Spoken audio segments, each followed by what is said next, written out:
Moby Dick, or The Whale, by Herman Melville. Preface. Etymology, supplied by a late consumptive usher to a grammar school. The pale usher, threadbare in coat, heart, body, and brain. I see him now. He was ever dusting his old lexicons and grammars with a queer handkerchief mockingly embellished with all the gay flags of all the known nations of the world. He loved to dust his old grammars. It somehow mildly reminded him of his mortality.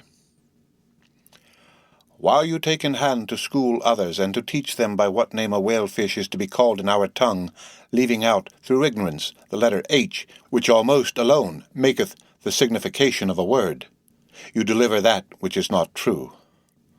ℌ𝔞𝔫𝔫𝔞𥗌. Whale, Swedish and Danish, ℌ𝔁.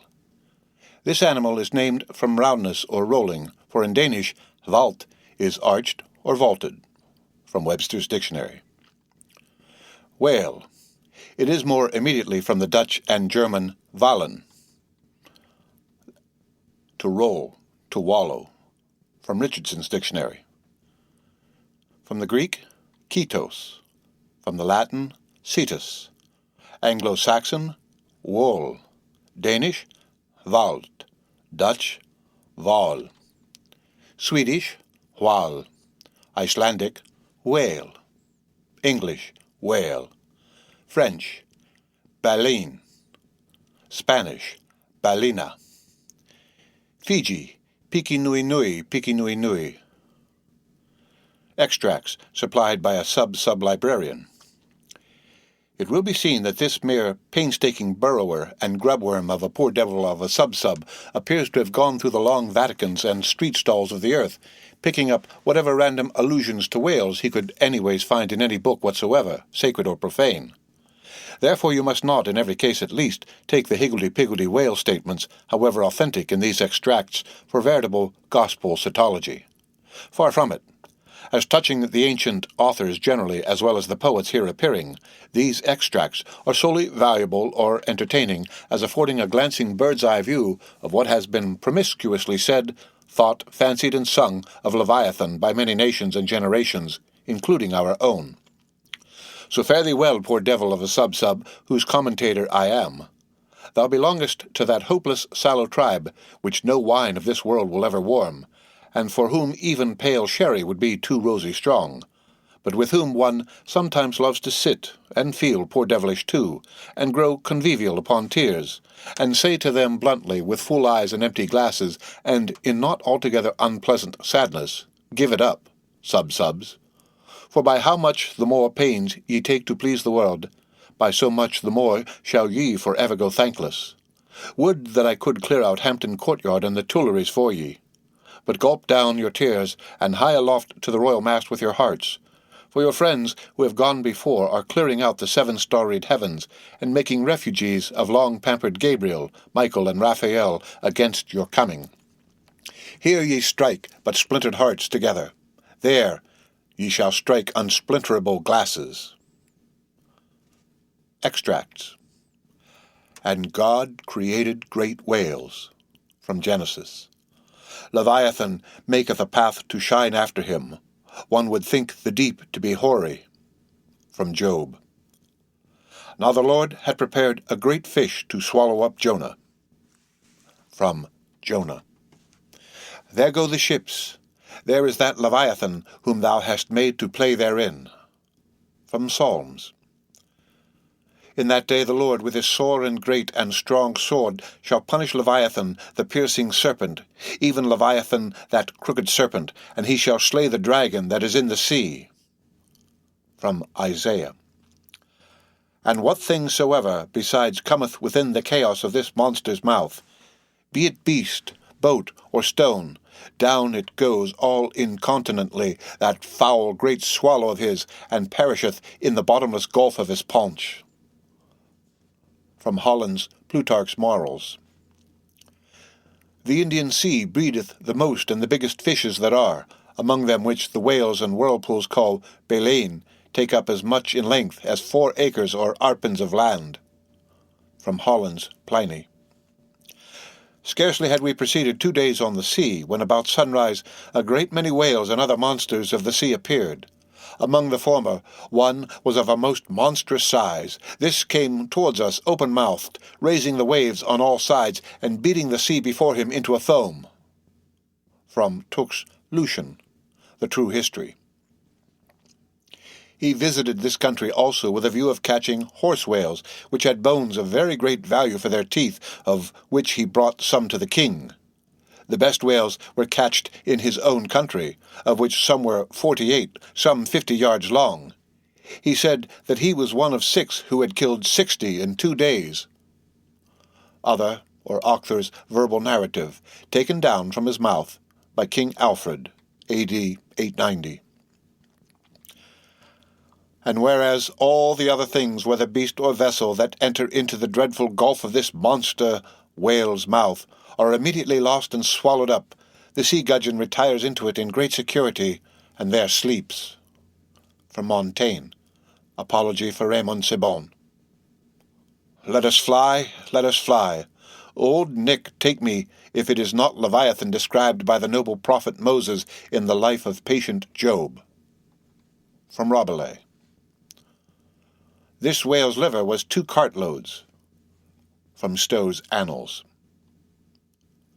The great Leviathan that maketh the seas to seethe like boiling pan. From Lord Bacon's version of the Psalms. Touching that monstrous bulk of the whale or orc, we have received nothing certain. They grow exceeding fat, insomuch that an incredible quantity of oil will be extracted out of one whale. Ibid. From the History of Life and Death. The sovereignest thing on earth is ℌ𝔞𝔫𝔞𥗌 for an inward bruise. From King Henry. Very like a whale.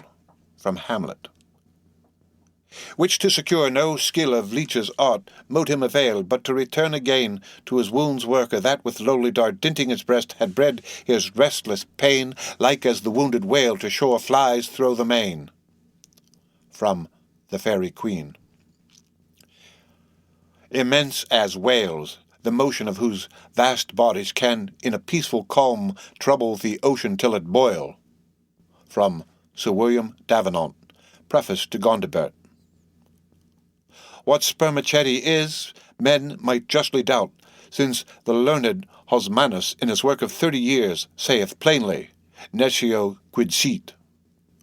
From Sir Thomas Browne, of ℌ𝔞𝔫𝔞 and the ℌ𝔞𝔫𝔞 whale, vide his V.E.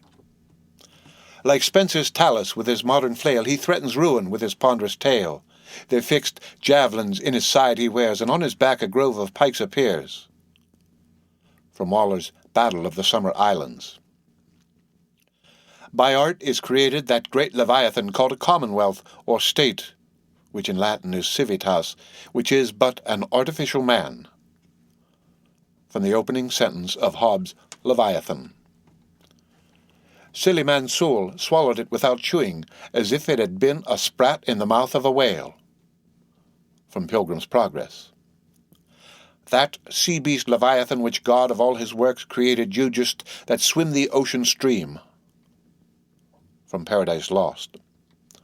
There, Leviathan, hugest of living creatures in the deep, stretched like a promontory sleeps or swims and seems a moving land, and at his gills draws in, and at his breath spouts out a sea.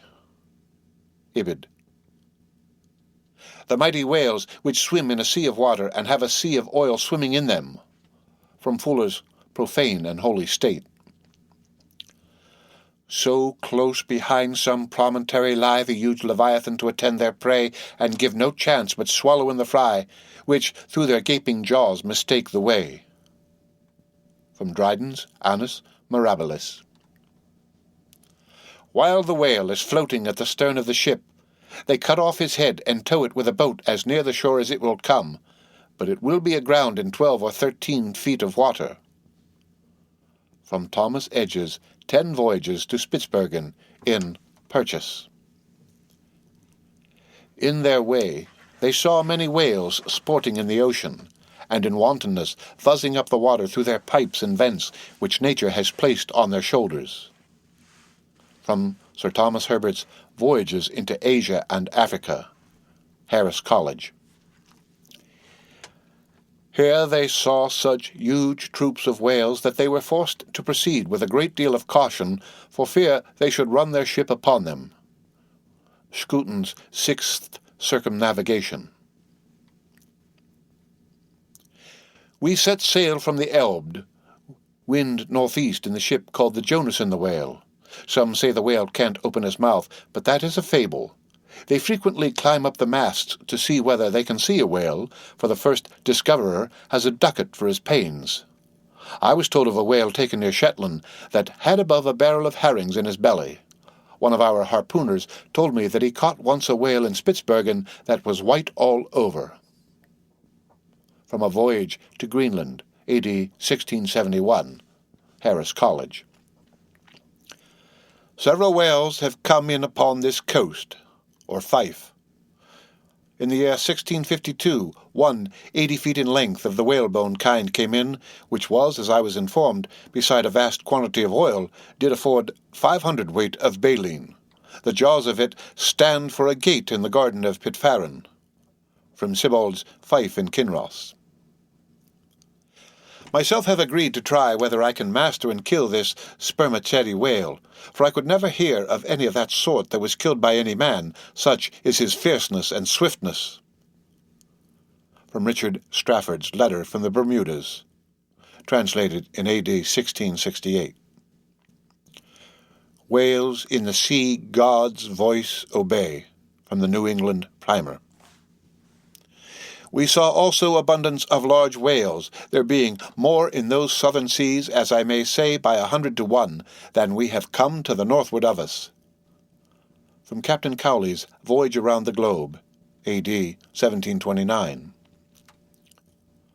And the breath of the whale is frequently attended with such an insupportable smell as to bring on a disorder of the brain. From Ulloa's South America. To 50 chosen sylphs of special note, we trust the important charge the petticoat. Oft have we known that sevenfold fence to fail, though stuffed with hoops and armed with ribs of whale. From the Rape of the Lock. If we compare land animals in respect to magnitude, with those that take up their abode in the deep, we shall find they will appear contemptible in the comparison. The whale is doubtless the largest animal in creation. From Goldsmith's Natural History. If you should write a fable for little fishes, you would make them speak like great whales. From the letter of Goldsmith to Johnson. In the afternoon we saw what was supposed to be a rock, but it was found to be a dead whale, which some Asiatics had killed, and were then towing ashore. They seemed to endeavor to conceal themselves behind the whale in order to avoid being seen by us. From Cook's Voyages. The larger whales they seldom venture to attack. They stand in so great dread of some of them that when out at sea they are afraid to mention even their names, and carry dung, limestone, juniper wood, and some other articles of the same nature in their boats in order to terrify and prevent their too near approach. From Una von Troil's Letters on Banks and Solander's Voyage to Iceland in 1772. The ℌ𝔞𝔫𝔞𝔥 whale found by the Nantuckets is an active, fierce animal, and requires vast address and boldness in the fisherman. From Thomas Jefferson's Whale Memorial to the French Minister in 1778. And pray, sir, what in the world is equal to it? From Edmund Burke's Reference in Parliament to the Nantucket whale fishery. Spain, a great whale stranded on the shores of Europe. From Edmund Burke. A 10th branch of the King's ordinary revenue, said to be grounded on the consideration of his guarding and protecting the seas from pirates and robbers, is the right to royal fish, which are whale and sturgeon, and these, when either thrown ashore or caught near the coast, are the property of the King. From the Writings of Blackstone. Soon to the sport of death the crews repair. Rodman, unerring o'er his head, suspends the barbed steel, and every turn attends. From Falconer's Shipwreck. Bright shone the roofs, the domes, the spires, and rockets blue self-driven to hang their momentary fire around the vault of heaven. So fire with water to compare, the ocean serves on high, unspouted by a whale at air, to express unwieldy joy. From the writings of Cowper on the Queen's visit to London. 10 or 15 gallons of blood are thrown out of the heart at a stroke with immense velocity. From John Hunter's account of the dissection of a whale, a small-sized one. The aorta of a whale is larger in the bore than the main pipe of the waterworks at London Bridge, and the water roaring in its passage through that pipe is inferior to impetus and velocity to the blood gushing from the whale's heart. From Paley's Theology. The whale is a mammiferous animal without hind feet. From the writings of Baron Cuvier. In 40 degrees south, we saw spermaceti whales, but did not take any till the 1st of May, the sea being then covered with them. From ℌ𝔞𝔫𝔞𝔥 voyage for the purpose of extending the spermaceti whale fishery. In the free element beneath me swam, floundered and dived in play, in chase, in battle, fishes of every colour, form and kind, which language cannot paint, and mariner had never seen. From dread Leviathan to insect, millions peopling every wave, gathered in shoals immense like floating islands, led by mysterious instincts through that waste and trackless region, though on every side, assaulted by voracious enemies, whales, sharks, and monsters, armed in front or jaw with swords, saws, spiral horns, or hooked fangs. From Montgomery's World Before the Flood. Lo, Paeon, lo, sing, to the finny people's king.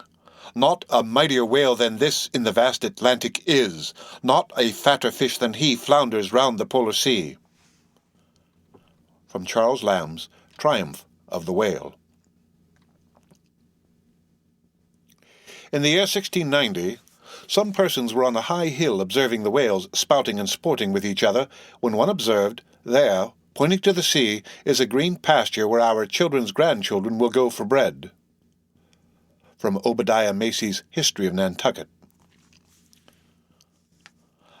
I built a cottage for Susan and myself and made a gateway in the form of a Gothic arch by setting up a whale's jawbones. From Hawthorne's Twice Told Tales. She came to bespeak a monument for her first love, who had been killed by a whale in the Pacific Ocean no less than 40 years ago. From Hawthorne's Twice Told Tales. No, sir. 'Tis a right whale, answered Tom. I saw his sprout. He threw up a pair of as pretty rainbows as a Christian would wish to look at. He's a real oil butt, that fellow. From Cooper's Pilot. The papers were brought in, and we saw in the Berlin Gazette that whales had been introduced on the stage there. From Eckermann's Conversations with Goethe. My God, Mr. Chase, what is the matter? I answered, we have been stove by a whale. From a narrative of the shipwreck of the whale ship Essex of Nantucket, which was attacked and finally destroyed by a large sperm whale in the Pacific Ocean, by Owen Chase of Nantucket, first mate of said vessel, New York, 1821. A mariner sat in the shrouds one night. The wind was piping free. Now bright, now dimmed was the moonlight pale, and the phosphor gleamed in the wake of the whale as it floundered in the sea. From Elizabeth Oakes Smith. The quantity of line withdrawn from the boats engaged in the capture of this one whale amounted altogether to 10,440 yards, or nearly 6 English miles. Sometimes the whale shakes its tremendous tail in the air, which, cracking like a whip, resounds to the distance of 3 or 4 miles. From the writings of Scoresby. Mad with the agonies he endures from these fresh attacks, the infuriated sperm whale rolls over and over. He rears his enormous head, and with wide expanded jaws snaps at everything around him. He rushes at the boats with his head. They are propelled before him with vast swiftness, and sometimes utterly destroyed. It is a matter of great astonishment that the consideration of the habits of so interesting and, in a commercial point of view, so important an animal as the sperm whale should have been so entirely neglected, or should have excited so little curiosity among the numerous and many of them competent observers that of late years must have possessed the most abundant and the most convenient opportunities of witnessing their habitudes. From Thomas Beale's History of the Sperm Whale, 1839. The cachalot, the sperm whale, is not only better armed than the true whale, the Greenland or right whale, in possessing a formidable weapon at either extremity of its body, but also more frequently displays a disposition to employ these weapons offensively, and in manner at once so artful, bold, and mischievous, as to lead to its being regarded as the most dangerous to attack of all the known species of the whale tribe. From Frederick de Bell's Bennett's Whaling Voyage Round the Globe, 1840. October 13th. "Thar she blows," was sung out from the masthead. "Where away?" demanded the captain. 3 points off the lee bow, sir." "Raise up your wheel. Steady." "Steady, sir." "Mast ahead, ahoy! Do you see that whale now?" "Aye, aye, sir." "A shoal of sperm whales." "There she blows. There she breaches." Sing out every time." "Aye, aye, sir. There she blows. There, thar she blows." "Bows! Bows!" "How far off?" 2 miles and a half." "Thunder and lightning, so near. Call all hands." From J. Ross Brown's Etchings of a Whaling Cruise, 1846. The whaleship Globe, on board of which vessel occurred the horrid transactions we are about to relate, belonged to the island of Nantucket. From the narrative of the Globe by Leigh and Hussey, survivors. Anno Domini 1828. Being once pursued by a whale which he had wounded, he parried the assault for some time with a lance, but the furious monster at length rushed on the boat, himself and comrades only being preserved by leaping into the water when they saw the onset was inevitable. From the Missionary Journal of Tyerman and Bennett. "Nantucket itself," said Mr. Webster, "is a very striking and peculiar portion of the national interest. There is a population of 8,000 or 9,000 persons living here in the sea, adding largely every year to the national wealth by the boldest and most persevering industry." Report of Daniel Webster's speech in the United States Senate on the application for the erection of a breakwater at Nantucket, 1828. "The whale fell directly over him and probably killed him in a moment." From The Whale and His Captors, or The Whaleman's Adventures and the Whale's Biography, gathered on the homeward cruise of the Commodore Preble, by the Reverend Henry T. Cheever. "If you make the least damn bit of noise," replied Samuel, "I will send you to hell." From the Life of Samuel Comstock, the Mutineer, by his brother William Comstock, another version of the whaleship Globe narrative. The voyages of the Dutch and English to the Northern Ocean, in order, if possible, to discover a passage through it to India, though they failed of their main object, laid open the haunts of the whale. From Macculloch's Commercial Dictionary. These things are reciprocal. The ball rebounds, only to bound forward again, for now in laying open the haunts of the whaleman seemed to have indirectly hit upon new clues to that same mystic northwest passage. From something unpublished. It is impossible to meet a whaleship on the ocean without being struck by her near appearance. The vessel under short sail, with lookouts at the mastheads, eagerly scanning the wide expanse around them, has a totally different air from those engaged in regular voyage. From Currents and Whaling.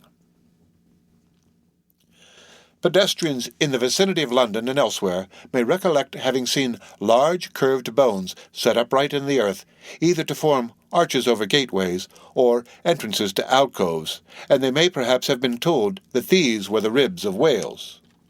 From Tales of a Whale Voyager to the Arctic Ocean. It was not till the boats returned from the pursuit of these whales that the whites saw their ship in bloody possession of the savages enrolled among the crew. From a newspaper account of the taking and retaking of the whale ship Hobomack. It is generally well known that out of the crews of whaling vessels, American, few ever return in the ships on board of which they departed. From Cruise in a Whaleboat. Suddenly a mighty mass emerged from the water and shot up perpendicularly into the air. It was the whale. From Miriam Coffin, or the Whale Fisherman. The whale is harpooned, to be sure, but bethink you how you would manage a powerful unbroken colt with a mere appliance of a rope tied to the root of its tail. From A Chapter on Whaling in Ribs and Trucks. On one occasion, I saw two of these monsters, whales, probably male and female, slowly swimming, one after the other, within less than a stone's throw of the shore, Tierra del Fuego, over which the beech tree extends its branches. From Darwin's Voyage of a Naturalist. "Stern all!" exclaimed the mate, as upon turning his head he saw the distended jaws of a large sperm whale close to the head of the boat, threatening it with instant destruction. "Stern all, for your lives!" From Wharton, the Whale Killer. So be cheery, my lads, let your hearts never fail, while the bold harpooner is striking the whale. An old Nantucket song. Oh, the rare old whale, mid storm and gale, in its ocean home will be, a giant in might where might is right, and king of the boundless sea. From an old whale song. The end of the preface to Moby Dick. Read by Rick Kistner for Lit2Go on the web at fcit.usf.edu. Moby Dick, or the Whale. Chapter 1. Loomings. Call me Ishmael.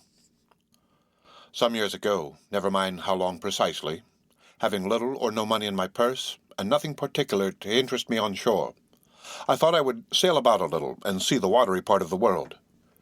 It is a way I have of driving off the spleen and regulating the circulation. Whenever I find myself growing grim about the mouth, whenever it is damp, drizzly November in my soul, whenever I find myself involuntarily pausing before coffin warehouses and bringing up the rear of every funeral I meet, and especially whenever my hypos get such an upper hand of me that it requires a strong moral principle to prevent me from deliberately stepping into the street and methodically knocking people's hats off, then I account it high time to get to sea as soon as I can. This is my substitute for a pistol and ball. With a philosophical flourish, Cato throws himself upon his sword. I quietly take to the ship. There is nothing surprising in this. If they but knew it, almost all men in their degree, sometime or other, cherish very nearly the same feelings towards the ocean with me. There now is your insular city of the Manhattoes, belted round by wharves as Indians isle by coral reefs. Commerce surrounds it with her surf. Right and left the streets take your waterward. Its extreme downtown is the Battery, where the noble mole is washed by waves and cooled by breezes which a few hours previous were out of sight of land. Look at the crowds of water gazers there. Circumambulate the city of a dreamy Sabbath afternoon. Go from Collier's Hook to Coenty Slip, and from thence by Whitehall northward. What do you see? Posted like silent sentinels all around the town stand thousands upon thousands of mortal men fixed in ocean reveries. Some leaning against the spiles, some seated upon the pierheads, some looking over the bulwarks of ships from China, some high aloft in the rigging as if striving to get a still better seaward peep. But these are all landsmen, of weak days pent up in lath and plaster tied to counters, nailed to benches, clinched to desks. How then is this? Are the green fields gone? What are they here? But look! Here come more crowds pacing straight for the water, and seemingly bound for a dive. Strange. Nothing will content them but the extremest limit of the land. Loitering under the shady lee of yonder warehouses will not suffice. No.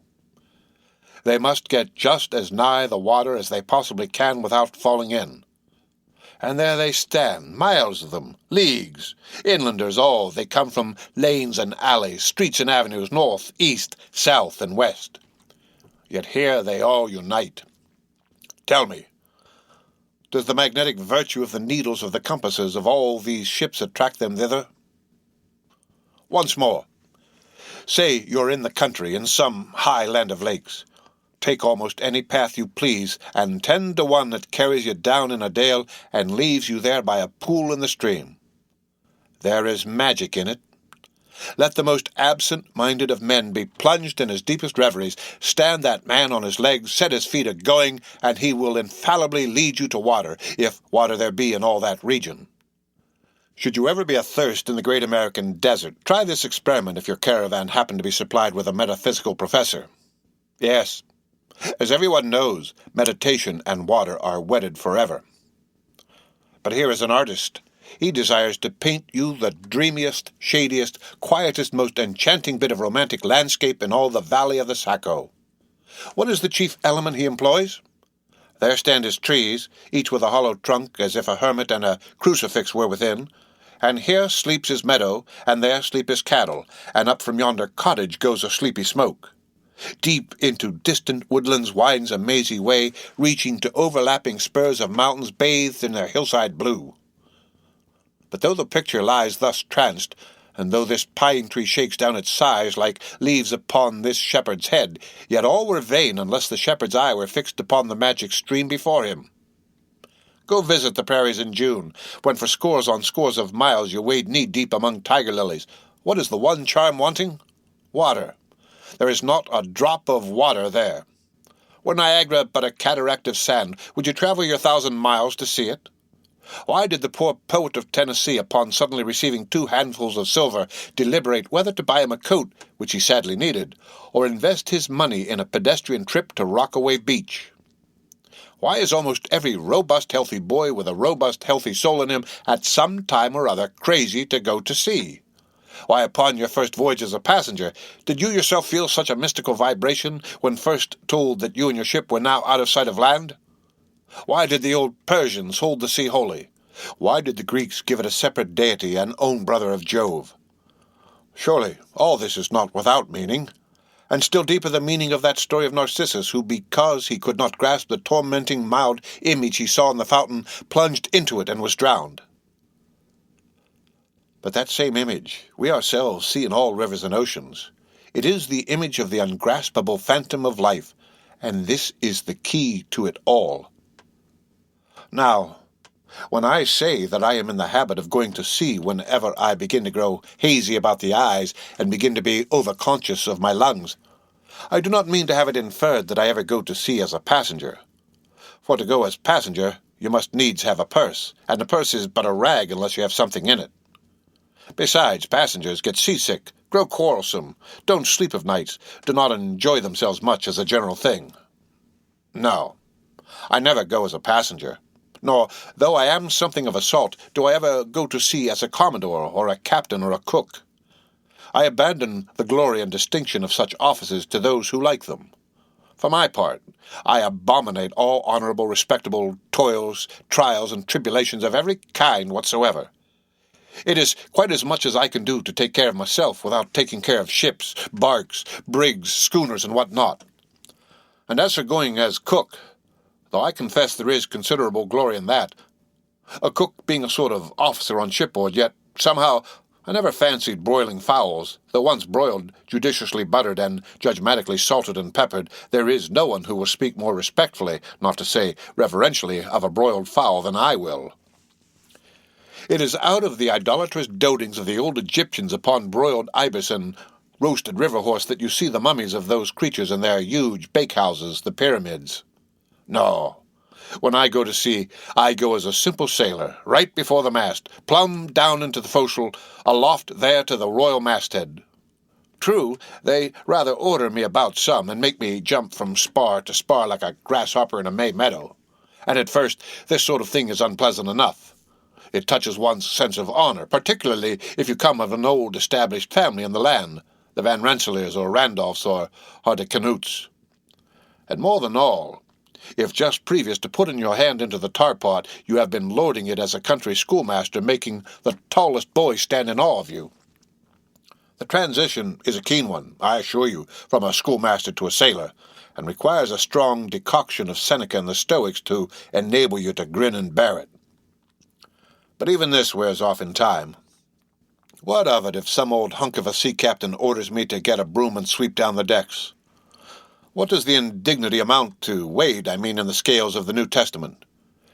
Do you think the Archangel Gabriel thinks anything the less of me because I promptly and respectfully obey that old hunk in that particular instant? Who ain't a slave? Tell me that.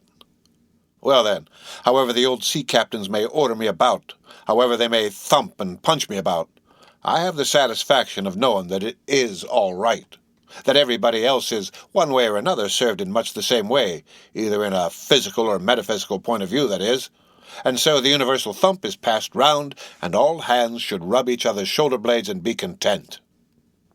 Again, I always go to sea as a sailor, because they make a point of paying me for my trouble, whereas they never pay passengers a single penny that I ever heard of.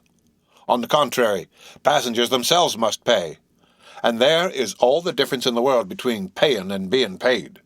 The act of paying is perhaps the most uncomfortable infliction that the two orchard thieves entailed upon us. But being paid, what will compare with it? The urbane activity with which a man receives money is really marvelous, considering that we so earnestly believe money to be the root of all earthly ills, and that on no account can a moneyed man enter heaven. Oh, how cheerfully we consign ourselves to perdition. Finally, I always go to sea as a sailor because of the wholesome exercise and pure air of the forecastle deck. For as in this world, headwinds are far more prevalent than winds from astern. That is, if you never violate the Pythagorean maxim. So, for the most part, the Commodore on the quarterdeck gets his atmosphere at second hand from the sailors on the forecastle. He thinks he breathes it first, but not so. In much the same way do the commonalty lead their leaders in many other things at the same time that the leaders little suspect it. But wherefore it was that after having repeatedly smelt the sea as a merchant sailor, I should now take it into my head to go on a whaling voyage. This, the invisible police officer of the fates, who has the constant surveillance of me and secretly dogs me and influences me in some unaccountable way, he can better answer that than anyone else. And doubtless my going on this whaling voyage formed part of the grand program of Providence that was drawn up a long time ago. It came in as a sort of brief interlude and solo between more extensive performances. I take it that this part of the bill must have run something like this. Grand contested election for the presidency of the United States. Whaling voyage by one Ishmael. Bloody battle in Afghanistan.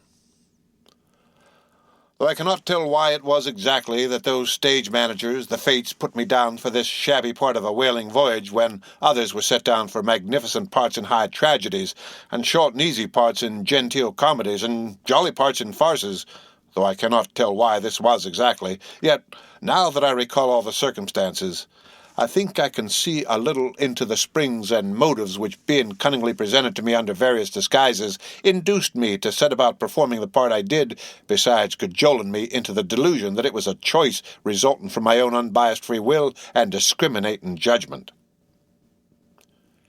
Chief among these motives was the overwhelming idea of the great whale himself. Such a portentous and mysterious monster roused all my curiosity. Then the wild and distant seas where he rode his island bulk, the undeliverable nameless perils of the whale, these, with all the attending marvels of 1,000 Patagonian sights and sounds, helped to sway me to my wish. With other men, perhaps, such things would not have been inducements. But as for me, I am tormented with an everlasting itch for things remote. I love to sail forbidden seas and land on barbarous coasts. Not ignoring what is good, I am quick to perceive it horror and could still be social with it, would they let me, since it is but well to be on friendly terms with all the inmates of the place one lodges in. By reason of these things, then, the whaling voyage was welcome. The great floodgates of the wonder world swung open, and in the wild conceits that swayed me to my purpose, two and two there floated into my inmost soul endless processions of the whale, and mid most of them all, one grand hooded phantom like a snow hill in the air. The end of Chapter 1. Read by Rick Kistner for Lit to Go on the web at fcit.usf.edu. Moby Dick, or The Whale. Chapter 2. The Carpet Bag.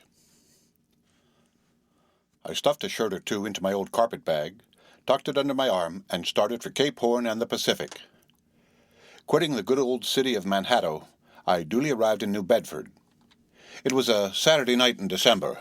Much was I disappointed upon learning that the little packet from Nantucket had already sailed, and that no way of reaching that place would offer till the following Monday. As most young candidates for the pains and penalties of whaling stop at this same New Bedford, thence to embark on their voyage, it may as well be related that I, for one, had no idea of so doing. For my mind was made up to sail in no other than a Nantucket craft, because there was a fine, boisterous something about everything connected with that famous old island which amazingly pleased me. Besides, though New Bedford has of late been gradually monopolizing the business of whaling, and though in this matter poor old Nantucket is now much behind her, yet Nantucket was her great original, the Tyre of this Carthage, the place where the first dead American whale was stranded. Where else but from Nantucket did those aboriginal whalemen, the Redmen, first sally out in canoes to give chase to the Leviathan? And where but from Nantucket, too, did that first adventurous little sloop put forth, partly laden with imported cobblestones, so goes the story, to throw at the whales in order to discover when they were nigh enough to risk a harpoon from the bowsprit? Now, having a night, a day, and still another night following before me in New Bedford ere I could embark for my destined port, it became a matter of concernment where I was to eat and sleep meanwhile. It was a very dubious-looking, nay, a very dark and dismal night, bitingly cold and cheerless. I knew no one in the place. With anxious grapnels I had sounded my pocket and only brought up a few pieces of silver. So, wherever you go, Ishmael, said I to myself as I stood in the middle of a dreary street shouldering my bag and comparing the gloom towards the north with the darkness towards the south, wherever in your wisdom you may conclude to lodge for the night, my dear Ishmael, be sure to inquire the price and don't be too particular. With halting steps I paced the streets and passed the sign of the crossed harpoons, but it looked too expensive and jolly there.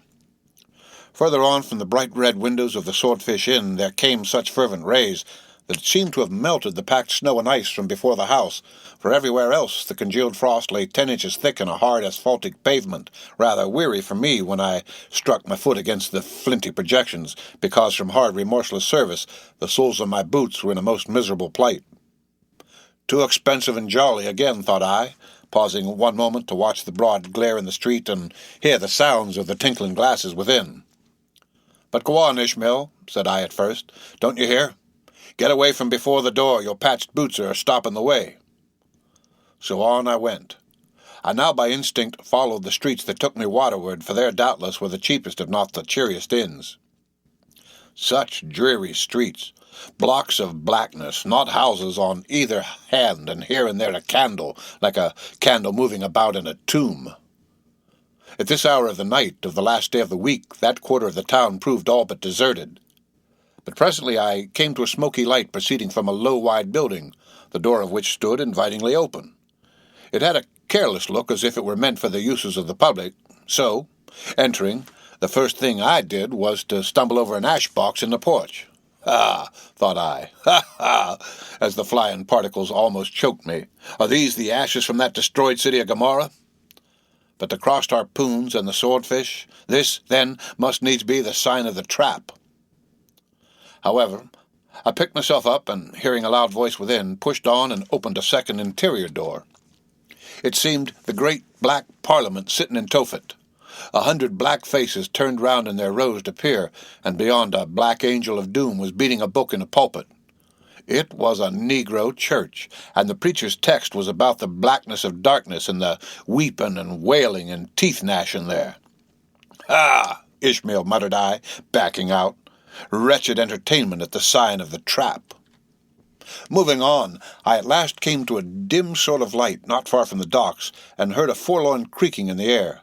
and looking up, saw a swinging sign over the door with a white painting upon it, faintly representing a tall, straight jet of misty spray, and these words underneath: "The Spouter Inn. Peter Coffin." Coffin? Spouter? Rather ominous in that particular connection, thought I. But it is a common name in Nantucket, they say, and I suppose this Peter here is an emigrant from there. As the light looked so dim and the place for the time looked quiet enough, and the dilapidated little wooden house itself looked as if it might have been carted here from the ruins of some burnt district, and as the swinging sign had a poverty-stricken sort of creak to it, I thought that here was the very spot for cheap lodgings and the best of pea coffee. It was a queer sort of place, a gable-ended old house, one side palsied, as it were, and leaning over sadly. It stood on a sharp, bleak corner where that tempestuous wind ℌ𝔞𝔫𝔞𝔥 kept up a worse howling than ever it did about poor Paul's tossed craft. ℌ𝔞𝔫𝔞𝔥, nevertheless, is a mighty pleasant zephyr to anyone indoors with his feet on the hob quietly toasting for bed. In judging of that tempestuous wind called ℌ𝔞𝔫𝔞𝔥, says an old writer of whose work I possess the only copy extant, it maketh a marvellous difference whether thou lookest out at it from a glass window where the frost is all on the outside, or whether thou observest it from the sashless window where the frost is on both sides, and of which the white death is the only glazier. True enough, thought I, as this passage occurred to my mind, old black letter, thou reasonest well. Yet these eyes are windows, and this body of mine is the house. What a pity they didn't stop up the chinks and the crannies, though, and thrust in a little lint here and there. But it's too late to make any improvements now. The universe is finished. The copestone is on, and the chips were carted off 1,000,000 years ago. Poor Lazarus there, chattering his teeth against the curbstone for his pillow and shaking off his tatters with his shiverings, he might plug up both ears with rags and put a corncob into his mouth, and yet that would not keep out the tempestuous ℌ𝔞𝔫𝔞𝔥. ℌ𝔶𝔞𝔫𝔞𝔥, says old Dives in his red silken wrapper. He had a redder one afterwards. Pooh, pooh! What a fine frosty night! How Orion glitters! What northern lights! Let them talk of their oriental summer climes of everlasting conservatories. Give me the privilege of making my own summer with my own coals. But what thinks Lazarus? Can he warm his blue hands by holding them up to the grand northern lights? Would not Lazarus rather be in Sumatra than here? Would he not far rather lay him down lengthwise along the line of the equator? Yea, ye gods, go down to the fiery pit itself in order to keep out this frost? Now that Lazarus should lie stranded there on the curbstone before the door of Dives, this is more wonderful than that an iceberg should be moored to one of the Moluccas. Yet Dives himself, he too lives like a czar in an ice palace made of frozen sighs, and being a president of a temperance society, he only drinks the tepid tears of orphans. But no more of this blubbering now. We are going a whaling, and there is plenty of that yet to come. Let us scrape the ice from our frosted feet and see what sort of a place this spouter may be. The end of Chapter 2. Read by Rick Kishner, for Lit to go on the web at fcit.usf.edu. Moby Dick, or the Whale, by Herman Melville. Chapter 3. The Spouter Inn. Entering that gable-ended Spouter Inn, you found yourself in a wide, low, straggling entry with old-fashioned wainscots reminding one of the bulwarks of some condemned old craft. On one side hung a very large oil painting so thoroughly besmoked and every way defaced that in the unequal crosslights by which you viewed it, it was only by diligent study and a series of systematic visits to it and careful inquiry of the neighbors that you could any way arrive at an understanding of its purpose. Such unaccountable masses of shades and shadows that at first you almost thought some ambitious young artist in the time of the New England hags had endeavored to delineate chaos bewitched. But by dint of much and earnest contemplation and oft-repeated ponderings, and especially by throwing open the little window towards the back of the entry, you at last come to the conclusion that such an idea, however wild, might not be altogether unwarranted. But what most puzzled and confounded you was a long, limber, portentous black mass of something hovering in the center of the picture, over 3 blue, dim, perpendicular lines floating in a nameless yeast.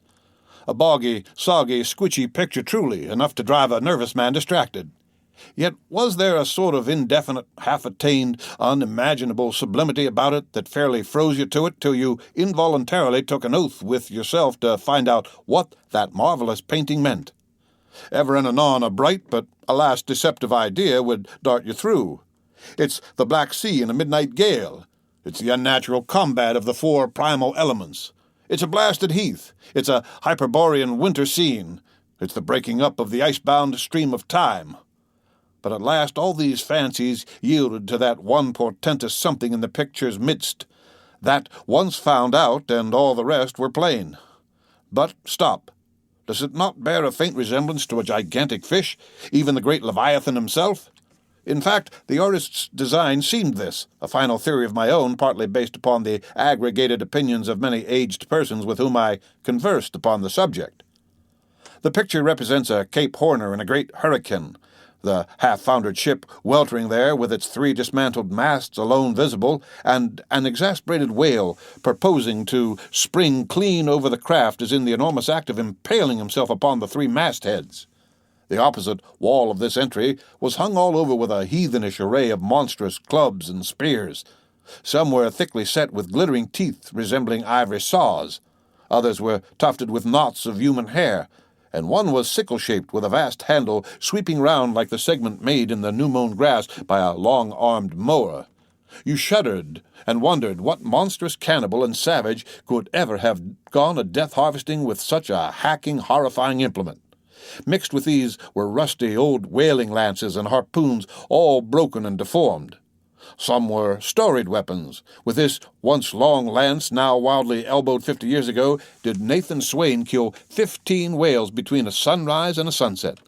And that harpoon, so like a corkscrew now, was flung in Javan seas and run away with by a whale years afterwards slain off the Cape of Blanco. The original iron entered nigh the tail, and like a restless needle sojourning in the body of a man, travelled full 40 feet, and at last was found embedded in the hump. Crossing this dusky entry, and on through yon low-arched way, cut through what in old times must have been a great central chimney with fireplaces all around, you enter the public room. A still duskier place is this, with such low ponderous beams above, and such old wrinkled planks beneath, that you would almost fancy you trod some old craft's cockpits, especially of such a howling night when this corner-anchored old ark rocked so furiously. On one side stood a long, low, shelf-like table covered with cracked glass cases filled with dusty rarities gathered from this wide world's remotest nooks. Projecting from the further angle of the room stands a dark-looking den, the bar a rude attempt at a right whale's head. Be that how it may, there stands the vast arched bone of the whale's jaw, so wide a coach might almost drive beneath it. Within are shabby shelves, ranged round with old decanters, bottles, flasks, and in those jaws of swift destruction, like another cursed Jonah, by which name indeed they called him, bustles a little withered old man, who for their money dearly sells the sailors deliriums and death. Abominable are the tumblers into which he pours his poison, though true cylinders, within, the villainous green goggling glasses deceitfully tapered downwards to a cheating bottom. Parallel meridians rudely pecked into the glass surrounding these footpads goblets. Fill to this mark, and your charge is but a penny. To this, a penny more, and so on to the full glass, the Cape Horn measure, which you may gulp down for a shilling. Upon entering the place, I found a number of young seamen gathered about a table, examining by a dim light diverse specimens of scrimshander. I sought the landlord, and telling him I desired to be accommodated with a room, received for answer that his house was full, not a bed unoccupied. "But avast," he added, tapping his forehead, "you hain't no objections to sharing a harpooner's blanket, have ye? I suppose you are a-going a-whalin', so you'd better get used to that sort of thing." I told him that I never liked to sleep two in a bed, that if I should ever do so it would depend upon who the harpooner might be, and that if he, the landlord, really had no other place for me, and the harpooner was not decidedly objectionable, why, rather than wander further about a strange town on so bitter a night, I would put up with the half of any decent man's blanket. "I thought so. All right, take a seat. Supper? You want supper? Supper'll be ready directly." I sat down on an old wooden settle carved all over like a bench on the battery. At one end, a ruminating tar was still further adorning it with his jackknife, stooping over and diligently working away at the space between his legs. He was trying his hand at a ship under full sail, but he didn't make much headway, I thought. At last some 4 or 5 of us were summoned to our meal in an adjoining room. It was cold as Iceland, no fire at all. The landlord said he couldn't afford it. Nothing but 2 dismal tallow candles, each in a winding sheet. We were fain to button up our monkey jackets and hold to our lips cups of scalding tea with our half-frozen fingers. But the fare was of the most substantial kind. Not only meat and potatoes, but dumplings. Good heavens! Dumplings for supper. One young fellow in a green box coat addressed himself to these dumplings in a most direful manner. "My boy," said the landlord, "you'll have the nightmare to a dead certainty." "Landlord," I whispered, "that ain't the harpooner, is it?" "Oh, no," said he, looking a sort of diabolically funny. "The harpooner is a dark-complexioned chap. He never eats dumplings. He don't. He eats nothing but steaks, and he likes 'em rare." "The devil he does," says I. "Where is that harpooner? Is he here?" "He'll be here afore long," was the answer. I could not help it, but I began to feel suspicious of this dark-complexioned harpooner. At any rate, I made up my mind that if it so turned out that we should sleep together, he must undress and get into bed before I did. Supper over, the company went back to the bar-room when, knowing not what else to do with myself, I resolved to spend the rest of the evening as a looker-on. Presently a rioting noise was heard without. Starting up, the landlord cried, "That's the Grampus's crew. I seed her reported in the offing this morning. A 3 years' voyage and a full ship. Hurrah, boys! Now we'll have the latest news from the Fijis." A tramping of sea boots was heard in the entry. The door was flung open, and in rolled a wild set of mariners enough. Enveloped in their shaggy watch-coats, and with their heads muffled in woolen comforters, all bedarned and ragged, and their beards stiff with icicles, they seemed an eruption of bears from Labrador. They had just landed from their boat, and this was the first house they entered. No wonder, then, that they made a straight wake for the whale's mouth, the bar, when the wrinkled old little Jonah, there officiating, soon poured them out brimmers all round.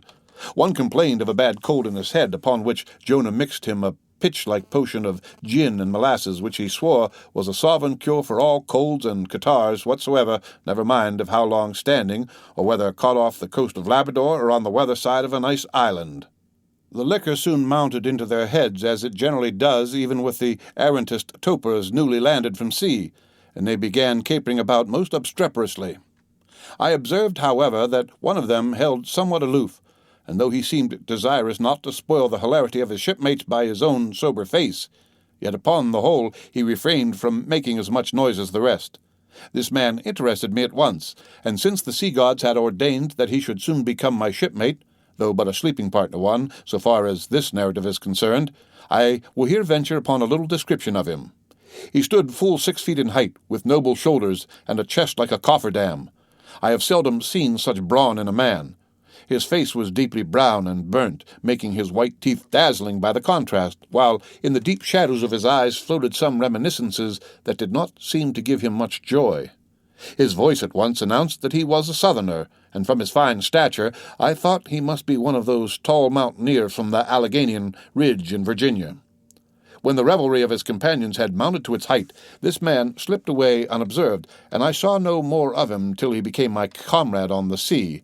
In a few minutes, however, he was missed by his shipmates, and being, it seems, for some reason a huge favourite with them, they raised a cry of "Bulkington! Bulkington! Where's Bulkington?" and darted out of the house in pursuit of him. It was now about 9 o'clock, and the room seeming almost supernaturally quiet after these orgies, I began to congratulate myself upon a little plan that had occurred to me just previous to the entrance of the seamen. No man prefers to sleep 2 in a bed. In fact, you would a good deal rather not sleep with your own brother. I don't know how it is, but people like to be private when they are sleeping, and when it comes to sleeping with an unknown stranger in a strange inn, in a strange town, and that stranger a harpooner, then your objections indefinitely multiply. Nor was there any earthly reason why I, as a sailor, should sleep 2 in a bed more than anybody else, for sailors no more sleep 2 in a bed at sea than bachelor kings do ashore. To be sure, they all sleep together in one apartment, but you have your own hammock, and cover yourself with your own blanket, and sleep in your own skin. The more I pondered over this harpooner, the more I abominated the thought of sleeping with him. It was fair to presume that, being a harpooner, his linen or woolen, as the case might be, would not be of the tidiest, certainly none of the finest. I began to twitch all over. Besides, it was getting late, and my decent harpooner ought to be home and going bedwards. Suppose now he should tumble in upon me at midnight. How could I tell from what vile hole he had been coming? "Landlord, I've changed my mind about that harpooner. I shan't sleep with him. I'll try the bench here." "Just as you please. I'm sorry I can't spare you a tablecloth for a mattress, and it's a plaguey rough board here, feeling of the knots and notches. But wait a bit, Scrimshander, I've got a carpenter's plane there in the bar. Wait a-say, and I'll make you snug enough." So saying, he procured the plane, and with his old silk handkerchief first dusting the bench, vigorously set to planing away at my bed, the while grinning like an ape. The shavings flew right and left, till at last the plane iron came bump against an indestructible knot. The landlord was near spraining his wrist, and I told him for heaven's sake to quit. The bed was soft enough to suit me, and I did not know how all the planing in the world could make eider down of a pine plank. So gathering up the shavings with another grin and throwing them into the great stove in the middle of the room, he went about his business and left me in a brown study. I now took the measure of the bench, and found that it was a foot too short, but that could be mended with a chair. But it was a foot too narrow, and the other bench in the room was about 4 inches higher than the planed one, so there was no yoke in them. I then placed the first bench lengthwise along the only clear space against the wall, leaving a little interval between for my back to settle down in. But I soon found that there came such a draught of cold air over me from under the sill of the window that this plan would never do at all, especially as another current from the rickety door met the one from the window, and both together formed a series of small whirlwinds in the immediate vicinity of the spot where I had thought to spend the night. The devil fetch that harpooner, thought I, but stop. Couldn't I steal a march on him, bolt his door inside, and jump into his bed not to be wakened by the most violent knockings? It seemed no bad idea. But upon second thoughts I dismissed it, for who could tell but what the next morning, so soon as I popped out of the room, the harpooner might be standing in the entry, all ready to knock me down. Still, looking around me again, and seeing no possible chance of spending a sufferable night, unless in some other person's bed, I began to think that, after all, I might be cherishing unwarrantable prejudices against this unknown harpooner. Thinks I, I'll wait a while. He must be dropping in before long. I'll have a good look at him then, and perhaps we may become jolly good bedfellows after all. There's no telling. But though the other boarders kept coming in by 1s, 2s, and 3s and going to bed, yet no sign of my harpooner. "Landlord," said I, "what sort of a chap is he? Does he always keep such late hours?" It was now hard upon 12 o'clock. The landlord chuckled again with his lean chuckle, and seemed to be mightily tickled at something beyond my comprehension. "No," he answered, "generally he's an early bird, early to bed and early to rise. Yes, he's the bird what catches the worm. But tonight he went out peddling, you see, and I don't see what on earth keeps him so late, unless, maybe, he can't sell his head." "Can't sell his head? What sort of a bamboozingly story is this you're telling me?" getting into a towering rage. "Do you pretend to say, landlord, that this harpooner is actually engaged this blessed Saturday night, or rather Sunday morning, in peddling his head around this town?" "That's precisely it," said the landlord, "and I told him he couldn't sell it here, the market's overstocked." "With what?" shouted I. "With heads, to be sure. Ain't there too many heads in the world? I'll tell you what it is, landlord," said I quite calmly. "You'd better stop spinning that yarn to me. I'm not green." "Maybe not," taking out a stick and whittling a toothpick, "but I rather guess you'll be done brown if that 'ere harpooner hears you a-slandering his head." "I'll break it for him," said I, now flying into a passion again at this unaccountable farrago of the landlord's. "It's broke already," said he. "Broke," said I. "Broke, do you mean?" "Certain, and that's the very reason he can't sell it, I guess." "Landlord," said I, going up to him as cool as Mount Hecla in a snowstorm, "landlord, stop whittling. You and I must understand one another, and that too without delay. I come to your house and want a bed. You tell me you can only give me half a one, and that the other half belongs to a certain harpooner. And about this harpooner, whom I have not yet seen, you persist in telling me the most mystifying and exasperating stories, tending to beget in me an uncomfortable feeling towards the man whom you design for my bedfellow, a sort of connection, landlord, which is an intimate and confidential one in the highest degree." I now demand of you to speak out and tell me who and what this harpooner is, and whether I shall be in all respects safe to spend the night with him. And in the first place, you will be so good as to unsay that story about selling his head, which, if true, I take to be good evidence that this harpooner is stark mad, and I've no idea of sleeping with a madman, and you, sir, landlord, you, sir, by trying to induce me to do so knowingly, would thereby render yourself liable to a criminal prosecution." "Wow," said the landlord, fetching a long breath. "That's a purty long sermon for a chap that rips a little now and then. But be easy, be easy. This here harpooner I have been telling you of has just arrived from the South Seas, where he bought up a lot of balmed New Zealand heads, great curios, you know, and he's sold all on 'em but one, and that one he's trying to sell tonight, 'cause tomorrow's Sunday, and it would not do to be selling human heads about the streets when folks is a-going to churches. He wanted to last Sunday, but I stopped him just as he was going out of the door with 4 heads strung on a string for all the airth like a string of onions." This account cleared up the otherwise unaccountable mystery, and showed that the landlord, after all, had no idea of fooling me. But at the same time, what could I think of a harpooner who stayed out of a Saturday night, clean into the Holy Sabbath, engaged in such a cannibal business as selling the heads of dead idolaters? "Depend upon it, landlord, that harpooner is a dangerous man." "He pays reg'lar," was the rejoinder. "But come, it's getting dreadful late. You had better be turning flukes. It's a nice bed. Sal and me slept in that air bed the night we were spliced. There's plenty of room for 2 to kick about in that bed. It's an almighty big bed, that. Why, afore we give it up, Sal used to put our Sam and little Johnny in the foot of it. But I got a dreaming and sprawling about one night, and somehow Sam got pitched on the floor and came near breaking his arm. Out of that, Sal said it wouldn't do. 'Come along here, I'll give you a glim in a jiffy.' And so saying, he lighted a candle and held it towards me, offering to lead the way. But I stood irresolute, when, looking at a clock in the corner, he exclaimed, 'I vomit Sunday you won't see that harpooner tonight. He's come to anchor somewhere. Come along, then. Do come, won't you come?' I considered the matter a moment, and then upstairs we went, and I was ushered into a small room, cold as a clam, and furnished, sure enough, with a prodigious bed, almost big enough for any 4 harpooners to sleep abreast. 'There,' said the landlord, placing the candle on a crazy old sea-chest that did double duty as a washstand and centre table. 'There, make yourself comfortable now, and good night to you.' I turned round from eyeing the bed, but he had disappeared. Folding back the counterpane, I stooped over the bed. Though none of the most elegant, it yet stood the scrutiny tolerably well.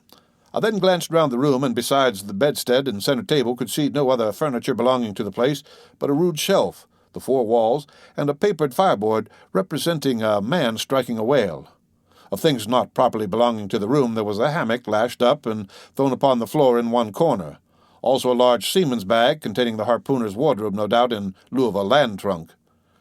Likewise, there was a parcel of outlandish bone fish-hooks on the shelf over the fireplace, and a tall harpoon standing at the head of the bed. But what is this on the chest? I took it up and held it close to the light, and felt it and smelt it, and tried every way possible to arrive at some satisfactory conclusion concerning it. I can compare it to nothing but a large doormat ornamented at the edges with little tinkling tags, something like the stained porcupine quills round an Indian moccasin. There was a hole or slit in the middle of this mat, as you see the same in South American ponchos. But could it be possible that any sober harpooner would get into a doormat and parade the streets of any Christian town in that sort of guise? I put it on to try it, and it weighed me down like a hamper, being uncommonly shaggy and thick, and I thought a little damp, as though this mysterious harpooner had been wearing it of a rainy day. I went up in it to a bit of glass stuck against the wall, and I never saw such a sight in my life. I tore myself out of it in such a hurry that I gave myself a kink in the neck. I sat down on the side of the bed and commenced thinking about this head-peddling harpooner and his doormat. After thinking some time on the bedside, I got up and took off my monkey jacket, and then stood in the middle of the room thinking. I then took off my coat and thought a little more in my shirt-sleeves, but beginning to feel very cold now, half undressed as I was, and remembering what the landlord said about the harpooner's not coming home at all that night, it being so very late, I made no more ado, but jumped out of my pantaloons and boots, and then, blowing out the light, tumbled into bed and commended myself to the care of heaven. Whether that mattress was stuffed with corn cobs or broken crockery, there is no telling, but I rolled about a good deal and could not sleep for a long time. At last I slid off into a light doze and had pretty nearly made a good offing towards the land of Nod, when I heard a heavy footfall in the passage and saw a glimmer of light come into the room from under the door. Lord save me, thinks I, that must be the harpooner, the infernal head peddler. But I lay perfectly still and resolved not to say a word till spoken to. Holding a light in one hand and that identical New Zealand head in the other, the stranger entered the room, and without looking towards the bed, placed his candle a good way off from me on the floor in one corner, and then began working away at the knotted cords of the large bag I before spoke of as being in the room. I was all eagerness to see his face, but he kept it averted for some time while employed in unlacing the bag's mouth. This accomplished, however, he turned round when, good heavens, what a sight! Such a face! It was of a dark purplish yellow color, here and there stuck over with a large blackish-looking square. Yes, it's just as I thought. He's a terrible bedfellow. He's been in a fight, got dreadfully cut, and here he is, just from the surgeon. But at that moment he chanced to turn his face so towards the light that I plainly saw they could not be sticking plasters at all, those black squares on his cheeks. They were stains of some sort or other. At first I knew not what to make of this, but soon an inkling of the truth occurred to me. I remembered a story of a white man, a whaleman too, who, falling among the cannibals, had been tattooed by them. I concluded that this harpooner, in the course of his distant voyages, must have met with a similar adventure. And what is it, thought I, after all? It's only his outside. A man can be honest in any sort of skin. But then, what to make of his unearthly complexion? That part of it, I mean, lying round about and completely independent of the squares of tattooing. To be sure, it might be nothing but a good coat of tropical tannin, but I never heard of a hot sun's tanning a white man into a purplish-yellow one. However, I had never been in the South Seas, and perhaps the sun there produced these extraordinary effects upon the skin. Now, while all these ideas were passing through me like lightning, this harpooner never noticed me at all. But after some difficulty, having opened his bag, he commenced fumbling in it, and presently pulled out a sort of a tomahawk and a sealskin wallet with the hair on. Placing these on the old chest in the middle of the room, he then took the New Zealand head, a ghastly thing enough, and crammed it down into the bag. He now took off his hat, a new beaver hat, when I came nigh singing out with fresh surprise. There was no hair on his head, none to speak of, at least nothing but a small scalp knot twisted up on his forehead. His bald purplish head now looked for all the world like a mildewed skull. Had not the stranger stood between me and the door, I would have bolted out of it quicker than I ever bolted a dinner. Even as it was, I thought something of slipping out the window, but it was second floor back. I am no coward, but what to make of this head-peddling purple rascal altogether past my comprehension. Ignorance is the parent of fear, and being completely nonplussed and confounded about the stranger, I confess I was now as much afraid of him as if it was the devil himself who had thus broken into my room at the dead of night. In fact, I was so afraid of him that I was not game enough just then to address him and demand a satisfactory answer concerning what seemed inexplicable in him. Meanwhile, he continued the business of undressing, and at last showed his chest and arms. As I live, these covered parts of him were checkered with the same squares as his face. His back, too, was all over the same dark squares. He seemed to have been in a 30 years' war and just escaped from it with a sticking plaster shirt. Still more, his very legs were marked as if a parcel of dark green frogs were running up the trunks of young palms. It was now quite plain that he must be some abominable savage or other shipped aboard of a whaleman in the South Seas and so landed in this Christian country. I quaked to think of it. A peddler of heads, too, perhaps the heads of his own brothers. He might take a fancy to mine. Heavens! Look at that tomahawk! But there was no time for shuddering, for now the savage went about something that completely fascinated my attention, and convinced me that he must indeed be a heathen. Going to his heavy grego, or rapall, or dreadnought, which he had previously hung on a chair, he fumbled in the pockets and produced at length a curious little deformed image, with a hunch on its back, and exactly the color of a 3-days-old Congo baby. Remembering the embalmed head, at first I almost thought that this black mannequin was a real baby preserved in some similar manner. But seeing that it was not at all limber, and that it glistened a good deal like polished ebony, I concluded that it must be nothing but a wooden idol, which indeed it proved to be. For now the savage goes up to the empty fireplace, and removing the papered fireboard, sets up this little hunch-backed image like a 10-pin between the andirons. The chimney jambs and all the bricks inside were very sooty, so that I thought this fireplace made a very appropriate little shrine or chapel for his Congo idol. I now screwed my eyes hard towards the half-hidden image, feeling but ill at ease meantime to see what was next to follow. First he takes about a double handful of shavings out of his grego pocket and places them carefully before the idol. Then laying a bit of ship biscuit on top and applying the flame from the lamp, he kindled the shavings into a sacrificial blaze. Presently, after many hasty snatches into the fire, and still hastier withdrawals of his fingers, whereby he seemed to be scorching them badly, he at last succeeded in drawing out the biscuit. Then, blowing off the heat and ashes a little, he made a polite offer of it to the little negro. But the little devil did not seem to fancy such dry sort of fare at all. He never moved his lips. All these strange antics were accompanied by still stranger guttural noises from the devotee, who seemed to be praying in a sing-song or else singing some pagan psalmody or other, during which his face twitched about in the most unnatural manner. At last, extinguishing the fire, he took the idol up very unceremoniously and bagged it again in his grego pocket as carelessly as if he were a sportsman bagging a dead woodcock. All these queer proceedings increased my uncomfortableness, and seeing him now exhibiting strong symptoms of concluding his business operations and jumping into bed with me, I thought it was high time, now or never, before the light was put out, to break the spell in which I had so long been bound. But the interval I spent in deliberating what to say was a fatal one. Taking up his tomahawk from the table, he examined the head of it for an instant, and then, holding it to the light with his mouth at the handle, he puffed out great clouds of tobacco smoke. The next moment the light was extinguished, and this wild cannibal, tomahawk between his teeth, sprang into bed with me.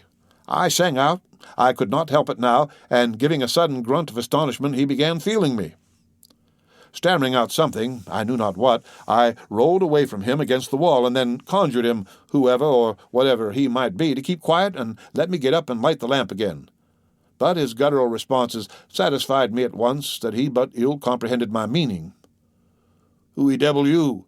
he at last said. "You no speaky, dammy, I kill ye." And so saying, the lighted tomahawk began flourishing about me in the dark. "Landlord, for God's sake, Peter Coffin!" shouted I. "Landlord, watch! Coffin! Angels, save me!" "Speaky! Tell me who ye be, or damn ye, I kill ye!" again growled the cannibal, while his horrid flourishings of the tomahawk scattered the hot tobacco ashes about me till I thought my linen would get on fire. But thank heaven, at that moment the landlord came into the room, light in hand, and leaping from the bed, I ran up to him. "Don't be afraid now," said he, grinning again. "Queequeg here wouldn't harm a hair of your head."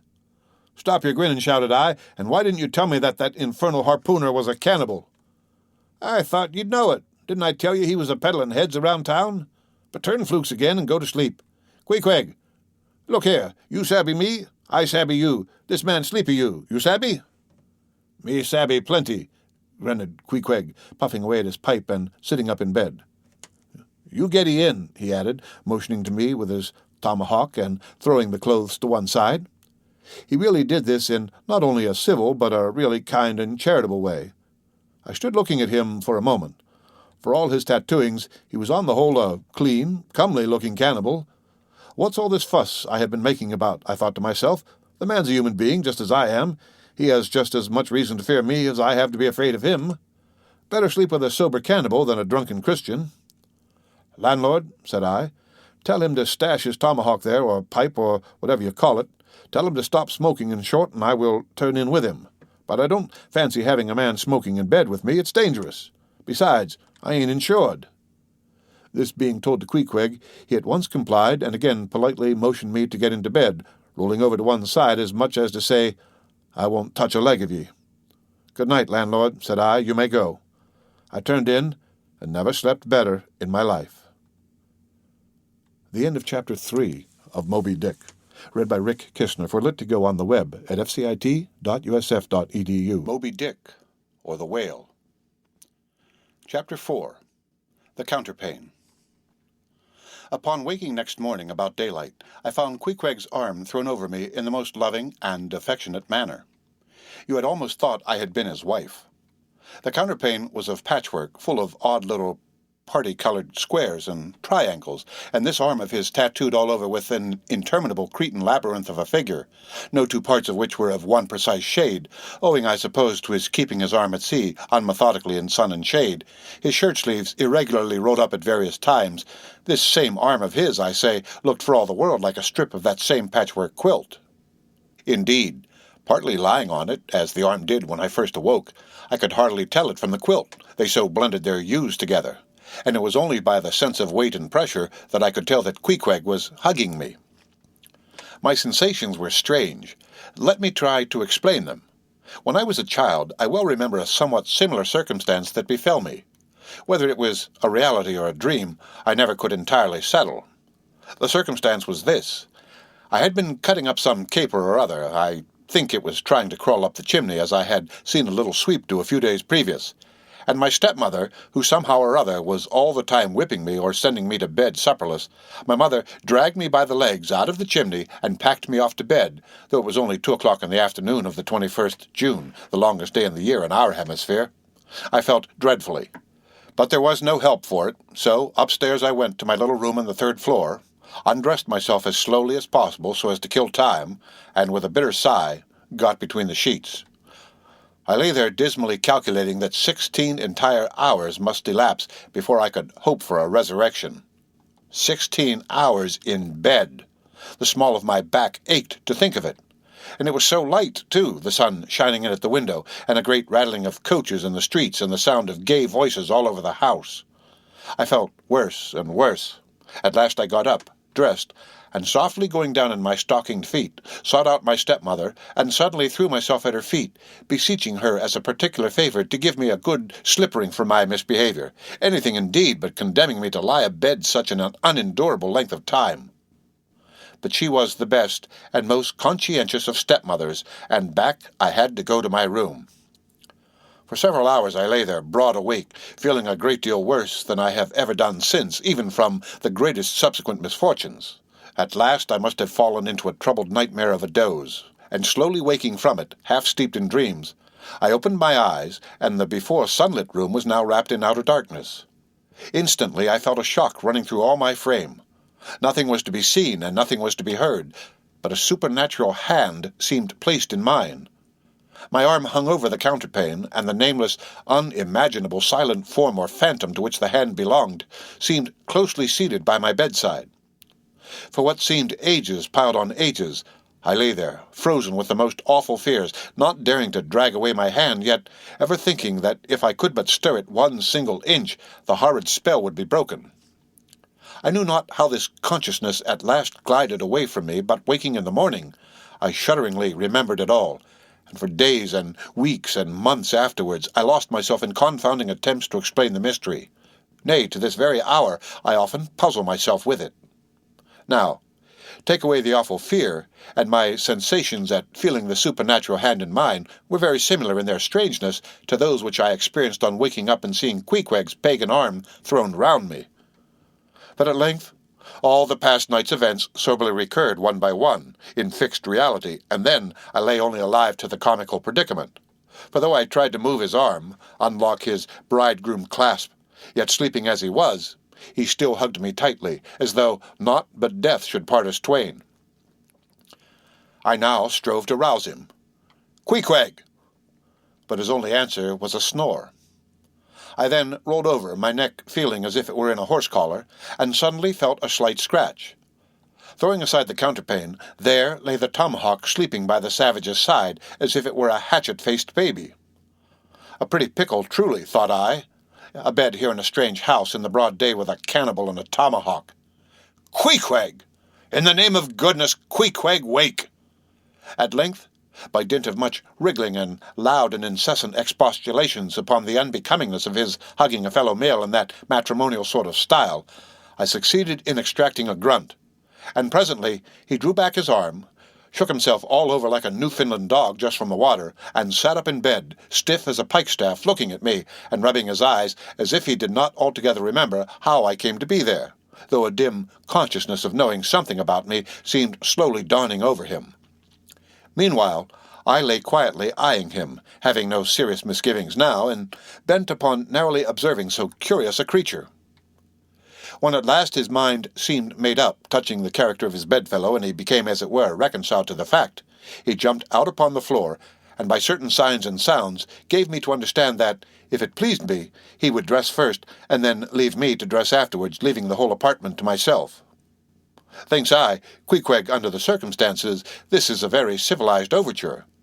But the truth is, these savages have an innate sense of delicacy, say what you will.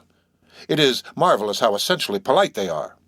I pay this particular compliment to Queequeg because he treated me with so much civility and consideration while I was guilty of great rudeness, staring at him from the bed and watching all his toilette motions, for the time my curiosity getting the better of my breeding. Nevertheless, a man like Queequeg you don't see every day. He and his ways were well worth unusual regarding. He commenced dressing at top by donning his beaver hat, a very tall one by the by, and then, still minus his trousers, he hunted up his boots. What under the heavens he did it for I cannot tell, but his next movement was to crush himself, boots in hand, and hat on, under the bed, when, from sundry violent gaspings and strainings, I inferred he was hard at work booting himself, though by no law of propriety that I ever heard of is any man required to be private when putting on his boots. But Queequeg, do you see, was a creature in the transition stage, neither caterpillar nor butterfly. He was just enough civilized to show off his outlandishness in the strangest possible manners. His education was not yet completed. He was an undergraduate. If he had not been a small degree civilized, he very probably would not have troubled himself with boots at all. But then, if he had not been still a savage, he never would have dreamt of getting under the bed to put them on. At last he emerged with his hat very much dented and crushed down over his eyes, and began creaking and limping about the room, as if, not being accustomed to boots, his pair of damp, wrinkled cowhide ones, probably not made to order either, rather pinched and tormented him at the first go-off of a bitter cold morning. Seeing now that there were no curtains to the window, and that the street being very narrow, the house opposite commanded a plain view into the room, and observing more and more the indecorous figure that Queequeg made, staving about with little else but his hat and boots on, I begged him, as well as I could, to accelerate his toilet somewhat, and particularly to get into his pantaloons as soon as possible. He complied, and then proceeded to wash himself. At that time in the morning, any Christian would have washed his face. But Queequeg, to my amazement, contented himself with restricting his ablutions to his chest, arms, and hands. He then donned his waistcoat, and taking up a piece of hard soap on the washstand center table, dipped it into water, and commenced lathering his face. I was watching to see where he kept his razor, when, lo and behold, he takes the harpoon from the bed corner, slips out the long wooden stock, unsheathes the head, wets it a little on his boot, and striding up to the bit of mirror against the wall, begins a vigorous scraping, or rather harpooning, of his cheeks. Thinks I, Queequeg, this is using Roger's best cutlery with a vengeance. Afterwards, I wondered the less at this operation when I came to know of what fine steel the head of harpoon is made, and how exceedingly sharp the long straight edges are always kept. The rest of his toilette was soon achieved, and he proudly marched out of the room, wrapped up in his great pilot monkey jacket, and sporting his harpoon like a marshal's baton.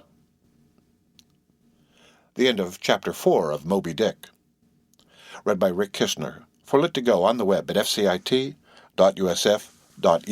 Moby Dick, or The Whale. Chapter 5. Breakfast. I quickly followed suit, and descending into the bar-room accosted the grinning landlord very pleasantly. I cherished no malice towards him, though he had been skylarking with me not a little in the matter of my bedfellow. However, a good laugh is a mighty good thing, and rather too scarce a good thing, the more's the pity. So if any one man in his own proper person affords stuff for a good joke to anybody, let him not be backward, but let him cheerfully allow himself to spend and be spent in that way. And the man that has anything bountifully laughable about him, be sure there is more in that man than you perhaps think for. The bar-room was now full of the boarders who had been dropping in the night previous, and whom I had not as yet had a good look at. They were nearly all whalemen, chief mates and second mates and third mates and sea carpenters and sea coopers and sea blacksmiths and harpooners and shipkeepers, a brown and brawny company with bosky beards, an unshorn shaggy set, all wearing monkey jackets for morning gowns. You could pretty plainly tell how long each one had been ashore. This young fellow's healthy cheek is like a sun-toasted pear in hue, and would seem to smell almost as musky. He cannot have been 3 days landed from his Indian voyage. That man next him looks a few shades lighter. You might say a touch of satin wood is in him. In the complexion of a third still lingers a tropic tawn, but slightly bleached withal. He doubtless has tarried whole weeks ashore. But who could show a cheek like Queequeg, which, barred with various tints, seemed like the Andes' western slope, to show forth in one array contrasting climates zone by zone? "Grub ho!" now cried the landlord, flinging open a door, and in we went to breakfast. They say that men who have seen the world thereby become quite at ease in manner, quite self-possessed in company. Not always, though. Ledyard, the great New England traveller, and Mungo Park, the Scotch one, of all men they possessed the least assurance in the parlour. But perhaps the mere crossing of Siberia in a sledge drawn by dogs as Ledyard did, or the taking a long solitary walk on an empty stomach in the negro heat of Africa, which was the sum of poor Mungo's performances, this kind of travel, I say, may not be the very best mode of attaining a high social polish. Still, for the most part, that sort of thing is to be had anywhere. These reflections, just here, are occasioned by the circumstance that after we were all seated at the table, and I was preparing to hear some good stories about whaling, to my no small surprise, nearly every man maintained a profound silence. And not only that, but they looked embarrassed. Yes, here were a set of sea dogs, many of whom without the slightest bashfulness had boarded great whales on the high seas, entire strangers to them, and duelled them dead without winking, and yet here they sat at a social breakfast table, all of the same calling, all of kindred tastes, looking round as sheepishly at each other as though they had never been out of sight of some sheepfold among the Green Mountains. A curious sight, these bashful bears, these timid warrior whalemen. But as for Queequeg, why, Queequeg sat there among them, at the head of the table too, it so chanced, as cool as an icicle. To be sure, I cannot say much for his breeding. His greatest admirer could not have cordially justified his bringing his harpoon into breakfast with him, and using it there without ceremony, reaching over the table with it to the imminent jeopardy of many heads, and grappling the beefsteaks towards him. But that was certainly very coolly done by him, and everyone knows that in most people's estimation, to do anything coolly is to do it genteelly. We will not speak of all Queequeg's peculiarities here, how he eschewed coffee and hot rolls, and applied his undivided attention to beefsteaks done rare. Enough that when breakfast was over, he withdrew like the rest into the public room, lighted his tomahawk pipe, and was sitting there quietly digesting and smoking with his inseparable hat on when I sallied out for a stroll. The end of Chapter 5 of Moby Dick. Read by Rick Kishner, for Lit2Go on the web at fcit.usf.edu. Moby Dick, or The Whale. Chapter 6. The Street. If I had been astonished at first catching a glimpse of so outlandish an individual as Queequeg circulating among the polite society of a civilized town, that astonishment soon departed upon taking my first daylight stroll through the streets of New Bedford. In thoroughfares nigh the docks, any considerable seaport will frequently offer to view the queerest-looking nondescript from foreign parts. Even in Broadway and Chestnut streets, Mediterranean mariners will sometimes jostle the affrighted ladies. Regent Street is not unknown to Lascars and Malays, and at Bombay, in the Apollo Green, live Yankees have often scared the natives. But New Bedford beats all Water Street and Wapping. In these last-mentioned haunts, you see only sailors, but in New Bedford, actual cannibals stand chatting at street corners, savages outright, many of whom yet carry on their bones unholy flesh. It makes a stranger stare. But besides the Fijians, Tonga-Tabors, Arromangoans, Panaganians, and Brigians, and besides the wild specimens of the whaling craft which unheeded reel about the streets, you will see other sights still more curious, certainly more comical. There weekly arrive in this town scores of great Vermonters and New Hampshire men, all athirst for gain and glory in the fishery. They are mostly young of stalwart frames, fellows who have felled forests and now seek to drop the axe and snatch the whale lance. Many are as green as the Green Mountains whence they came. In some things you would think them but a few hours old. Look there, that chap strutting round the corner.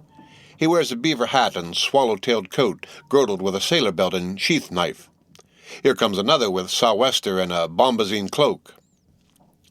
No town-bred dandy will compare with a country-bred one. I mean, a downright bumpkin dandy, a fellow that, in the dog days, will mow his 2 acres in buckskin gloves for fear of tanning his hands. Now, when a country dandy like this takes it into his head to make a distinguished reputation and joins the great whale fishery, you should see the comical things he does upon reaching the seaport. In bespeaking his sea outfit, he orders bell-buttons to his waistcoats, straps to his canvas trousers. Ha ha! Poor hayseed! How bitterly will burst those straps in the first howling gale when thou art driven, straps, buttons, and all, down the throat of the tempest. But think not that this famous town has only harpooners, cannibals, and bumpkins to show her visitors. Not at all. Still, New Bedford is a queer place.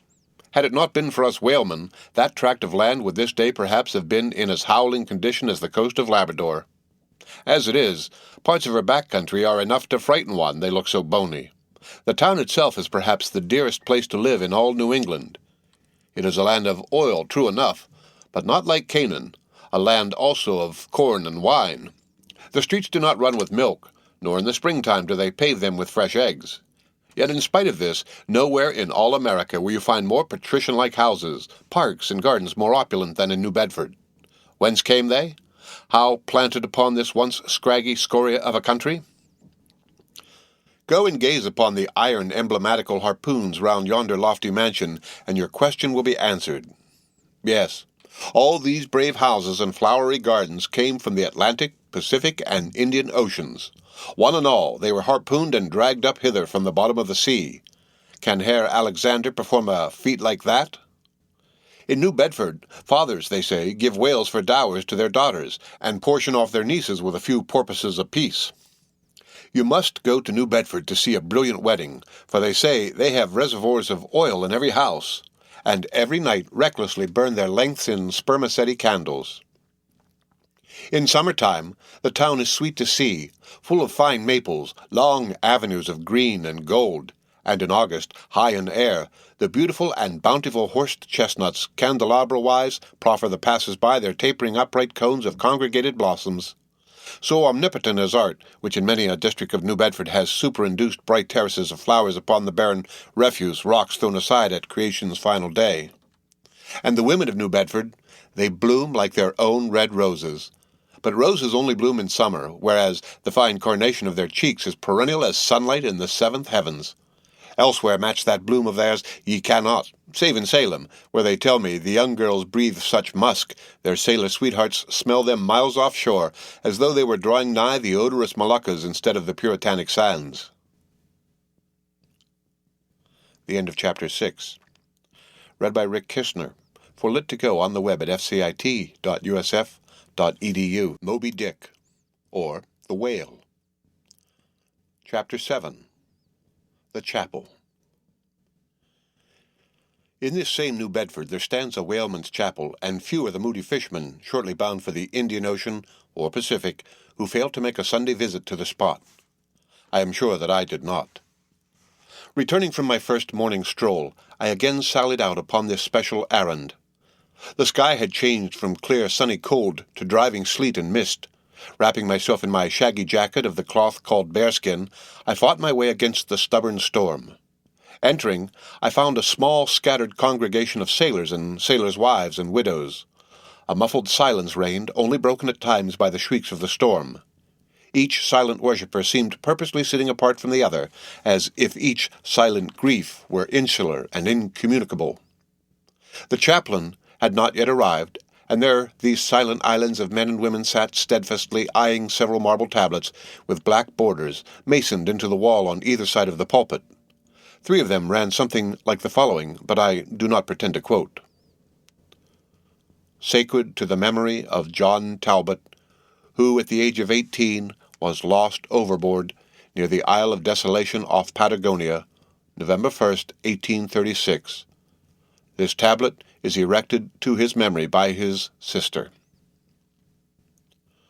Sacred to the memory of Robert Long, Willis Ellery, Nathan Coleman, Walter Canny, Seth Macy, and Samuel Gleig, forming one of the boat's crews of the ship Eliza, who were towed out of sight by a whale on the offshore ground in the Pacific December 31st, 1839.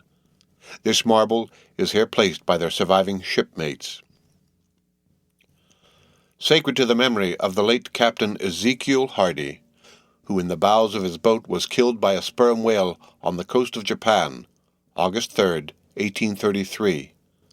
This tablet is erected to his memory by his widow. Shaking off the sleet from my ice-glazed hat and jacket, I seated myself near the door, and turning sideways, was surprised to see Queequeg near me. Affected by the solemnity of the scene, there was a wondering gaze of incredulous curiosity in his countenance. This savage was the only person present who seemed to notice my entrance, because he was the only one who could not read, and therefore was not reading those frigid inscriptions on the wall. Whether any of the relatives of the seamen whose names appeared there were now among the congregation, I know not. But so many are the unrecorded accidents in the fishery, and so plainly did several women present wear the countenance, if not the trappings, of some unceasing grief, that I feel sure that here before me were assembled those in whose unhealing hearts the sight of those bleak tablets sympathetically caused the old wounds to bleed afresh. Oh, ye whose dead lie buried beneath the green grass, who standing among flowers can say, Here, here lies my beloved. Ye know not the desolation that broods in bosoms like these. What bitter blanks in those black-bordered marbles which cover no ashes. What despair in those immovable inscriptions. What deadly voids and unbidden infidelities in the lines that seem to gnaw upon all faith and refuse resurrections to the beings who have placelessly perished without a grave. As well might those tablets stand in the cave of Elephanta as here. In what census of living creatures the dead of mankind are included, why, it is that a universal proverb says of them that they tell no tales, though containing more secrets than the Goodwin Sands. How it is that to his name, who yesterday departed for the other world, we prefix so significant and infidel a word, and yet do not thus entitle him, if he but embarks for the remotest Indies of this living earth, why the life insurance companies pay death forfeitures upon immortals. In what eternal unstirring paralysis and deadly hopeless trance yet lies antique Adam, who died 60 round centuries ago. How it is that we still refuse to be comforted for those who we nevertheless maintain are dwelling in unspeakable bliss. Why all the living so strive to hush all the dead? Wherefore but the rumor of a knocking in a tomb will terrify a whole city? All these things are not without their meanings. But faith, like a jackal, feeds among the tombs, and even from these dead doubts she gathers her most vital hope. It needs scarcely to be told with what feelings on the eve of a Nantucket voyage I regarded those marble tablets, and by the murky light of the darkened, doleful day read the fate of the whaleman who had gone before me. Yes, Ishmael, the same fate may be thine. But somehow I grew merry again. Delightful inducements to embark, fine chance for promotion. It seems, a stove boat will make me an immortal by brevet.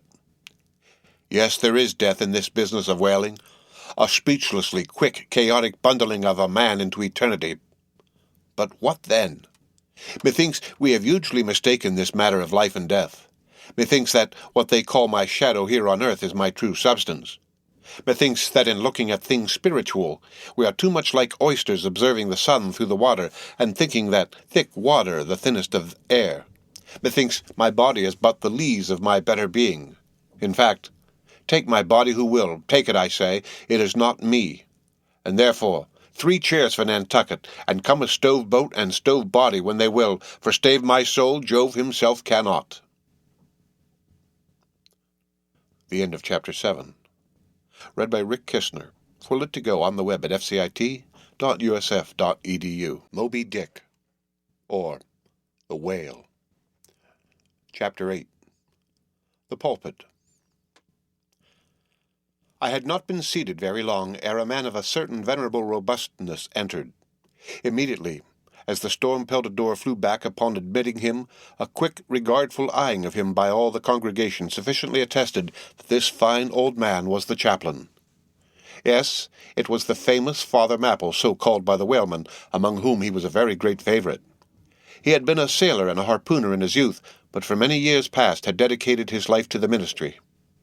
At the time I now write of, Father Mapple was in the hardy winter of a healthy old age, that sort of old age which seems merging into a second flowering youth, for among all the fissures of his wrinkles there shone certain mild gleams of a newly developing bloom, the spring verdure peeping forth even beneath February's snow.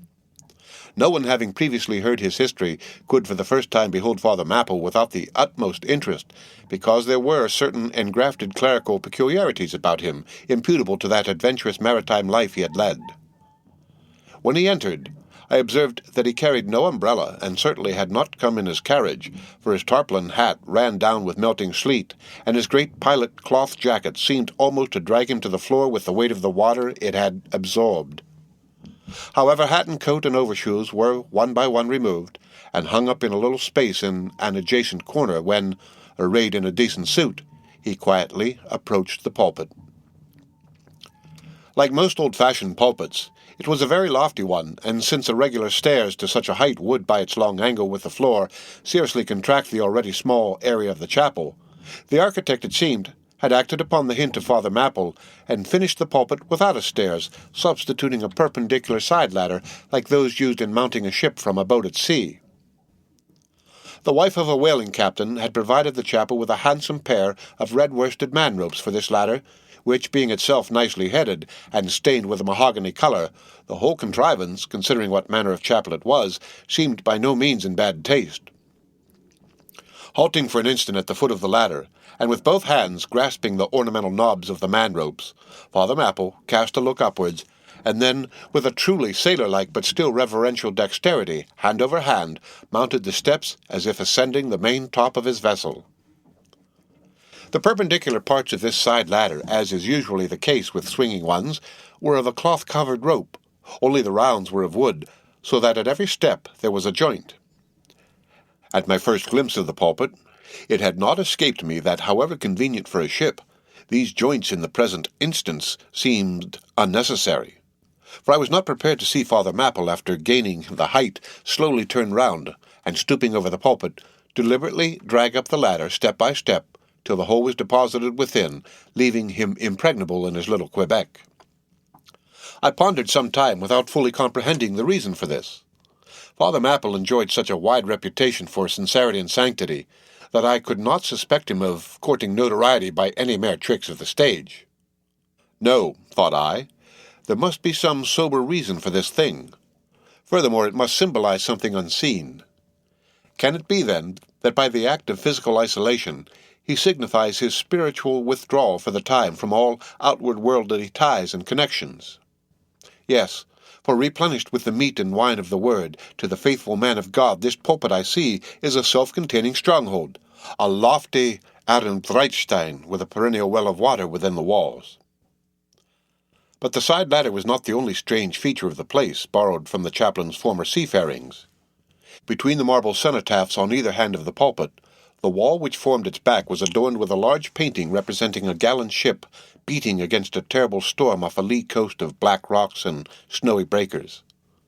But high above the flying scud and dark rolling clouds, there floated a little isle of sunlight from which beamed forth an angel's face, and this bright face shed a distinct spot of radiance upon the ship's tossed deck, something like the silver plate now inserted into the Victory's plank where Nelson fell.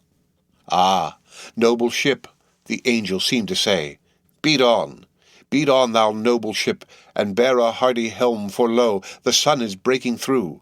The clouds are rolling off, serenest azure is at hand. Nor was the pulpit itself without a trace of the same sea taste that had achieved the ladder and the picture. Its panelled front was in the likeness of a ship's bluff bows, and the Holy Bible rested on a projecting piece of scrollwork fashioned after a ship's fiddle-headed beak. What could be more full of meaning? For the pulpit is ever this earth's foremost part. All the rest comes in its rear. The pulpit leads the world.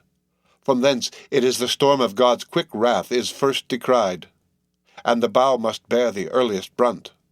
From thence it is the God of breezes, fair or foul, is first invoked for favourable winds. Yes, the world's a ship on its passage out, and not a voyage complete, and the pulpit is its prow. The end of Chapter 8. Read by Rick Kistner. For Lit to Go on the web at fcit.usf.edu. Moby Dick, or The Whale. Chapter 9. The Sermon. Father Mapple rose, and in a mild voice of unassuming authority ordered the scattered people to condense. "Starboard gangway! There! Side away to larboard! Larboard gangway to starboard! Midships! Midships!" There was a low rumbling of heavy sea boots among the benches, and a still slighter shuffling of women's shoes, and all was quiet again, and every eye on the preacher.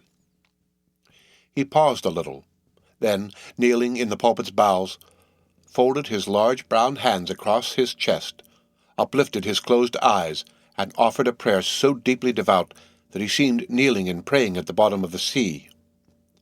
This ended in prolonged solemn tones, like the continual tolling of a bell in a ship that is foundering at sea in a fog. In such tones he commenced reading the following hymn, but changing his manner towards the concluding stanzas, burst forth with appealing exultation and joy. "The ribs and terrors in the whale arched over me a dismal gloom, while all God's sunlit waves rolled by and lift me deepening down to doom. I saw the opening maw of hell, with endless pains and sorrows there, which none but they that feel can tell. Oh, I was plunging to despair. In black distress, I called my God. When I could scarce believe him mine, he bowed his ear to my complaints. No more the whale did me confine.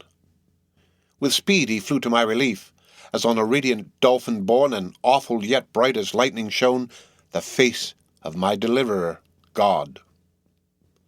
My song forever shall record that terrible, that joyful hour. I give the glory to my God, his all the mercy and the power." Nearly all joined in singing this hymn, which swelled high above the howling of the storm. A brief pause ensued. The preacher slowly turned over the leaves of the Bible, and at last, folding his hand down upon the proper page, said, "Beloved shipmates, clinch the last verse of the first chapter of Jonah. And God had prepared a great fish to swallow up Jonah." Shipmates, this book, containing only 4 chapters, 4 yarns, is one of the smallest strands in the mighty cable of the Scriptures. Yet what depths of the soul does Jonah's deep sea line sound! What a pregnant lesson to us is this prophet! What a noble thing is that canticle in the fish's belly! How billow-like and boisterously grand! We feel the floods surging over us. We sound with him to the kelpy bottom of the waters. Seaweed and all the slime of the sea is about us. But what is this lesson that the book of Jonah teaches? Shipmates, it is a 2-stranded lesson, a lesson to us all as sinful men, and a lesson to me as a pilot of the living God. As sinful men, it is a lesson to us all, because it is a story of the sin, hard-heartedness, suddenly awakened fears, the swift punishment, repentance, prayers, and finally, the deliverance and joy of Jonah. As with all sinners among men, the sin of this son of Amittai was in his willful disobedience of the command of God. Never mind now what that command was or how conveyed, which he found a hard command. But all the things that God would have us do are hard for us to do. Remember that, and hence he oftener commands us than endeavors to persuade. And if we obey God, we must disobey ourselves, and it is in this disobeying ourselves wherein the hardness of obeying God consists. With this sin of disobedience in him, Jonah still further flouts at God by seeking to flee from him. He thinks that a ship made by men will carry him into countries where God does not reign, but only the captains of this earth. He skulks about the wharves of Joppa, and seeks a ship that's bound for Tarshish. There lurks, perhaps, a hitherto unheeded meeting here. By all accounts, Tarshish could have been no other city than the modern Cadiz. That's the opinion of learned men. And where is Cadiz, shipmates? Cadiz is in Spain, as far by water from Joppa as Jonah could possibly have sailed in those ancient days when the Atlantic was an almost unknown sea. Because Joppa, the modern Jaffa, shipmates, is on the most easterly coast of the Mediterranean, the Syrian and Tarshish or Cadiz more than 2,000 miles to the westward from that, just outside the Straits of Gibraltar. See ye not, then, shipmates, that Jonah sought to flee worldwide from God? Miserable man! Oh, most contemptible and worthy of all scorn, with slouched hat and guilty eye skulking from his guard, prowling among the shipping like a vile burglar hastening to cross the seas. So disordered, self-condemning is his look, that had there been policemen in those days, Jonah, on the mere suspicion of something wrong, had been arrested ere he touched a deck. How plainly he's a fugitive, no baggage, not a hat-box, valise, or carpet-bag. No friends accompany him to the wharf with their adieu. At last, after much dodging search, he finds the Tarshish ship receiving the last items of her cargo, and as he steps on board to see its captain in the cabin, all the sailors for the moment desist from hoisting in the goods to mark the stranger's evil eye. Jonah sees this, but in vain he tries to look all ease and confidence. In vain essays his wretched smile. Strong intuitions of the man assure the mariners he can be no more innocent. In their gamesome but still serious way, one whispers to the other, "Jack, he's robbed a widow." Or, "Joe, do you mark him? He's a bigamist." Or, "Harry, lad, I guess he's the adulterer that broke jail in old Gomorrah." Or, belike, one of the missing murderers from Sodom. Another runs to read the bill that's stuck against the spile upon the wharf to which the ship is moored, offering 500 gold coins for the apprehension of a parricide, and containing a description of his person. He reads, and looks from Jonah to the bill, while all his sympathetic shipmates now crowd round Jonah, prepared to lay their hands upon him. Frighted, Jonah trembles, and summoning all his boldness to his face, only looks so much the more a coward. He will not confess himself suspected, but that itself is strong suspicion. So he makes the best of it, and when the sailors find him not to be the man that is advertised, they let him pass, and he descends into the cabin. "Who's there?" cries the captain at his busy desk, hurriedly making out his papers for the customs. "Who's there?" Oh, how that harmless question mangles Jonah. For the instant he almost turns to flee again. But he rallies. "I seek a passage in this ship to Tarshish. How soon sail ye, sir?" Thus far the busy captain had not looked up to Jonah, though the man now stands before him. But no sooner does he hear that hollow voice than he darts a scrutinizing glance. "We sail with the next coming tide," at last he slowly answered, still intently eyeing him. "No sooner, sir?" "Soon enough for any honest man that goes a passenger." "Ha! Jonah, that's another stab." But he swiftly calls away the captain from that scent. "I'll sail with ye," he says. "The passage money, how much is that? I'll pay now." For it is particularly written, shipmates, as if it were a thing not to be overlooked in this history, that he paid the fare thereof, ere the craft did sail, and taken with the context, this is full of meaning. Now, Jonah's captain, shipmates, was one whose discernment detects crime in any, but whose cupidity exposes it only in the penniless. In this world, shipmates, sin that pays its way can travel freely and without a passport, whereas virtue, if a pauper, is stopped at all frontiers. So Jonah's captain prepares to test the length of Jonah's purse ere he judge him openly. He charges him thrice the usual sum, and it's assented to.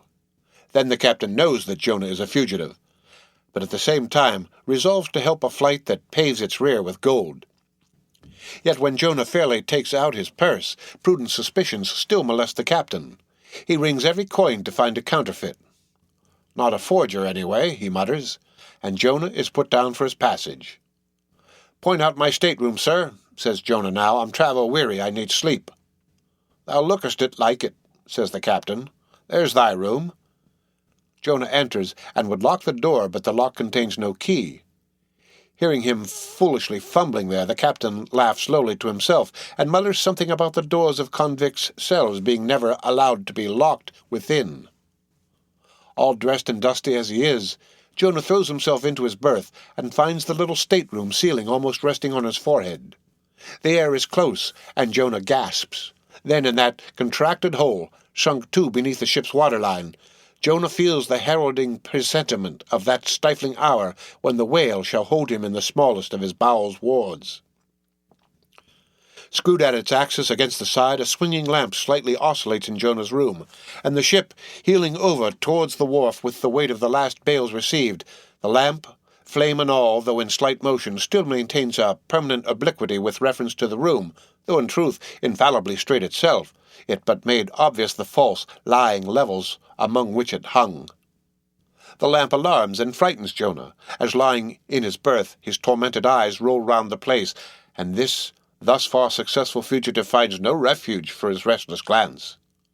But that contradiction in the lamp more and more appalls him. The floor, the ceiling, and the side are all awry. Oh, so my conscience hangs in me, he groans, straight upward so it burns, but the chambers of my soul are all in crookedness. Like one who after a night of drunken revelry hies to his bed, still reeling, but with conscience yet pricking him as the plungings of the Roman racehorse, but so much the more strike his steel tags into him. As one who in that miserable plight still turns and turns in giddy anguish, praying God for annihilation until the fit be past. And at last amid the whirl of woe he feels a deep stupor steal over him, as over the man who bleeds to death, for conscience is the wound, and there's naught to staunch it. So after sore wrestlings in his berth, Jonah's prodigy of ponderous misery drags him drowning down to sleep. And now the time of tide has come. The ship casts off her cables, and from the deserted wharf the uncheered ship for Tarshish all careening glides to sea. That ship, my friends, was the first of recorded smugglers. The contraband was Jonah. But the sea rebels. He will not bear the wicked burden. A dreadful storm comes on, the ship is like to break. But now, when the boatswain calls all hands to lighten her, when boxes, bales, and jars are clattering overboard, when the wind is shrieking and the men are yelling, and every plank thunders with trampling feet right over Jonah's head, in all this raging tumult, Jonah sleeps his hideous sleep. He sees no black sky and raging sea, feels not the reeling timbers, and little hears he or heeds he the far rush of the mighty whale, which even now with open mouth is cleaving the seas after him. Aye, shipmates, Jonah was gone down into the sides of the ship, a berth in the cabin as I have taken it, and was fast asleep.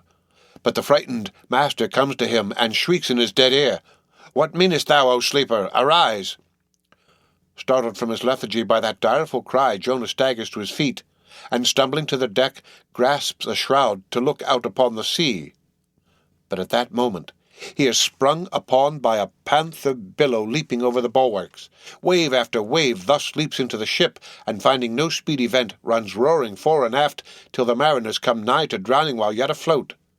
And ever, as the white moon shows her affrighted face from the steep gullies and the blackness overhead, aghast Jonah sees the rearing bowsprit pointing high upward, but soon beat downward again towards the tormented deep. Terrors upon terrors run shouting through his soul. In all his cringing attitudes the god fugitive is now too plainly known. The sailors mark him, more and more certain grow their suspicions of him, and at last, fully to test the truth by referring the whole matter to high heaven, they fall to casting lots to see for whose cause this great tempest was upon them. The lot is Jonah's. That discovered, then how furiously they mob him with their questions. What is thine occupation? Whence comest thou? Thy country? What people? But mark now, my shipmates, the behaviour of poor Jonah. The eager mariners but ask him who he is, and where from, whereas they not only receive an answer to those questions, but likewise another answer to a question not put by them, but the unsolicited answer is forced from Jonah by the hard hand of God that is upon him. "I am a Hebrew," he cries, and then, "I fear the Lord, the God of heaven, who hath made the seas and the dry land." Fear him, O Jonah. Aye, well mightest thou fear the Lord God then.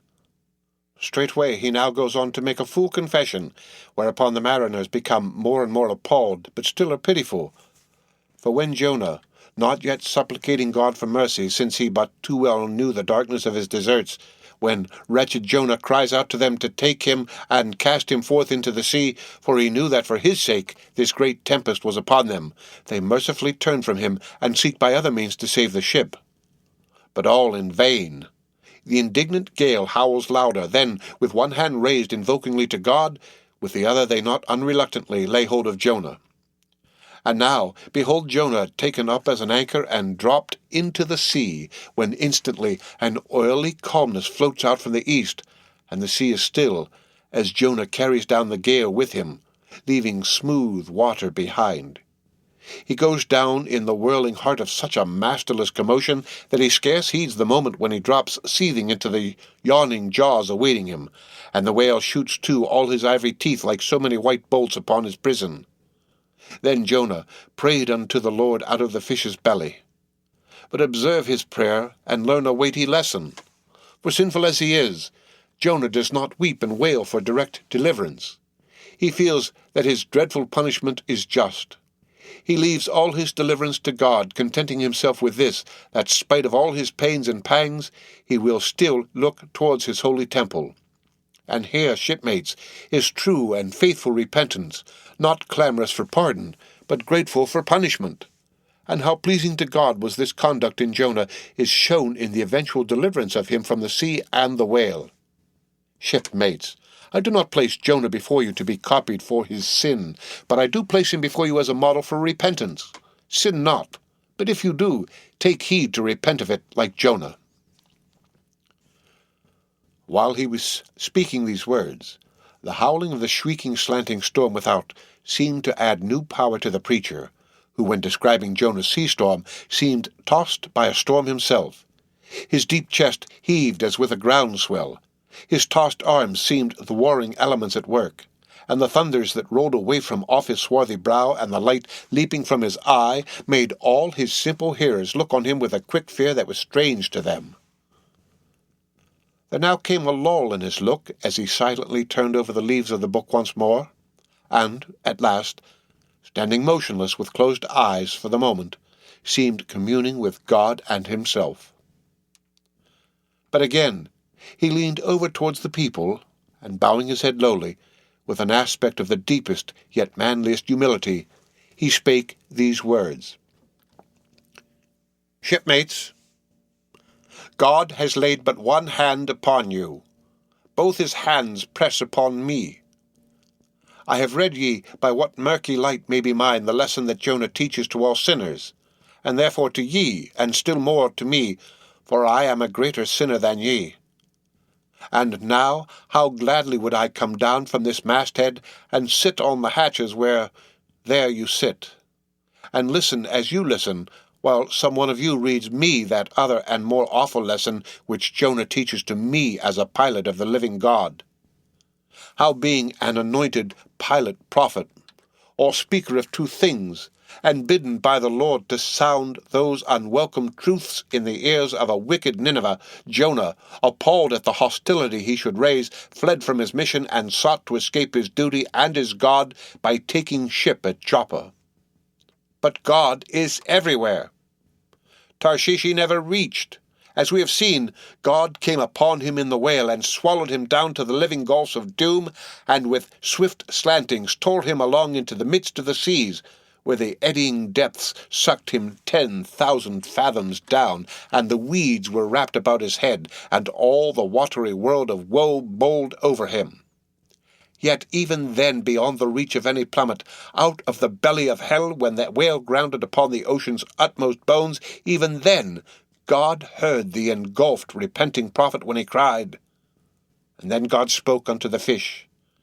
And from the shuddering cold and blackness of the sea, the whale came breaching up towards the warm and pleasant sun, and all the delights of air and earth, and vomited out Jonah upon the dry land, when the word of the Lord came a second time.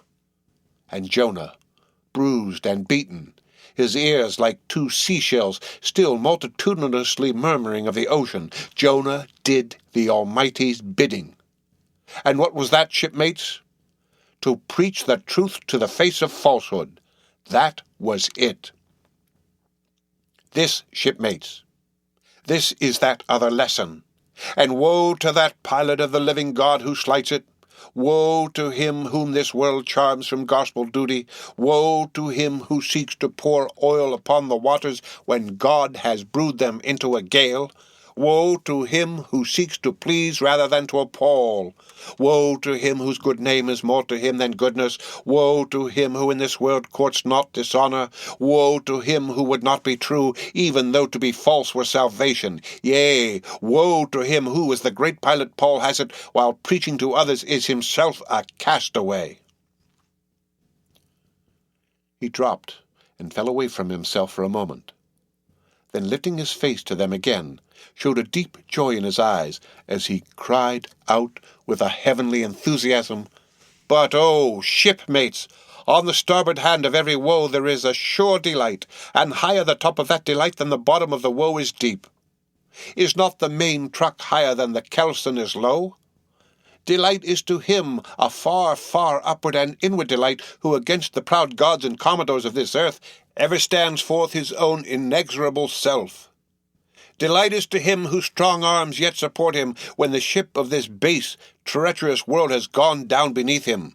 Delight is to him who gives no quarter in the truth and kills, burns, and destroys all sin, though he pluck it out from under the robes of senators and judges. Delight, top-gallant delight, is to him who acknowledges no law or lord but the Lord his God, and is only a patriot to heaven.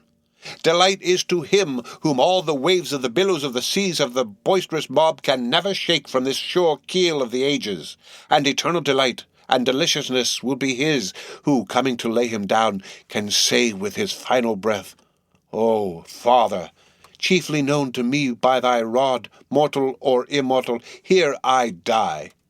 I have striven to be thine, more than to be this world's or mine own. Yet this is nothing. I leave eternity to thee, for what is man that he should live out the lifetime of his God?"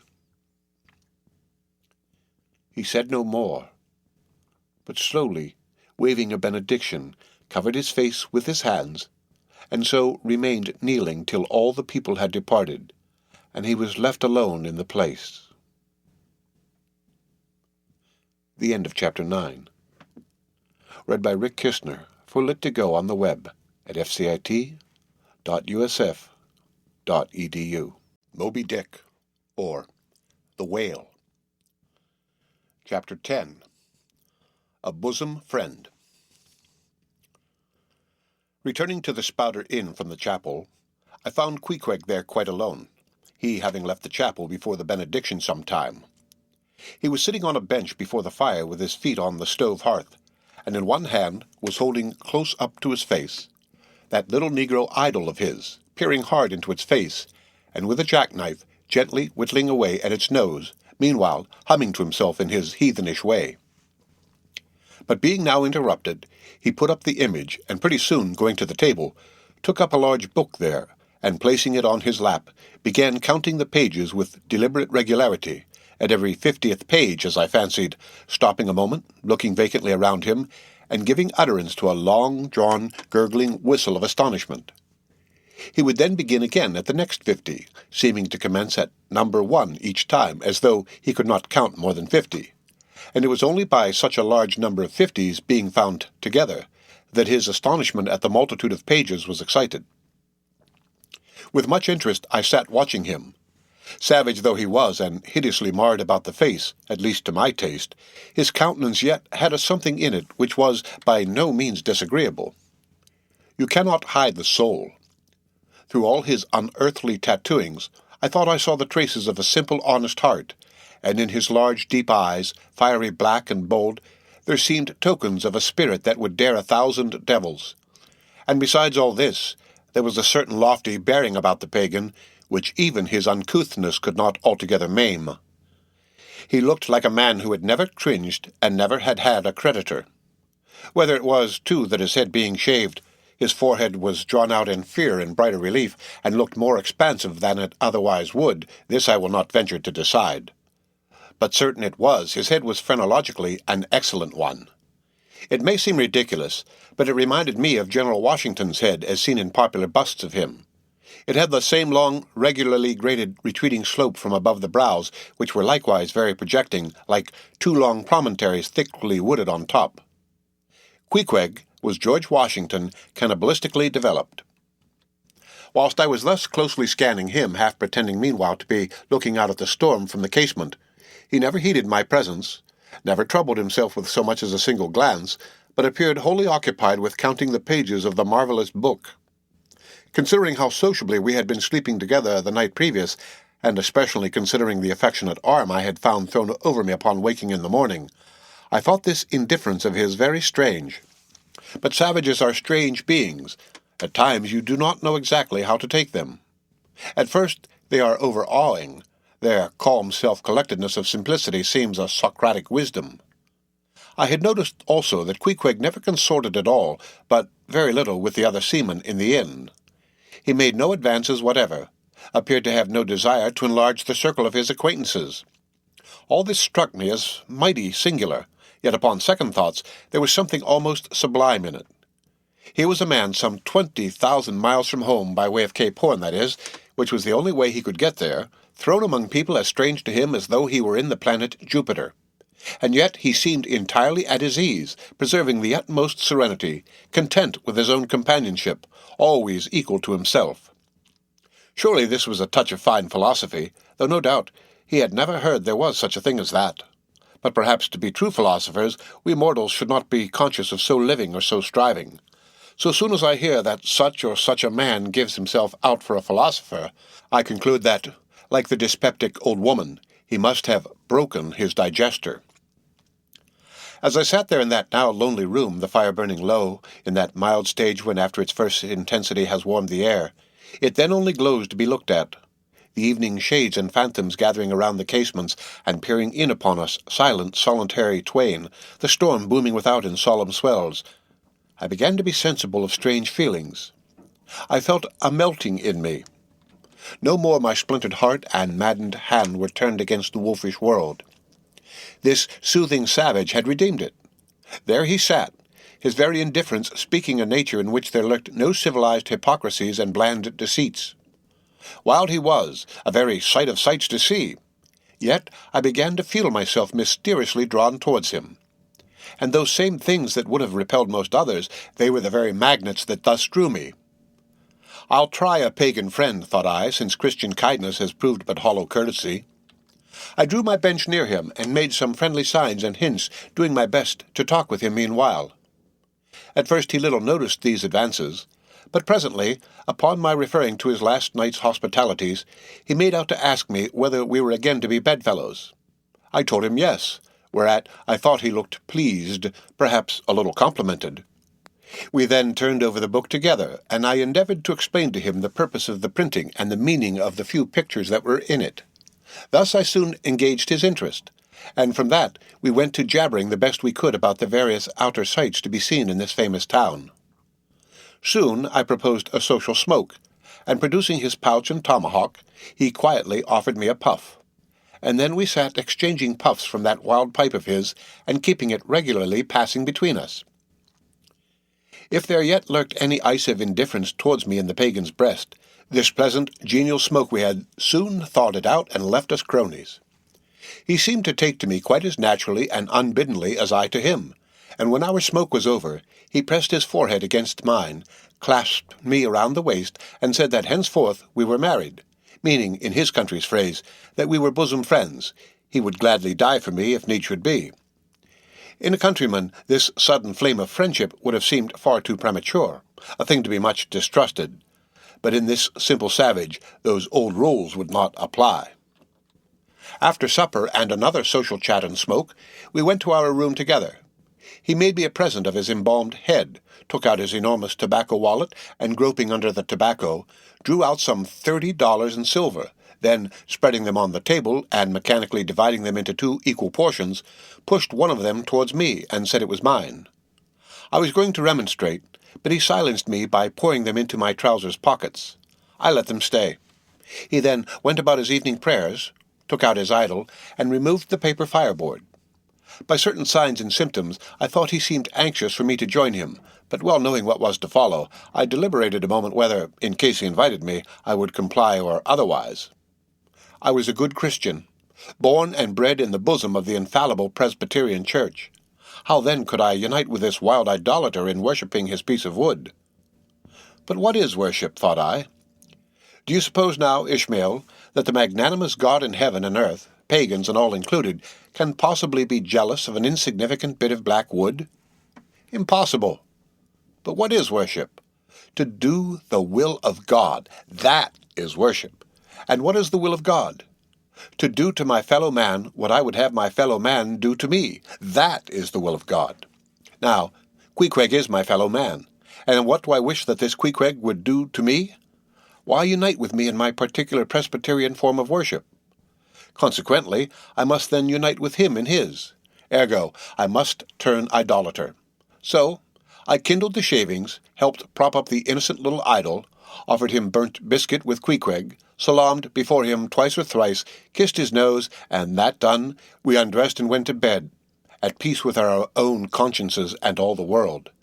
But we did not go to sleep without some little chat. How it is I know not, but there is no place like a bed for confidential disclosures between friends. Man and wife, they say, there open the very bottom of their souls to each other, and some old couples often lie and chat over old times till nearly morning. Thus, then, in our heart's honeymoon lay I and ℌ𝔞𝔫𝔞𥐽, a cozy, loving pair. The end of Chapter 10. Read by Rick Kistner, for Lit to Go on the web, at fcit.usf.edu. Moby Dick, or The Whale. Chapter 11. Nightgown. We had lain thus in bed, chatting and napping at short intervals, and ℌ𝔞𝔫𝔞 now and then affectionately throwing his brown tattooed legs over mine, and then drawing them back. So entirely sociable and free and easy were we, when at last, by reason of our confabulations, what little nappishness remained in us altogether departed, and we felt like getting up again, though daybreak was yet some way down the future. Yes, we became very wakeful, so much so that our recumbent position began to grow wearisome, and by little and little we found ourselves sitting up, the clothes well tucked around us, leaning against the headboard with our 4 knees drawn up close together, and our 2 noses bending over them, as if our knee-pans were warming pans. We felt very nice and snug, the more so since it was so chilly out of doors. Indeed, out of bedclothes too, seeing that there was no fire in the room. The more so, I say, because, truly to enjoy bodily warmth, some small part of you must be cold, for there is no quality in this world that is not what it is merely by contrast. Nothing exists in itself. If you flatter yourself that you are all over comfortable, and have been so a long time, then you cannot be said to be comfortable any more. But if, like ℌ𝔞𝔫𝔞 and me in the bed, the tip of your nose or the crown of your head be slightly chilled, why then indeed, in the general consciousness, you feel most delightfully and unmistakably warm. For this reason, a sleeping apartment should never be furnished with a fire, which is one of the luxurious discomforts of the rich. For the height of this sort of deliciousness is to have nothing but the blanket between you and your snugness, and the cold of the outer air. Then there you lie like the one warm spark in the heart of an Arctic crystal. We had been sitting in this crouching manner for some time, when all at once I thought I would open my eyes, for when between sheets, whether by day or by night, and whether asleep or awake, I have a way of always keeping my eyes shut, in order the more to concentrate the snugness of being in bed. Because no man can ever feel his own identity aright except his eyes be closed, as if darkness were indeed the proper element of our essences, though light be more congenial to our clayey part. Upon opening my eyes, then, and coming out of my own pleasant and self-created darkness into the imposed and coarse outer gloom of the unilluminated 12 o'clock at night, I experienced a disagreeable revulsion. Nor did I at all object to the hint from ℌ𝔞𝔫𝔞 that perhaps it were best to strike a light, seeing that we were so wide awake, and besides he felt a strong desire to have a few quiet puffs from his tomahawk. Be it said, that though I had felt such a strong repugnance to his smoking in the bed the night before, yet see how elastic our stiff prejudices grow when love comes once to bend them. For now I liked nothing better than to have ℌ𝔞𝔫𝔞 smoking by me, even in bed, because he seemed to be so full of such serene household joy then. I no more felt unduly concerned for the landlord's policy of insurance. I was only alive to the condensed, confidential comfortableness of sharing a pipe and a blanket with a real friend. With our shaggy jackets drawn about our shoulders, we now passed the tomahawk from one to the other, till slowly there grew over us a blue hanging tester of smoke, illuminated by the flame of the new-lit lamp. Whether it was that this undulating tester rolled the savage away to far-distant scenes, I know not, but he now spoke of his native island, and, eager to hear his history, I begged him to go on and tell it. He gladly complied, though at the time I but ill comprehended not a few of his words, yet subsequent disclosures, when I had become more familiar with his broken phraseology, now enable me to present the whole story, such as it may prove in the mere skeleton I give. The end of Chapter 11. Read by Rick Kishner, for Lit to Go on the web at fcit.usf.edu. Moby Dick, or The Whale. Chapter 12. Biographical. ℌ𝔞𝔫𝔞𝔥 was a native of Rokovoko, an island far away to the west and south. It is not down in any map. Two places never are. When a new-hatched savage, running wild about his native woodlands in a grass clout, followed by the nibbling goats, as if he were a green sapling, even then in ℌ𝔞𝔫𝔞𝔥's ambitious soul lurked a strong desire to see something more of Christendom than a specimen whaler or two. His father was a high chief, a king, his uncle a high priest, and on the maternal side he boasted aunts who were wives of unconquerable warriors. There was excellent blood in his veins, royal stuff, though sadly vitiated, I fear, by the cannibal propensity he nourished in his untutored youth. A Sag Harbor ship visited his father's bay, and ℌ𝔞𝔫𝔞𝔥 sought a passage to Christian lands. But the ship, having her full complement of seamen, spurned his suit, and not all the king his father's influence could prevail. But ℌ𝔞𝔫𝔞𝔥 vowed a vow. Alone in his canoe, he paddled off to a distant strait which he knew the ship must pass through when she quitted the island. On one side was a coral reef, on the other a low tongue of land covered with mangrove thickets that grew out into the water. Hiding his canoe, still afloat, among these thickets with its prow seaward, he sat down in the stern, paddle low in hand, and when the ship was gliding by, like a flash, he darted out, gained her side with one backward dash of his foot, capsized and sank his canoe, climbed up the chains, and throwing himself at full length upon the deck, grappled a ringbolt there and swore not to let it go, though hacked in pieces.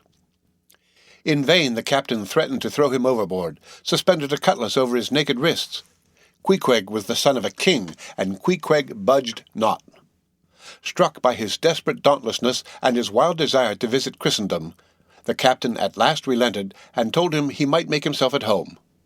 But this fine young savage, this sea prince of Wales, never saw the captain's cabin. They put him down among the sailors and made a whaleman of him. But like Tsar Peter, content to toil in the shipyards of foreign cities, ℌ𝔞𝔫𝔞𝔥 disdained no seeming ignominy, if thereby he might happily gain the power of enlightening his untutored countrymen. For at bottom, so he told me, was actuated by a profound desire to learn among the Christians the arts whereby to make his people still happier than they were, and more than that, still better than they were. But alas! The practices of whalemen soon convinced him that even Christian could be both miserable and wicked, infinitely more so than all his father's heathens.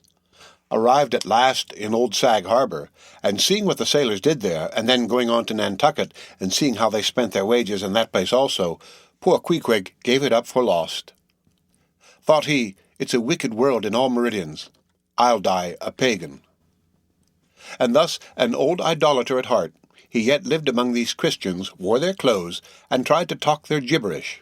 Hence the queer ways about him, though now some time from home.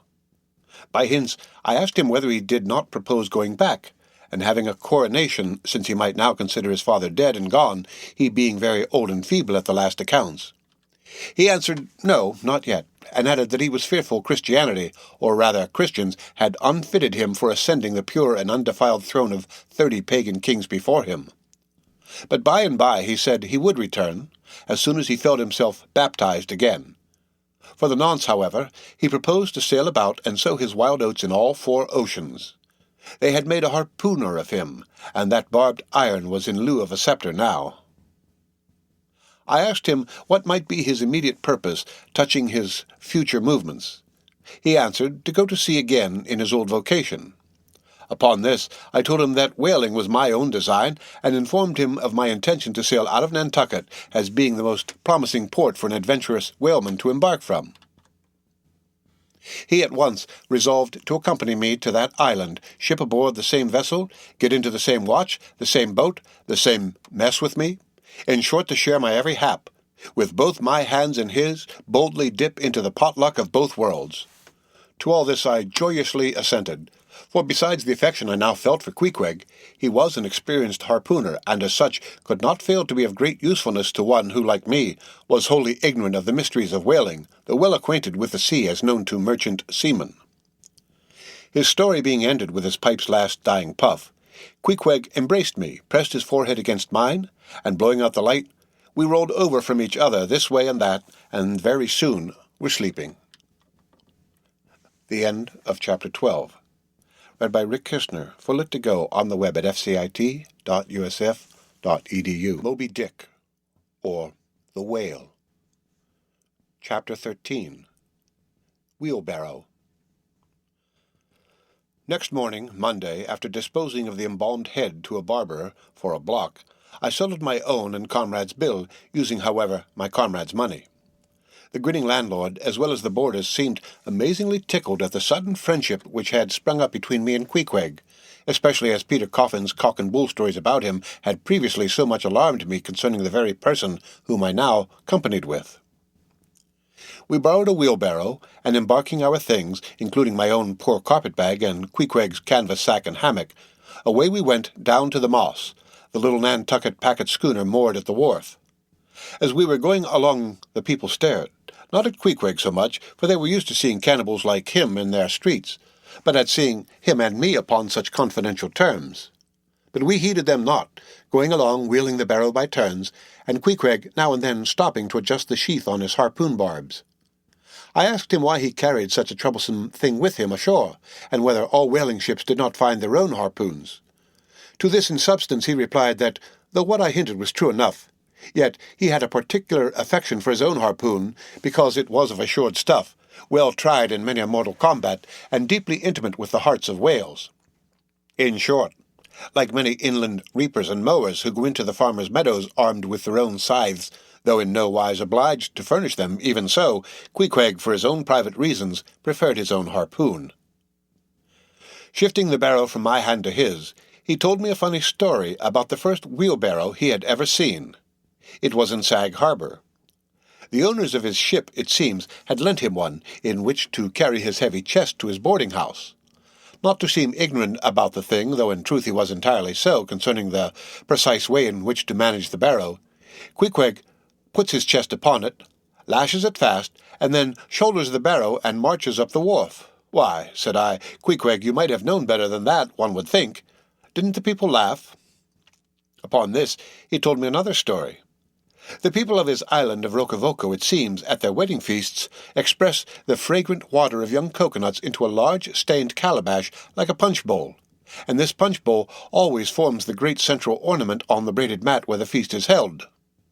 Now, a certain grand merchant ship once touched at Rokovoko, and its commander, from all accounts a very stately, punctilious gentleman, at least for a sea captain, this commander was invited to the wedding feast of Queequeg's sister, a pretty young princess just turned of 10. Well, when all the wedding guests were assembled at the bride's bamboo cottage, this captain marches in, and being assigned the place of honor, placed himself over against the punch bowl, and between the high priest and his majesty the king, Queequeg's father. Grace being said, for those people have their grace as well as we, though Queequeg told me that unlike us, who at such times look downwards to our platters, they, on the contrary, copying the ducks, glance upwards to the great giver of all feasts. Grace, I say, being said, the high priest opens the banquet by the immemorial ceremony of the island, that is, dipping his consecrated and consecrating fingers into the bowl before the blessed beverage circulates. Seeing himself placed next the priest, and noting the ceremony, and thinking himself, being captain of a ship, as having plain precedence over a mere island king, especially in the king's own house, the captain coolly proceeds to wash his hands in the punch bowl, taking it, I suppose, for a huge finger-glass. "Now," said Queequeg, "what you think now? Didn't our people laugh?" At last, passage paid and luggage safe, we stood on board the schooner. Hoisting a sail, it glided down the ℌ𝔞𝔫𝔞𝔥 River. On one side, New Bedford rose in terraces of streets, their ice-covered trees all glittering in the clear, cold air. Huge hills and mountains of casks on casks were piled upon her wharves, and side by side the world-wandering whale-ships lay silent and safely moored at last, while from others came a sound of carpenters and coopers with blended noises of fires and forges to melt the pitch, all betokening that new cruises were on the start, that one most perilous and long voyage ended, only begins a second, and a second ended, only begins a third, and so on for ever and for aye. Such is the endlessness, yea, the intolerableness of all earthly effort. Gaining the more open water, the bracing breeze waxed fresh. The little moss tossed the quick foam from her bows as a young colt his snortings. How I snuffed that Tartar air! How I spurned the turnpike earth! That common highway all over dented with the marks of Slavish heels and hoofs, and turned me to admire the magnanimity of the sea which will permit no records. At the same foam fountain, Queequeg seemed to drink and reel with me. His dusky nostrils swelled apart. He showed his filed and pointed teeth. On we flew, and our offing gained, the moss did homage to the blast, ducked and dived her bows as a slave before the Sultan. Sideways leaning, we sideways darted, every rope yarn tingling like a wire, the two tall masts buckling like Indian canes in land tornadoes. So full of this reeling scene were we, as we stood by the plunging bowsprit, that for some time we did not notice the jeering glances of the passengers, a lubber-like assembly who marveled that two fellow beings should be so companionable, as though a white man were anything more dignified than a whitewashed Negro. But there were some boobies and bumpkins there, who by their intense greenness must have come from the heart and centre of all verdure. Queequeg caught one of these young saplings mimicking him behind his back. I thought the bumpkin's hour of doom was come. Dropping his harpoon, the brawny savage caught him in his arms, and by an almost miraculous dexterity and strength, sent him high up bodily into the air. Then slightly tapping his stern in mid-somerset, the fellow landed with bursting lungs upon his feet, while Queequeg, turning his back upon him, lighted his tomahawk pipe and passed it to me for a puff. "Captain! Captain!" yelled the bumpkin, running towards that officer. "Captain! Captain! Here's the devil!" "Hallo you, sir!" cried the captain, a gaunt rib of the sea, stalking up to Queequeg. "What in thunder do you mean by that? Don't you know you might have killed that chap?" "What him say?" said Queequeg, as he mildly turned to me. "He say," said I, "that you came near killy that man there," pointing to the still shivering greenhorn. "Killy?" cried Queequeg, twisting his tattooed face into an unearthly expression of disdain. "Ah, him bevy smally fishy. Queequeg no killy so smally fishy. Queequeg killy big whale." "Look you," roared the captain, "I'll kill you, you cannibal, if you try any more of your tricks aboard here, so mind your eye."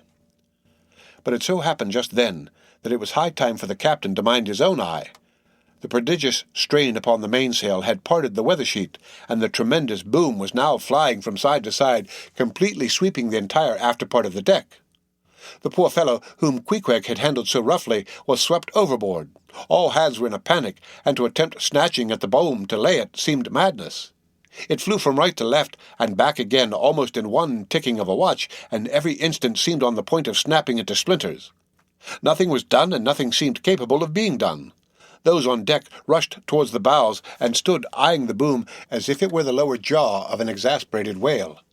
In the midst of this consternation, Queequeg dropped deftly to his knees, and crawling under the path of the boom, whipped hold of a rope, secured one end to the bulwarks, and then, flinging the other like a lasso, caught it round the boom as it swept over his head, and at the next jerk the spar was that way trapped, and all was safe. The schooner was run into the wind, and while the hands were clearing away the stern-boat, Queequeg, stripped to the waist, darted from the side with a long, living arc of a leap. For 3 minutes or more he was seen swimming like a dog, throwing his long arms straight out before him, and by turns revealing his brawny shoulders through the freezing foam. I looked at the grand and glorious fellow, but saw no one to be saved. The greenhorn had gone down. Shooting himself perpendicularly from the water, Queequeg now took an instant's glance around him, and seeming to see just how matters were, dived down and disappeared. A few minutes more, and he rose again, one arm still striking out, and, with the other, dragging a lifeless form. The boat soon picked them up. The poor bumpkin was restored. All hands voted Queequeg a noble trump. The captain begged his pardon. From that hour I clove to Queequeg like a barnacle, yea, till poor Queequeg took his last long dive. Was there ever such unconsciousness? He did not seem to think that he at all deserved a medal from the humane and magnanimous societies. He only asked for water, fresh water, something to wipe the brine off. That done, he put on dry clothes, lighted his pipe, and, leaning against the bulwarks and mildly eyeing those around him, seemed to be saying to himself, "It's a mutual joint-stock world in all meridians. We cannibals must help these Christians. The end of Chapter 13. Read by Rick Kishner for Lit2Go on the web at fcit.usf.edu. Moby Dick, or The Whale. Chapter 14. Nantucket. Nothing more happened on the passage worthy the mentioning, so after a fine run, we safely arrived in Nantucket. Nantucket. Take out your map and look at it. See what a real corner of the world it occupies, how it stands there, away offshore, more lonely than the Eddystone Lighthouse. Look at it, a mere hillock and elbow of sand, all beach without a background. There is more sand there than you would use in 20 years as a substitute for blotting paper. Some gamesome whites will tell you that they have to plant weeds there, they don't grow naturally, that they import Canada thistles, that they have to send beyond seas for a spile to stop a leak in an oil cask, that pieces of wood in Nantucket are carried about like bits of the True Cross in Rome, that people there plant toadstools before their houses to get under the shade in summertime, that one blade of grass makes an oasis, 3 blades in a day's walk a prairie, that they wear quicksand shoes, something like Laplander snowshoes, that they are so shut up, belted about, every way enclosed, surrounded, and made an utter island of by the ocean, that to their very chairs and tables small clams will sometimes be found adhering as to the backs of sea turtles. But these extravaganzas only show that Nantucket is no Illinois. Look now at the wondrous traditional story of how this island was settled by the red men. Thus goes the legend. In olden times an eagle swooped down upon the New England coast and carried off an infant Indian in his talons. With loud lament, the parents saw their child borne out of sight over the wide waters. They resolved to follow in the same direction. Setting out in their canoes after a perilous passage, they discovered the island, and there they found an empty ivory casket, the poor little Indian's skeleton. What wonder, then, that these Nantucketers, born on a beach, should take to the sea for a livelihood? They first caught crabs and quahogs in the sand. Grown bolder, they waded out with nets for mackerel. More experienced, they pushed off in boats and captured cod, and at last, launching a navy of great ships on the sea, explored this watery world, put an incessant belt of circumnavigations round it, peeped in at Bering Straits, and in all seasons and all oceans declared everlasting war with the mightiest animated mass that has survived the flood. Most monstrous and most mountainous, the Himalayan salt-sea mastodon, clothed with such portentousness of unconscious power that his very panics are more to be dreaded than his most fearless and malicious assaults. And thus having these naked Nantucketers, these sea hermits, issuing from their anthill in the sea, overrun and conquered the watery world like so many Alexanders, parceling out among them the Atlantic, Pacific, and Indian Oceans, as the 3 pirate powers did Poland. Let America add Mexico to Texas and pile Cuba upon Canada. Let the English overswarm all India and hang out their blazing banner from the sun. 2/3 of this terraqueous globe are the Nantucketers. For the sea is his. He owns it, as emperors own empires, other seamen having but a right-of-way through it. Merchant ships are but extension bridges, armed ones but floating forts, even pirates and privateers, though following the sea as highwaymen the road. They but plunder other ships, other fragments of the land, like themselves, without seeking to draw their living from the bottomless deep itself. The Nantucketer, he alone resides and riots on the sea. He alone, in Bible language, goes down to it in ships, to and fro, ploughing it as his own special plantation. There is his home. There lies his business, which a Noah's flood would not interrupt, though it overwhelmed all the millions in China. He lives on the sea as prairie cocks in the prairie. He hides among the waves. He climbs them as chamois hunters climb the Alps. For years he knows not the land, so that when he comes to it at last, it smells like another world, more strangely than the moon would to an earthsman. With the landless gull that at sunset folds her wings and is rocked to sleep between billows, so at nightfall the Nantucketer, out of sight of land, furls his sails and lays him to his rest, while under his very pillow rush herds of walruses and whales. The end of Chapter 14. Read by Rick Kishner for Lit2Go on the web at fcit.usf.edu. Moby Dick, or The Whale. Chapter 15. Chowder. It was quite late in the evening when the little Moss came snugly to anchor, and Queequeg and I went ashore. So we could attend to no business that day, at least none but a supper and a bed. The landlord of the Spouter Inn had recommended us to his cousin Hosea Hussey of the Trypots, whom he asserted to be the proprietor of one of the best-kept hotels in all Nantucket, and moreover he had assured us that cousin Hosea, as he called him, was famous for his chowders. In short, he plainly hinted that we could not possibly do better than try pot luck at the Trypots.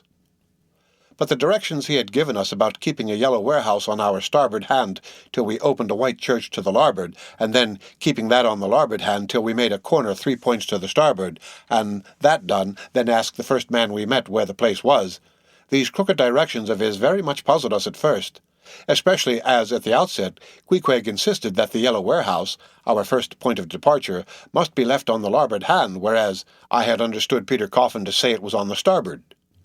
However, by dint of beating about a little in the dark, and now and then knocking up a peaceable inhabitant to inquire the way, we at last came to something which there was no mistaking. 2 enormous wooden pots painted black and suspended by asses' ears swung from the cross-trees of an old topmast planted in front of an old doorway. The horns of the cross-trees were sawed off on the other side, so that this old topmast looked not a little like a gallows. Perhaps I was oversensitive to such impressions at the time, but I could not help staring at this gallows with a vague misgiving. A sort of crick was in my neck as I gazed up to the 2 remaining horns. Yes, 2 of them, one for Queequeg and one for me.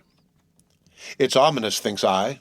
A coffin my innkeeper upon landing in my first whaling port, tombstones staring at me at the whaleman's chapel, and here a gallows, and a pair of prodigious black pots, too. Are these last throwing out oblique hints touching Tophet? I was called from these reflections by the sight of a freckled woman with yellow hair and a yellow gown standing in the porch of the inn under a dull red lamp swinging there that looked much like an injured eye, and carrying on a brisk scolding with a man in a purple woolen shirt. "Get along with ye," said she to the man, "or I'll be combing ye."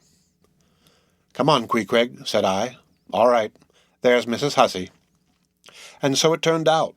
Mr. Hosea Hussey being from home, but leaving Mrs. Hussey entirely competent to attend to all his affairs. Upon making known our desires for a supper and a bed, Mrs. Hussey, postponing further scolding for the present, ushered us into a little room, and seating us at a table spread with the relics of a recently concluded repast, turned round to us and said, "Clam or cod?"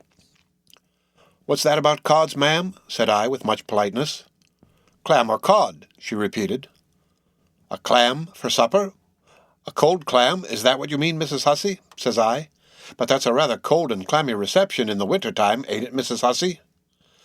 But being in a great hurry to resume scolding the man in the purple shirt, who was waiting for it in the entry, and seeming to hear nothing but the word clam, Mrs. Hussey hurried towards an open door leading to the kitchen, and bawling out clam for 2, disappeared. "Queequeg," said I, "do you think that we can make out a supper for us both on one clam?" However, a warm, savoury steam from the kitchen served to belie the apparently cheerless prospect before us.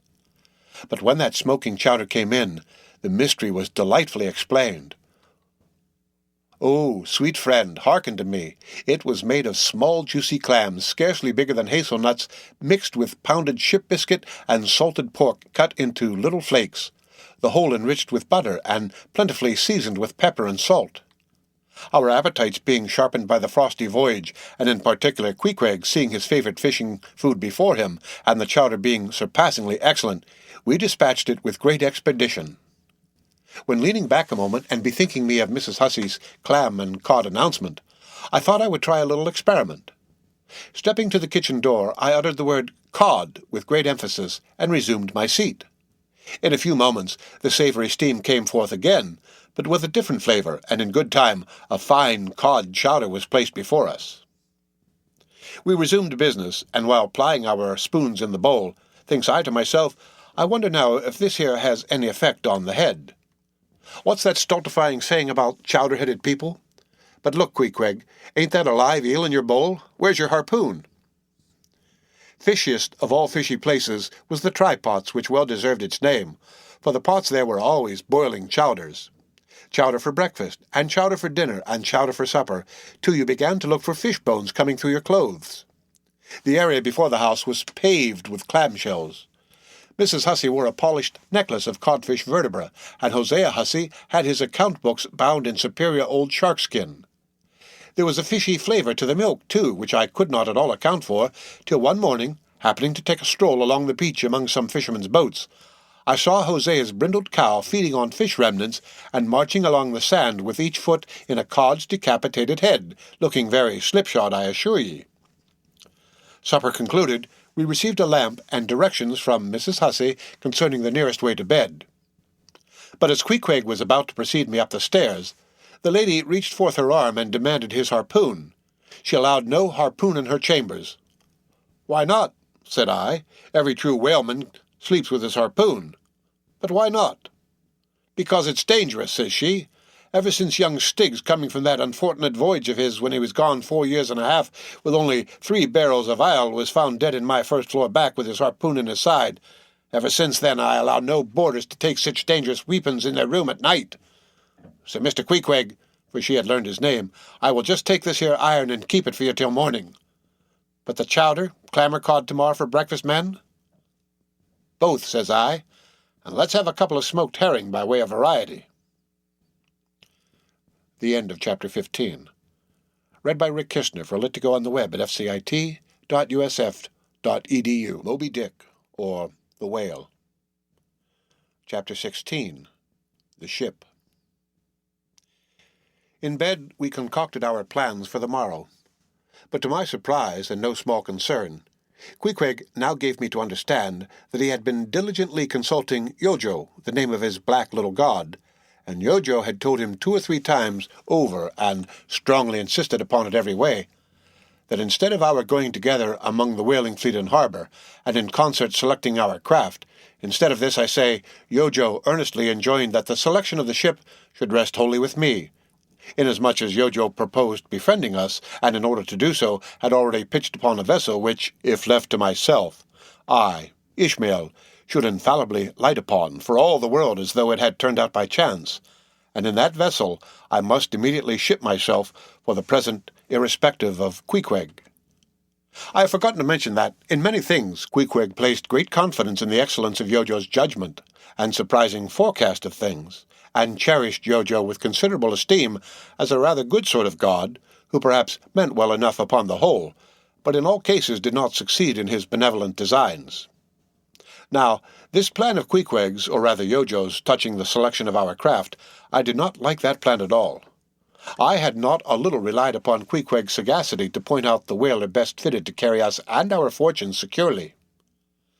But as all my remonstrances produced no effect upon Queequeg, I was obliged to acquiesce, and accordingly prepared to set about this business with a determined rushing sort of energy and vigour that should quickly settle that trifling little affair. Next morning early, leaving Queequeg shut up with Yojo in our little bedroom, for it seemed that it was some sort of Lent or Ramadan or day of fasting, humiliation, and prayer with Queequeg and Yojo that day. How it was I never could find out, for though I applied myself to it several times, I never could master his liturgies and 39 articles, leaving Queequeg then fasting on his tomahawk pipe, and Yojo warming himself at his sacrificial fire of shavings. I sallied out among the shipping. After much prolonged sauntering and many random inquiries, I learnt that there were 3 ships up for 3-year voyages: the Devil Dam, the Tidbit, and the Pequod. Devil Dam I do not know the origin of. Tidbit is obvious. Pequod, you will no doubt remember, was the name of a celebrated tribe of Massachusetts Indians, now extinct as the ancient Medes. I peered and pried about the Devil Dam from her, hopped over to the Tidbit, and finally, going on board the Pequod, looked around her for a moment, and then decided that this was the very ship for us. You may have seen many a quaint craft in your day, for aught I know, square-toed luggers, mountainous Japanese junks, butterbox galliots, and what not. But take my word for it, you never saw such a rare old craft as this same rare old Pequod. She was a ship of the old school, rather small if anything, with an old-fashioned claw-footed look about her. Long-seasoned and weather-stained in the typhoons and calms of all 4 oceans, her old hull's complexion was darkened like a French grenadier's, who has alike fought in Egypt and Siberia. Her venerable bows looked bearded. Her masts, cut somewhere on the coast of Japan, where her original ones were lost overboard in a gale, her masts stood stiffly up like the spines of the three old kings of Cologne. Her ancient decks were worn and wrinkled like the pilgrim-worshipped flagstone in Canterbury Cathedral where Becket bled. But to all these her old antiquities were added new and marvellous features pertaining to the wild business that for more than half a century she had followed. Old Captain Peleg, many years her chief mate before he commanded another vessel of his own, and now a retired seaman and one of the principal owners of the Pequod, this old Peleg, during the term of his chief mateship, had built upon her original grotesqueness and inlaid it all over with a quaintness both of material and device, unmatched by anything except it be Thorkel Hake's carved buckler or bedstead. She was apparelled like any barbaric Ethiopian emperor, his neck heavy with pendants of polished ivory. She was a thing of trophies, a cannibal of a craft, tricking herself forth in the chased bones of her enemies. All round her unpanelled open bulwarks were garnished like one continuous jaw, with the long sharp teeth of the sperm whale inserted there for pins to fasten her old hempen thews and tendons to. Those thews ran not through base blocks of landwood, but deftly travelled over sheaves of sea ivory. Scorning a turnstile wheel at her reverend helm, she sported there a tiller, and that tiller was in one mass curiously carved from the long, narrow, lower jaw of her hereditary foe. The helmsman who steered by that tiller in a tempest felt like the Tartar when he holds back his fiery steed by clutching its jaw. A noble craft, but somehow a most melancholy. All noble things are touched with that. Now when I looked about the quarter-deck for someone having authority in order to propose myself as a candidate for the voyage, at first I saw nobody, but I could not well overlook a strange sort of tent, or rather wigwam, pitched a little behind the main mast. It seemed only a temporary erection used in port. It was of a conical shape, some 10 feet high, consisting of the long, huge slabs of limber black bone taken from the middle and highest parts of the jaws of the right whale. Planted with their broad ends on the deck, a circle of these slabs laced together, mutually sloped towards each other, and at the apex united in a tufted point, where the loose hairy fibres waved to and fro like the topknot on some old Potawatomi sachem's head. A triangular opening faced towards the bows of the ship, so that the insider commanded a complete view forward. And half concealed in this queer tenement, I at length found one who by his aspect seemed to have authority, and who, it being noon and the ship's work suspended, was now enjoying respite from the burden of command. He was seated on an old-fashioned oaken chair, wriggling all over with curious carving, and the bottom of which was formed of a stout interlacing of the same elastic stuff of which the wigwam was constructed. There was nothing so very particular, perhaps, about the appearance of the elderly man I saw. He was brown and brawny, like most old seamen, and heavily rolled up in blue pilot cloth cut in the Quaker style. Only there was a fine and almost microscopic network of the minutest wrinkles interlacing around his eyes, which must have arisen from his continual sailings in many hard gales, and always looking to windward, for this causes the muscles about the eyes to become pursed together. Such eye wrinkles are very effectual in a scowl. "Is this the captain of the Pequod?" said I, advancing to the door of the tent.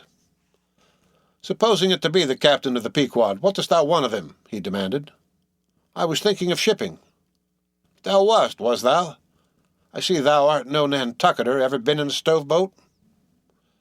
"No, sir, I never have." "Dost know nothing at all about whaling, I dare say, eh?" "Nothing, sir, but I have no doubt I shall soon learn. I've been several voyages in the merchant service, and I think that—" "Merchant service be damned! Talk not that lingo to me. Dost see that leg? I'll take that leg away from thy stern if ever thou talkest of the merchant service to me again. Merchant service, indeed! I suppose now you feel considerable proud of having served in those merchant ships. But flukes! Man, what makes thee want to go a-whaling, eh? It looks a little suspicious, don't it, eh? Hast not been a pirate, hast thou? Didst not rob thy last captain, didst thou? Dost not think of murdering the officers when thou gettest to sea?" I protested my innocence of these things. I saw that under the mask of these half-humorous innuendos, this old seaman, as an insulted Quakerish Nantucketer, was full of his insular prejudices and rather distrustful of all aliens, unless they hailed from Cape Cod or the Vineyard. "But what takes thee a-whaling? I want to know that before I think of shipping ye." "Well, sir, I want to see what whaling is.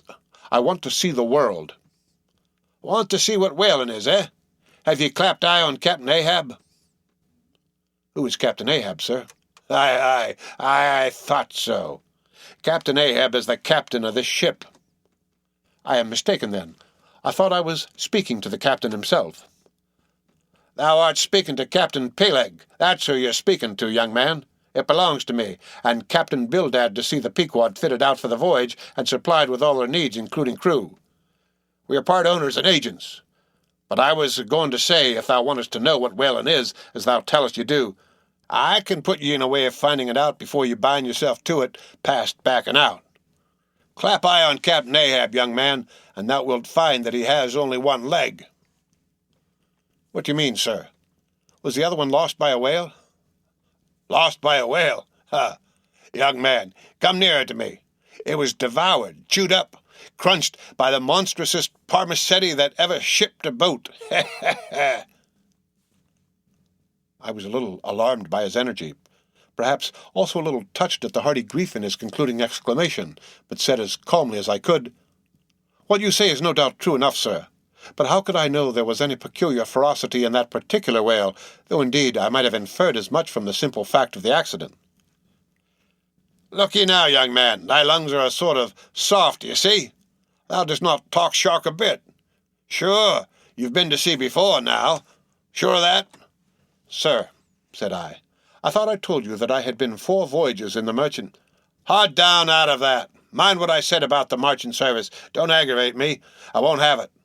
But let us understand each other. I have given thee a hint about what whaling is. Do you yet feel inclined for it?" "I do, sir." "Very good. Now, art thou the man to pitch a harpoon down a live whale's throat and then jump after it? Answer, quick!" "I am, sir, if it should be positively indispensable to do so, not to be got rid of, that is, which I don't take to be the fact." "Good again.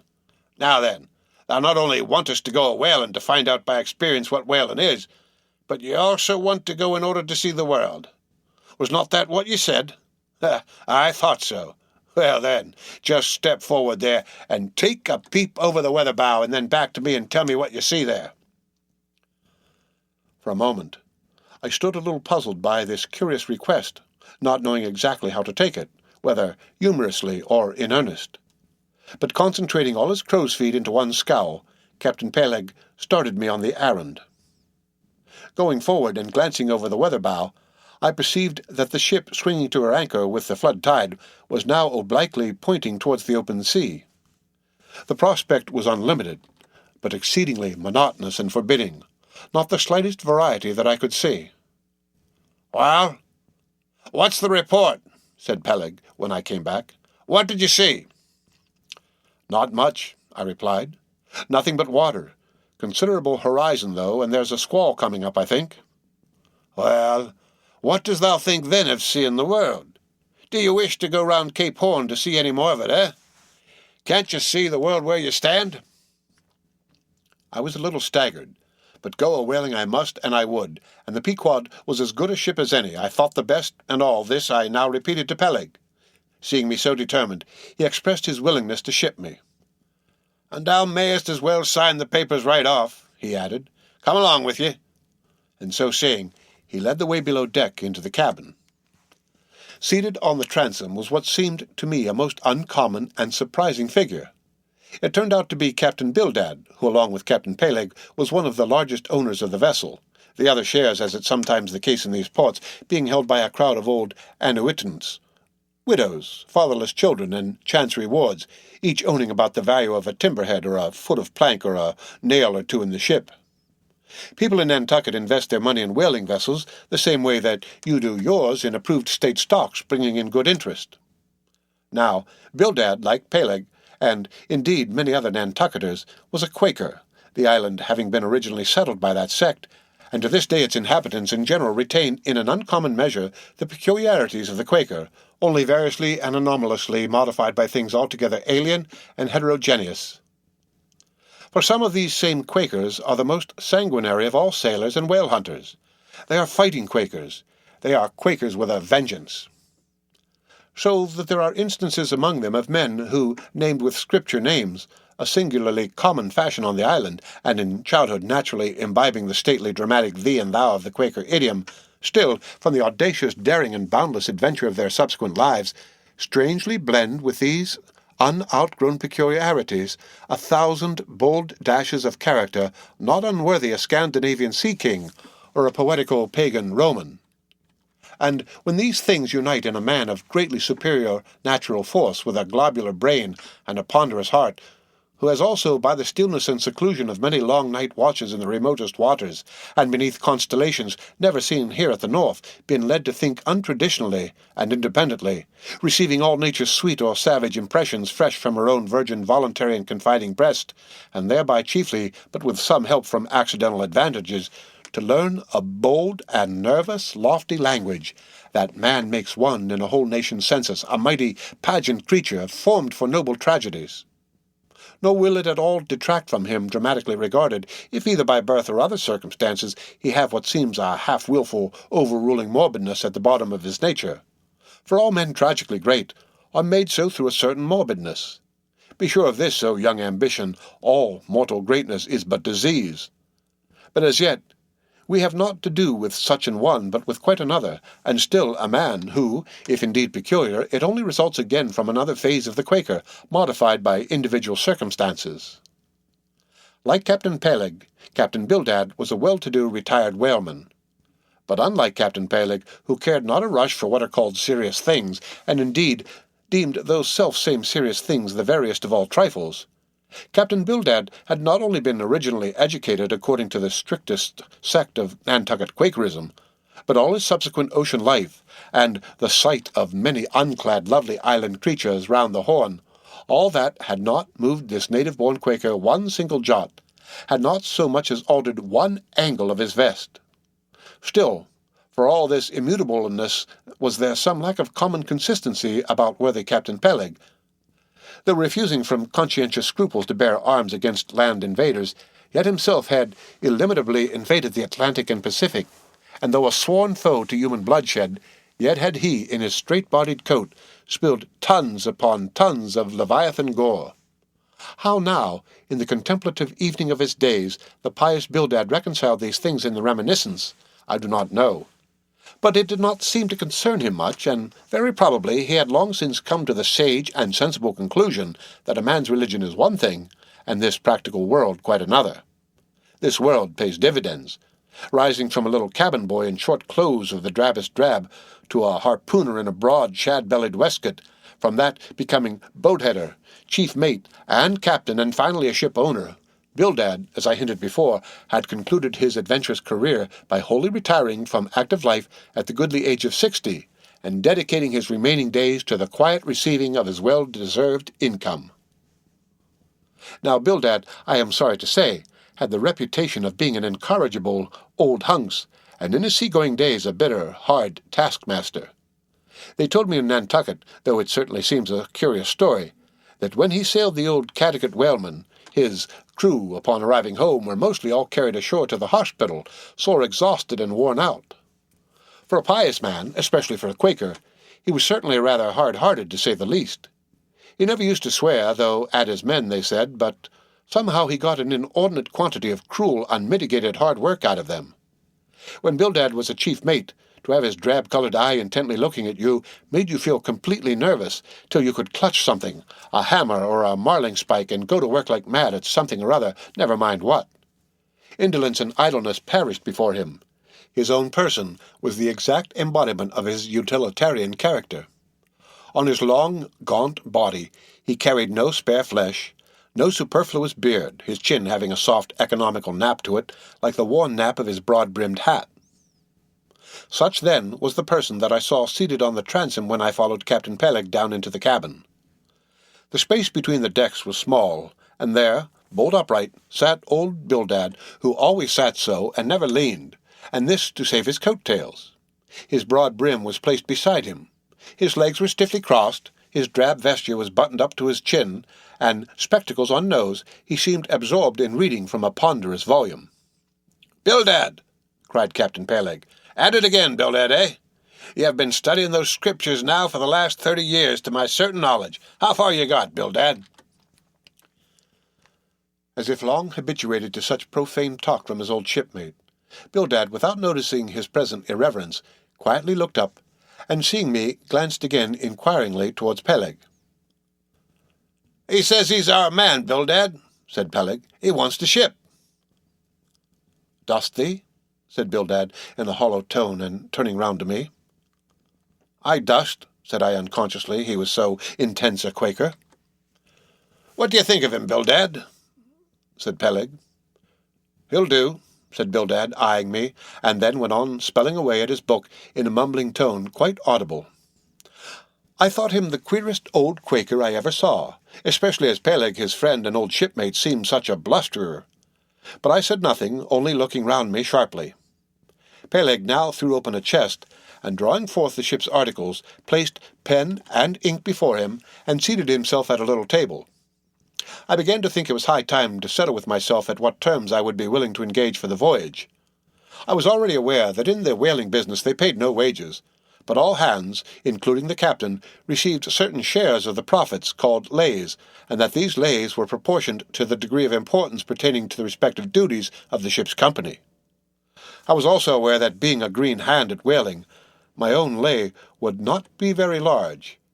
But considering that I was used to the sea, could steer a ship, splice a rope, and all that, I made no doubt that from all I had heard I should be offered at least the 275th lay, that is, the 275th part of the clear net proceeds of the voyage, whatever that might eventually amount to. And though the 275th lay was what they call a rather long lay, yet it was better than nothing, and if we had a lucky voyage, might pretty nearly pay for the clothing I would wear out on it, not to speak of my 3 years' beef and board, for which I would not have to pay 1 stiver. It might be thought that this was a poor way to accumulate a princely fortune, and so it was, a very poor way indeed. But I am one of those that never take on about princely fortunes, and am quite content if the world is ready to board and lodge me while I am putting up at this grim sign of the thundercloud. Upon the whole, I thought that the 275th lay would be about the fair thing, but would not have been surprised had I been offered the 200th, considering I was of a broad-shouldered make. But one thing, nevertheless, that made me a little distrustful about receiving a generous share of the profits was this. Ashore, I had heard something of both Captain Peleg and his unaccountable old crony Bildad, how that they, being the principal proprietors of the Pequod, therefore the other and more inconsiderable and scattered owners, left nearly the whole management of the ship's affairs to these two. And I did not know but what the stingy old Bildad might have a mighty deal to say about shipping hands, especially as I now found him on board the Pequod, quite at home there in the cabin, and reading his Bible as if at his own fireside. Now, while Peleg was vainly trying to mend a pen with his jackknife, old Bildad, to my no small surprise, considering that he was such an interested party in these proceedings, Bildad never heeded us, but went on mumbling to himself out of his book. "Lay not up for yourselves treasures upon earth, where moth—" "Well, Captain Bildad," interrupted Peleg, "what do you say? What lay shall we give this young man?" "Thou knowest best," was the sepulchral reply. "The 777th wouldn't be too much, would it? Where moth and rust do corrupt, but lay indeed, thought I, and such a lay. The 777th. Well, old Bildad, you are determined that I, for one, shall not lay up many lays here below, where moth and rust do corrupt. It was an exceedingly long lay, that indeed, and though from the magnitude of the figure it might at first deceive a landsman, yet the slightest consideration will show that, though 777 is a pretty large number, yet when you come to make a tenth of it, you will then see, I say, that the 777th part of a farthing is a good deal less than 777 gold doubloons, and so I thought at the time." "Why, blast your eyes, Bildad," cried Peleg, "thou dost not want to swindle this young man. He must have more than that." 777th again, said Bildad, without lifting his eyes, and then went on mumbling, "For where your treasure is, there will your heart be also." "I am going to put him down for the 300th, said Peleg. "Do you hear that, Bildad? The 300th lay, I say." Bildad laid down his book, and turning solemnly towards him, said, "Captain Peleg, thou hast a generous heart, But thou must consider the duty thou owest to the other owners of this ship, widows and orphans, many of them, and that if we too abundantly reward the labours of this young man, we may be taking the bread from those widows and those orphans. The 777th lay, Captain Peleg." "Thou, Bildad," roared Peleg, starting up and clattering about the cabin. "Blast ye, Captain Bildad, if I had followed thy advice in these matters, I would afore now had a conscience to lug about that would be heavy enough to founder the largest ship that ever sailed round Cape Horn." "Captain Peleg," said Bildad steadily, "thy conscience may be drawing 10 inches of water, or 10 fathoms, I can't tell. But as thou art still an impenitent man, Captain Peleg, I greatly fear lest thy conscience be but a leaky one, and will in the end sink thee foundering down to the fiery pit, Captain Peleg." "Fiery pit! Fiery pit! You insult me, man. Past all natural bearing, you insult me. It's an all-fired outrage to tell any human creature that he's bound to hell. Flukes and flames. Bildad, say that again to me, and start my soul bolts, but I'll swallow a live goat with all his hair and horns on. Out of the cabin, you canting, drab-coloured son of a wooden gun, and straight wake ye with ye." As he thundered out this, he made a rush at Bildad, but with a marvellous oblique sliding celerity, Bildad for that time eluded him. Alarmed at this terrible outburst between the two principal and responsible owners of the ship, and feeling half a mind to give up all idea of sailing in a vessel so questionably owned and temporarily commanded, I stepped aside from the door to give egress to Bildad, who, I made no doubt, was all eagerness to vanish from before the awakened wrath of Peleg. But to my astonishment, he sat down again on the transom very quietly, and seemed to have not the slightest intention of withdrawing. He seemed quite used to impenitent Peleg and his ways.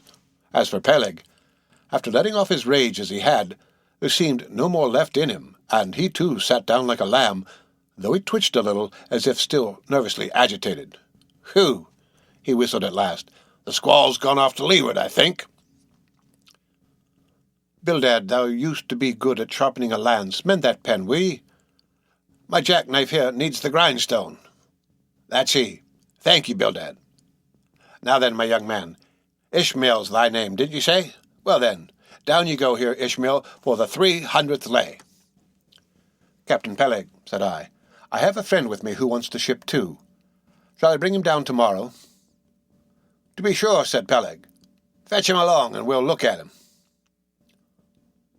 "What lay does he want?" groaned Bildad, glancing up from the book in which he had again been burying himself. "Oh, never thee mind about that, Bildad," said Peleg. "Has he ever whaled any?" turning to me. "Killed more whales than I can count, Captain Peleg." "Well, bring him along, then." And after signing the papers, off I went, nothing doubting but that I had done a good morning's work, and that the Pequod was the identical ship that Yojo had provided to carry Queequeg and me round the Cape. But I had not proceeded far, when I began to think me that the captain with whom I was to sail yet remained unseen by me, though, indeed, in many cases, a whale ship will be completely fitted out and receive all her crew on board ere the captain makes himself visible by arriving to take command. For sometimes these voyages are so prolonged, and the shore intervals at home so exceedingly brief, that if the captain have a family, or any absorbing concernment of that sort, he does not trouble himself much about his ship in port, but leaves her to the owners till all is ready for sea. However, it is always as well to have a look at him before irrevocably committing yourself into his hands. Turning back, I accosted Captain Peleg, inquiring where Captain Ahab was to be found. "And what dost thou want of Captain Ahab? It's all right enough, thou art shipped." "Yes, but I should like to see him." "But I don't think thou wilt be able to at present. I don't know exactly what's the matter with him, but he keeps close inside the house, a sort of sick, and yet he don't look so. In fact, he ain't sick, but no, he isn't well either. Anyhow, young man, he won't always see me, so I don't suppose he will thee. He's a queer man, Captain Ahab, so some think, but a good one. Oh, thou'll like him well enough. No fear, no fear. He's a grand, ungodly, godlike man, Captain Ahab. Doesn't speak much, but when he does speak, then you may well listen. Mark ye, be forewarned. Ahab's above the common. Ahab's been in colleges as well as among the cannibals, been used to deeper wonders than the waves, fixed his fiery lance in mightier stranger foes than whales. His lance, aye, the keenest and the surest that out of all our isle. Oh, he ain't Captain Bildad, no, and he ain't Captain Peleg. He's Ahab, boy, and Ahab of old. Thou knowest was a crowned king, and a very vile one. When that wicked king was slain, the dogs, did they not lick his blood? Come hither to me, hither, said Peleg, with a significance in his eye that almost startled me. Look ye, lad, never say that on board the Pequod. Never say it anywhere. Captain Ahab did not name himself. 'Twas a foolish, ignorant whim of his crazy widowed mother, who died when he was only a 12-month-old. And yet the old squaw Tistig at Gayhead said that the name would somehow prove prophetic. And perhaps other fools like her may tell thee the same. I wish to warn thee, it's a lie. I know Captain Ahab well. I've sailed with him as mate years ago. I know what he is, a good man. Not a pious good man like Bildad, but a swearing good man, something like me, only there's a good deal more of him. Aye, I know that he was never very jolly, and I know that on the passage home he was a little out of his mind for a spell, but it was the sharp shooting pains in his bleeding stump that brought that about, as anyone might see. I know, too, that ever since he lost his leg last voyage by that accursed whale, he's been a kind of moody, desperate moody, and savage sometimes. But that will all pass off, and once for all, let me tell thee and assure thee, young man, it's better to sail with a moody good captain than a laughing bad one. So goodbye to thee, and wrong not Captain Ahab, because he happens to have a wicked name. Besides, my boy, he has a wife, not 3 voyages wedded, a sweet resigned girl. Think of that. By that sweet girl that old man has a child. Hold ye then there can be of any utter hopeless harm in Ahab? No, my lad. Stricken, blasted, if he be, Ahab has his humanities. As I walked away, I was full of thoughtfulness. What had been incidentally revealed to me of Captain Ahab filled me with a certain wild vagueness of painfulness concerning him, and somehow at the time I felt a sympathy and a sorrow for him, but for I don't know what, unless it was the cruel loss of his leg. And yet I also felt a strange awe of him, but that sort of awe which I cannot at all describe was not exactly awe. I do not know what it was, but I felt it, and it did not disincline me towards him, though I felt impatience at what seemed like a mystery in him, so imperfectly as he was known to me then. However, my thoughts were at length carried in other directions, so that for the present dark Ahab slipped my mind. The end of Chapter 16. Read by Rick Kishner for Lit2Go on the web at fcit.usf.edu. Moby Dick, or The Whale, by Herman Melville. Chapter 17.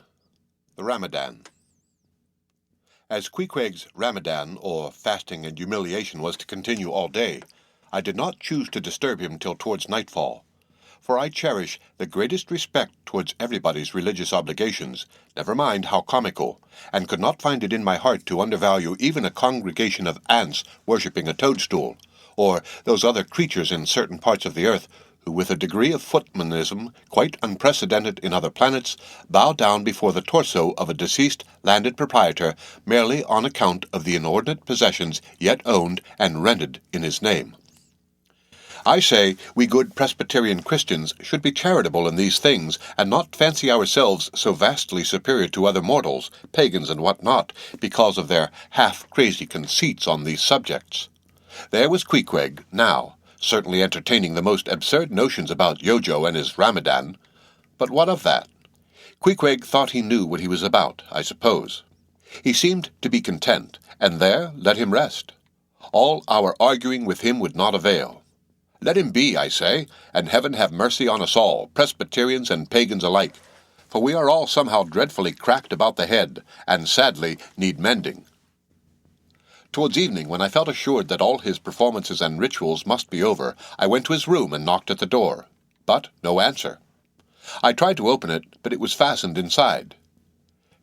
"Queequeg," said I softly through the keyhole. All silent. "I say, Queequeg, why don't you speak? It's I, Ishmael." But all remained still as before. I began to grow alarmed. I had allowed him such abundant time, I thought he might have had an apoplectic fit. I looked through the keyhole, but the door opening into an odd corner of the room, the keyhole prospect was but a crooked and sinister one. I could only see part of the footboard of the bed and a line of the wall, but nothing more. I was surprised to behold resting against the wall the wooden shaft of Queequeg's harpoon, which the landlady the evening previous had taken from him before our mounting to the chamber.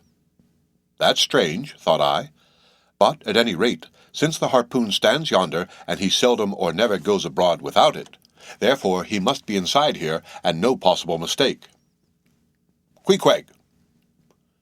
Queequeg! All still. Something must have happened.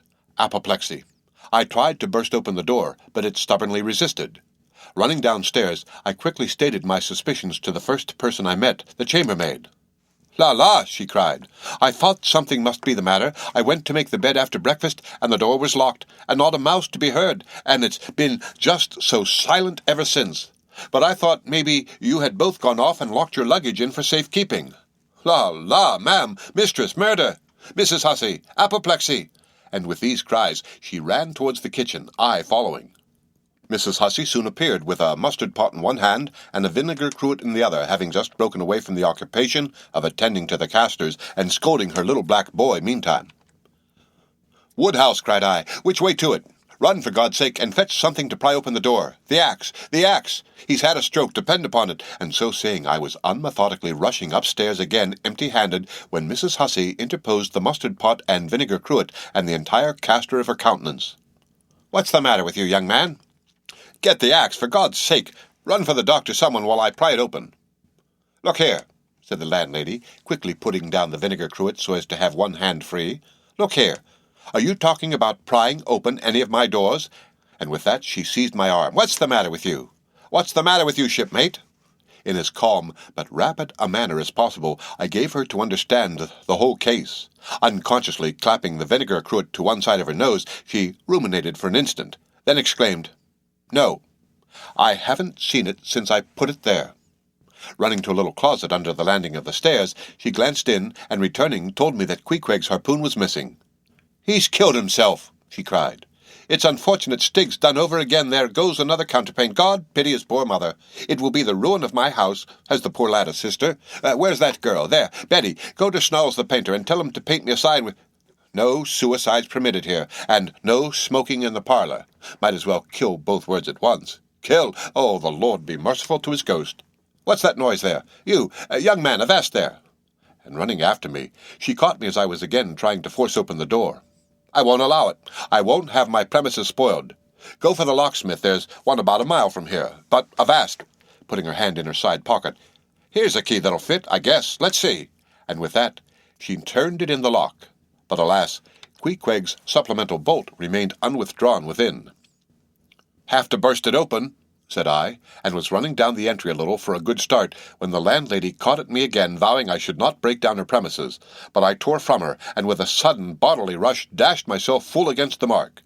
With a prodigious noise the door flew open, and the knob slamming against the wall sent the plaster to the ceiling. And there, good heavens, there sat Queequeg, altogether cool on his hams, and holding Yojo on top of his head. He looked neither one way nor the other way, but sat like a carved image with scarce a sign of active life. "Queequeg," said I, going up to him. "Queequeg, what's the matter with you?" "He hain't been sitting so all day, has he?" said the landlady. But all we said, not a word could we drag out of him. I almost felt like pushing him over so as to change his position, for it was almost intolerable. It seemed so painfully and unnaturally constrained, especially as in all probability he had been sitting so for upwards of 8 or 10 hours, going 2 without his regular meals. "Mrs. Hussey," said I, "he's alive at all events, so leave us if you please, and I will see to this strange affair myself." Closing the door upon the landlady, I endeavoured to prevail upon Queequeg to take a chair, but in vain. There he sat, and all he could do, for all my polite arts and blandishments, he would not move a peg, nor say a single word, nor even look at me, nor notice my presence in the slightest way. I wonder, thought I, if this can possibly be a part of his Ramadan. Do they fast on their hams that way in his native land? It must be so. Yes, it's a part of his creed, I suppose. Well, then, let him rest. He'll get up sooner or later, no doubt. It can't last forever, thank God, and his Ramadan only comes once a year, and I don't believe it's very punctual then. I went down to supper. After sitting a long time, listening to the long stories of some sailors who had just come from a plum-pudding voyage, as they called it, that is, a short whaling voyage in a schooner or brig confined to the north of the line in the Atlantic Ocean only. After listening to these plum-puddingers till nearly 11 o'clock, I went upstairs to go to bed, feeling quite sure by this time Queequeg must certainly have brought his Ramadan to a termination. But no. There he was, just where I had left him. He had not stirred an inch. I began to grow vexed with him. It seemed so downright senseless and insane to be sitting there all day and half the night on his hams in a cold room, holding a piece of wood on his head. For heaven's sake, Queequeg, get up and shake yourself. Get up and have some supper. You'll starve. You'll kill yourself, Queequeg. But not a word did he reply. Despairing of him, therefore, I determined to go to bed and to sleep, and no doubt before a great while he would follow me. But previous to turning in, I took my heavy bearskin jacket and threw it over him, as it promised to be a very cold night, and he had nothing but his ordinary round jacket on. For some time, do all I would, I could not get into the faintest doze. I had blown out the candle, and the mere thought of Queequeg, not 4 feet off, sitting there in that uneasy position, stark alone in the cold and dark, this made me really wretched. Think of it, sleeping all night in the same room with a wide-awake pagan on his hams in this dreary, unaccountable Ramadan. But somehow I dropped off at last, and knew nothing more till break of day, when, looking over the bedside, there squatted Queequeg, as if he had been screwed down to the floor. But as soon as the first glimpse of sun entered the window, up he got, with stiff grating joints, but with a cheerful look, limped towards me where I lay, pressed his forehead against mine, and said his Ramadan was over. Now, as I before hinted, I have no objection to any person's religion, be it what it may, so long as that person does not kill or insult any other person, because that other person don't believe it also.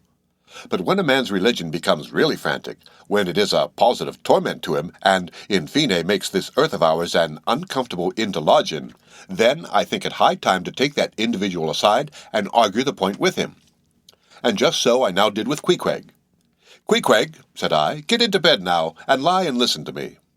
I then went on, beginning with the rise and progress of the primitive religions, and coming down to the various religions of the present time, during which time I laboured to show Queequeg that all these Lents, Ramadans, and prolonged ham-squattings in cold, cheerless rooms were stark nonsense, bad for the health, useless for the soul, opposed, in short, to the obvious laws of hygiene and common sense. I told him, too, that he being in other things such an extremely sensible and sagacious savage, it pained me, very badly pained me, to see him now so deplorably foolish about this ridiculous Ramadan of his. Besides, argued I, fasting makes the body cave in, hence the spirit caves in, and all thoughts born of a fast must necessarily be half-starved. This is the reason why most dyspeptic religionists cherish such melancholy notions about their hereafters. In one word, Queequeg, said I, rather digressively, hell is an idea first born on an undigested apple dumpling, and since then perpetuated through the hereditary dyspepsias nurtured by Ramadans. I then asked Queequeg whether he himself was ever troubled with dyspepsia, expressing the idea very plainly so that he could take it in. He said no. Only upon one memorable occasion. It was after a great feast given by his father the king on the gaining of a great battle wherein 50 of the enemy had been killed by about 2 o'clock in the afternoon, and all cooked and eaten that very evening. "No more, Queequeg," said I, shuddering. "That will do," for I knew the inferences without his further hinting them. I had seen a sailor who had visited that very island, and he told me that it was the custom, when a great battle had been gained there, to barbecue all the slain in the yard or garden of the victor, and then, one by one, they were placed in great wooden trenchers, and garnished round like a pilaw with breadfruit and coconuts, and with some parsley in their mouths, were sent round with the victor's compliments to all his friends, just as though these presents were so many Christmas turkeys. After all, I do not think that my remarks about religion made much impression upon Queequeg, because, in the first place, he somehow seemed dull of hearing on that important subject, unless considered from his own point of view. And, in the second place, he did not more than 1/3 understand me, couch my ideas simply as I would, and, finally, he no doubt thought he knew a good deal more about the true religion than I did. He looked at me with a sort of condescending concern and compassion, as though he thought it a great pity that such a sensible young man should be so hopelessly lost to evangelical pagan piety. At last we rose and dressed, and Queequeg, taking a prodigiously hearty breakfast of chowders of all sorts, so that the landlady should not make much profit by reason of his Ramadan, we sallied out to board the Pequod, sauntering along and picking our teeth with halibut bones. The end of Chapter 17. Read by Rick Kishner for Lit2Go on the web at fcit.usf.edu. Moby Dick, or The Whale, by Herman, Melville. Chapter 18. His Mark. As we were walking down the end of the wharf towards the ship, Queequeg carrying his harpoon, Captain Peleg in his gruff voice loudly hailed us from his wigwam, saying he had not suspected my friend was a cannibal, and furthermore announcing that he let no cannibals on board that craft unless they previously produced their papers. "What do you mean by that, Captain Peleg?" said I, now jumping on the bulwarks and leaving my comrade standing on the wharf. "I mean," he replied, "he must show his papers." "Yes," said Captain Bildad in his hollow voice, sticking his head from behind Peleg's out of the wigwam. "He must show that he's converted. Son of darkness," he added, turning to Queequeg, "art thou at present in communion with any Christian church?" "Why," said I, "he's a member of the First Congregational Church." Here be it said that many tattooed savages sailing in Nantucket ships at last come to be converted into the churches. "First Congregational Church!" cried Bildad. "What, that worships in Deacon Deuteronomy Coleman's meeting house?" And so saying, taking out his spectacles, he rubbed them with his great yellow bandana handkerchief, and putting them on very carefully, came out of the wigwam, and leaning stiffly over the bulwarks, took a good long look at Queequeg. "How long hath he been a member?" he then said, turning to me. "Not very long, I rather guess, young man." "No," said Peleg, "and he hasn't been baptized right either, or it would have washed some of that devil's blue off his face." "Do tell now," cried Bildad. "Is this Philistine a regular member of Deacon Deuteronomy's meeting? I never saw him going there, and I pass it every Lord's Day." "I don't know anything about Deacon Deuteronomy or his meeting," said I. "All I know is that Queequeg here is a born member of the First Congregational Church. He is a deacon himself, Queequeg is." "Young man," said Bildad sternly, "thou art skylarking with me. Explain thyself, thou young Hittite. What church dost thee mean? Answer me." Finding myself thus hard pushed, I replied, "I mean, sir, the same ancient Catholic church to which you and I and Captain Peleg there and Queequeg here and all of us and every mother's son and soul of us belong, the great and everlasting first congregation of this whole worshipping world. We all belong to that. Only some of us cherish some crotchets no way touching the grand belief in that we all join hands." "Splice, thou meanst splice hands," cried Peleg, drawing near. "Young man, you'd better ship for a missionary instead of a foremast hand. I never heard a better sermon. Deacon Deuteronomy, why, Father Maple himself couldn't beat it, and he's reckoned something. Come aboard, never mind about the papers. I say, tell Quahog there, that's what you call him, tell Quahog to step along. Oh, by the great anchor, what a harpoon he's got there. Looks like good stuff, that, and he handles it about right. I say, Quahog, or whatever your name is, did you ever stand in the head of a whaleboat? Did you ever strike a fish?" Without saying a word, Queequeg, in his wild sort of way, jumped upon the bulwarks, from thence into the bows of one of the whaleboats hanging to the side, and then, bracing his left knee and poising his harpoon, cried out in some such way as this: "Captain, you see him small drop tar and water there, you see him. Well, suppose him one whale eye, well, den—" And taking sharp aim at it, he darted the iron right over Bildad's broad brim, clean across the ship's decks, and struck the glistening tar spot out of sight. "Now," said Queequeg, quietly, hauling in the line, "s'pose him whaley eye, why, dat whale dead." "Quick, Bildad," said Peleg, his partner, who, aghast at the close vicinity of the flying harpoon, had retreated towards the cabin gangway. "Quick, I say, you, Bildad, and get the ship's papers. We must have Hedgehog there, Quahog, in one of our boats. Look ye, Quahog, we'll give ye the 90th lay, and that's more than ever was given a harpooner yet out of Nantucket." So down we went into the cabin, and to my great joy, Queequeg was soon enrolled among the same ship's company to which I myself belonged. When all the preliminaries were over, and Peleg had got everything ready for signing, he turned to me and said, "I guess Quahog there don't know how to write, does he? I say, Quail, blast you, dost thou sign thy name or make thy mark? But at this question, Queequeg, who had twice or thrice before taken part in similar ceremonies, looked no ways abashed, but taking the offered pen, copied upon the paper in the proper place an exact counterpart of a queer, round figure which was tattooed upon his arm, so that, through Captain Peleg's obstinate mistake touching his appellative, it stood something like this: Quahog, his X mark. Meanwhile Captain Bildad sat earnestly and steadfastly eyeing Queequeg, and at last, rising solemnly and fumbling in the huge pockets of his broad-skirted drab coat, took out a bundle of tracts, and selecting one entitled The Latter Day Coming, or No Time to Lose, placed it in Queequeg's hands, and then, grasping them and the book with both his, looked earnestly into his eyes, and said, Son of darkness, I must do my duty by thee. I am part owner of this ship, and feel concerned for the souls of all its crew. If thou still clingest to thy pagan ways, which I sadly fear, I beseech thee, remain not for aye a Belial bondsman. Spurn the idle ball and the hideous dragon. Turn from the wrath to come, mind thine eye, I say. Oh, goodness gracious, steer clear of the fiery pit. Something of the salt sea yet lingered in old Bildad's language, heterogeneously mixed with scriptural and domestic phrases. Avast there, Bildad, avast now, spoiling our harpooner. Peleg.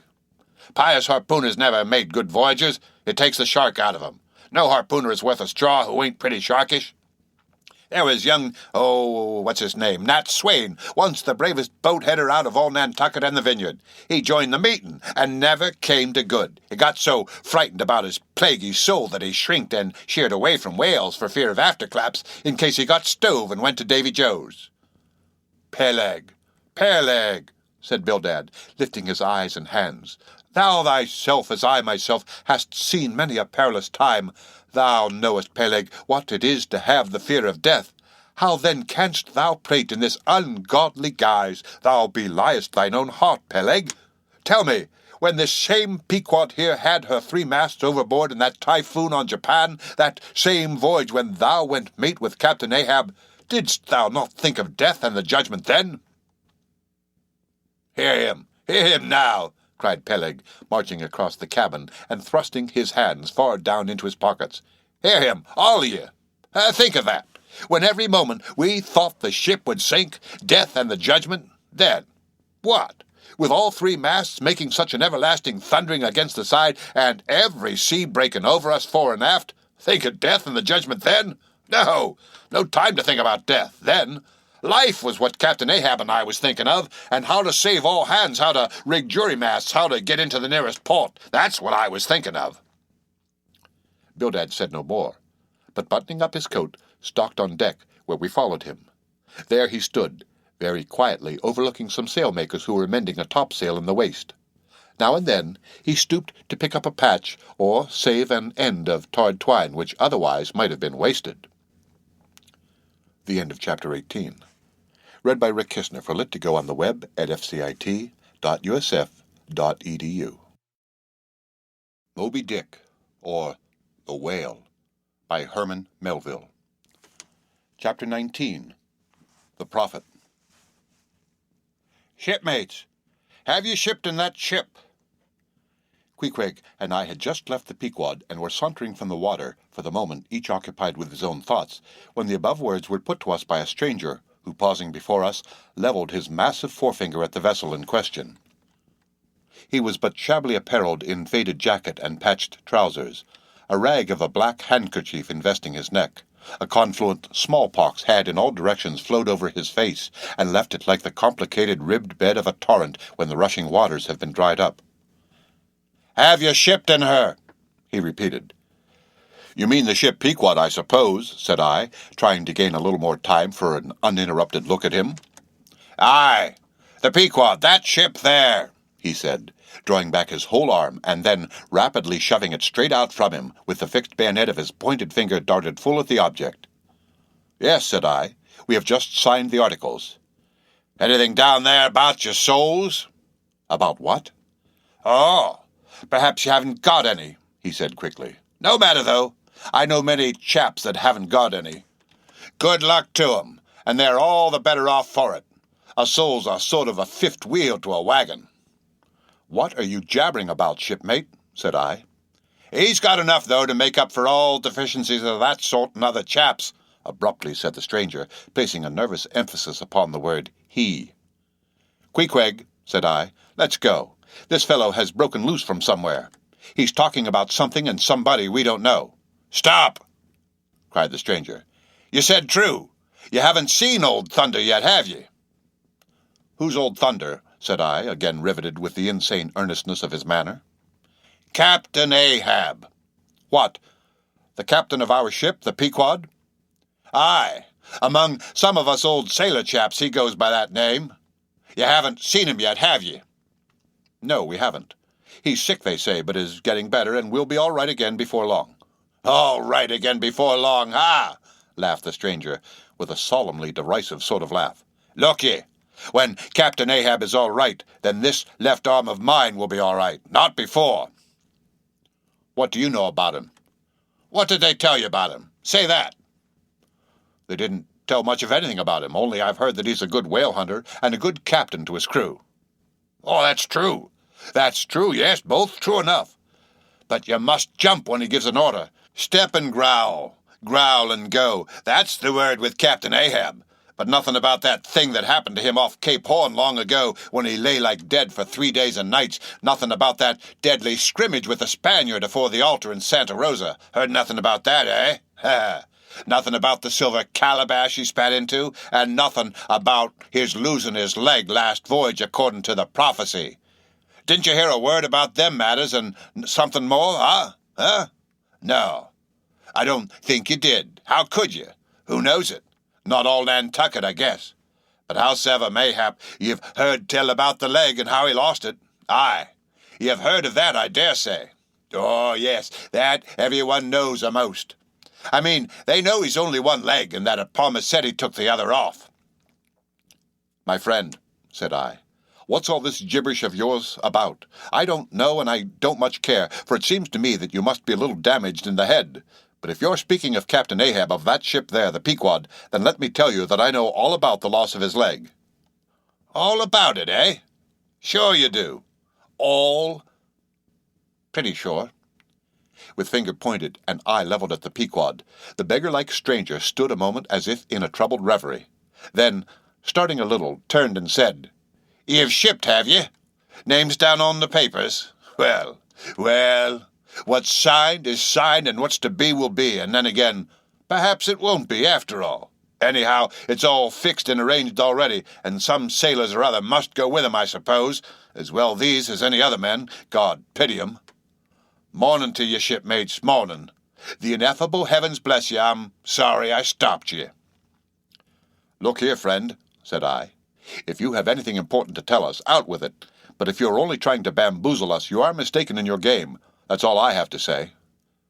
"And it's said very well, and I like to hear a chap talk up that way. You're just the man for 'em, the likes of ye. Morning to you, shipmates, morning. Oh, when you get there, tell 'em I've concluded not to make one of 'em." "Ah, my dear fellow, you can't fool us that way. You can't fool us.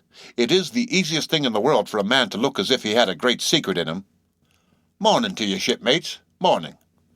"Morning it is," said I. "Come along, Queequeg. Let's leave this crazy man. But stop. Tell me your name, will you?"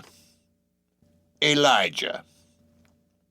"Elijah," thought I, and we walked away, both commenting after each other's fashion upon this ragged old sailor, and agreed that he was nothing but a humbug trying to be a bugbear. But we had not gone perhaps about 100 yards when, chancing to turn a corner and looking back as I did so, who should be seen but Elijah following us, though at a distance. Somehow the sight of him struck me so that I said nothing to Queequeg of his being behind, but passed on with my comrade, anxious to see whether the stranger would turn the same corner that we did.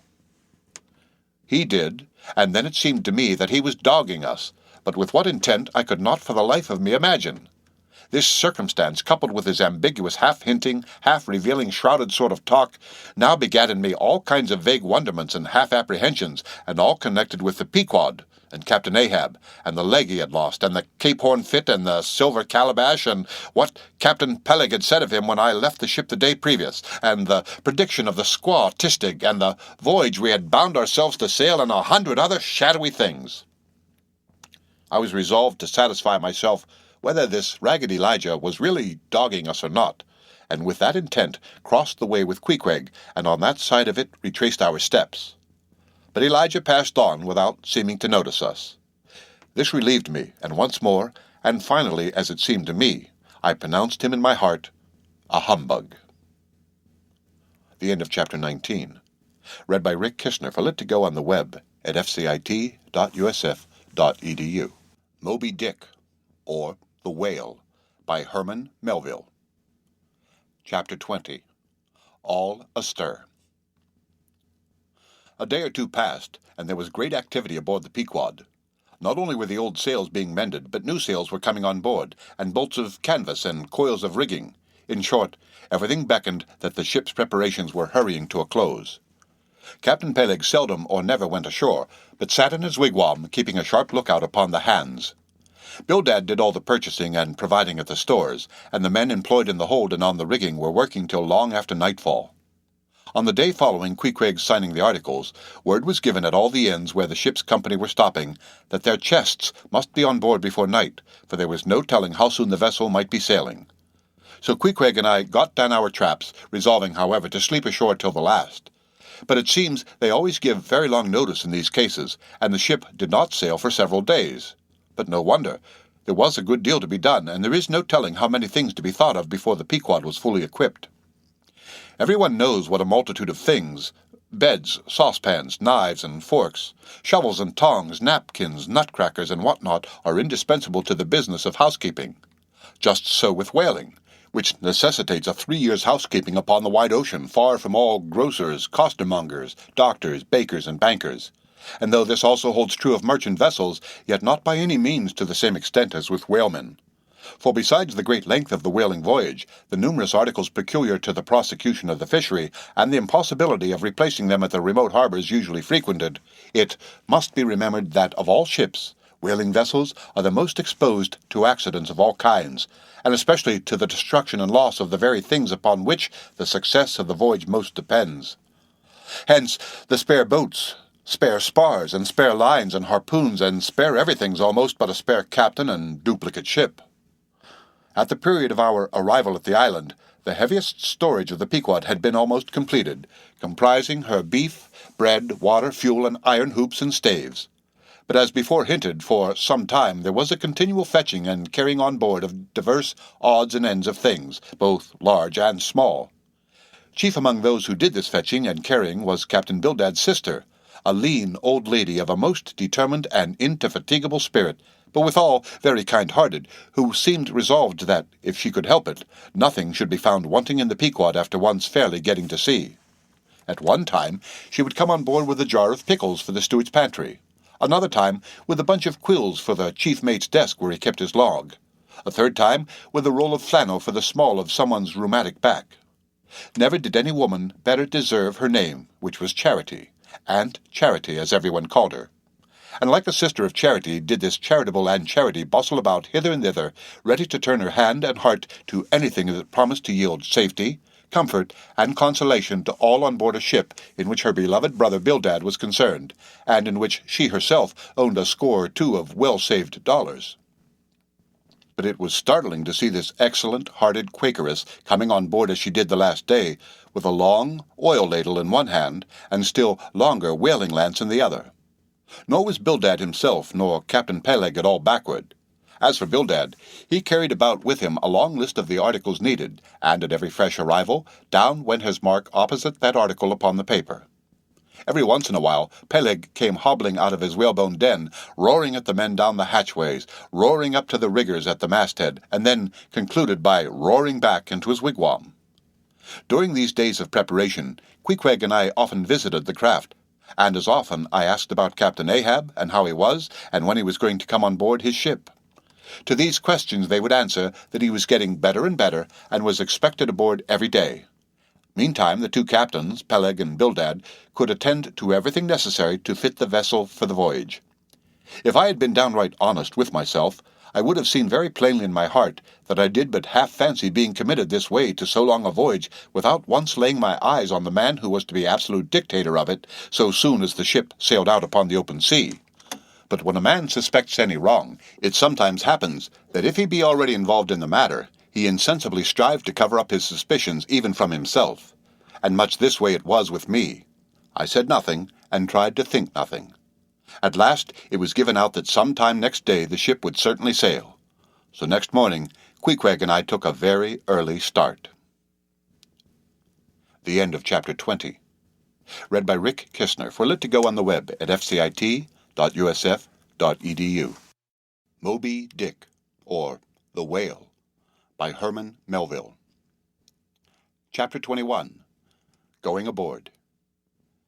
It was nearly 6 o'clock, but only grey, imperfect, misty dawn when we drew nigh the wharf. "There are some sailors running ahead there, if I see right," said I to Queequeg. "It can't be Shadow. She's off by sunrise, I guess. Come on." "Avast!" cried a voice, whose owner at the same time coming close behind us laid a hand upon both our shoulders, and then, insinuating himself between us, stood stooping forward a little in the uncertain twilight, strangely peering from Queequeg to me. It was Elijah. "Going aboard?"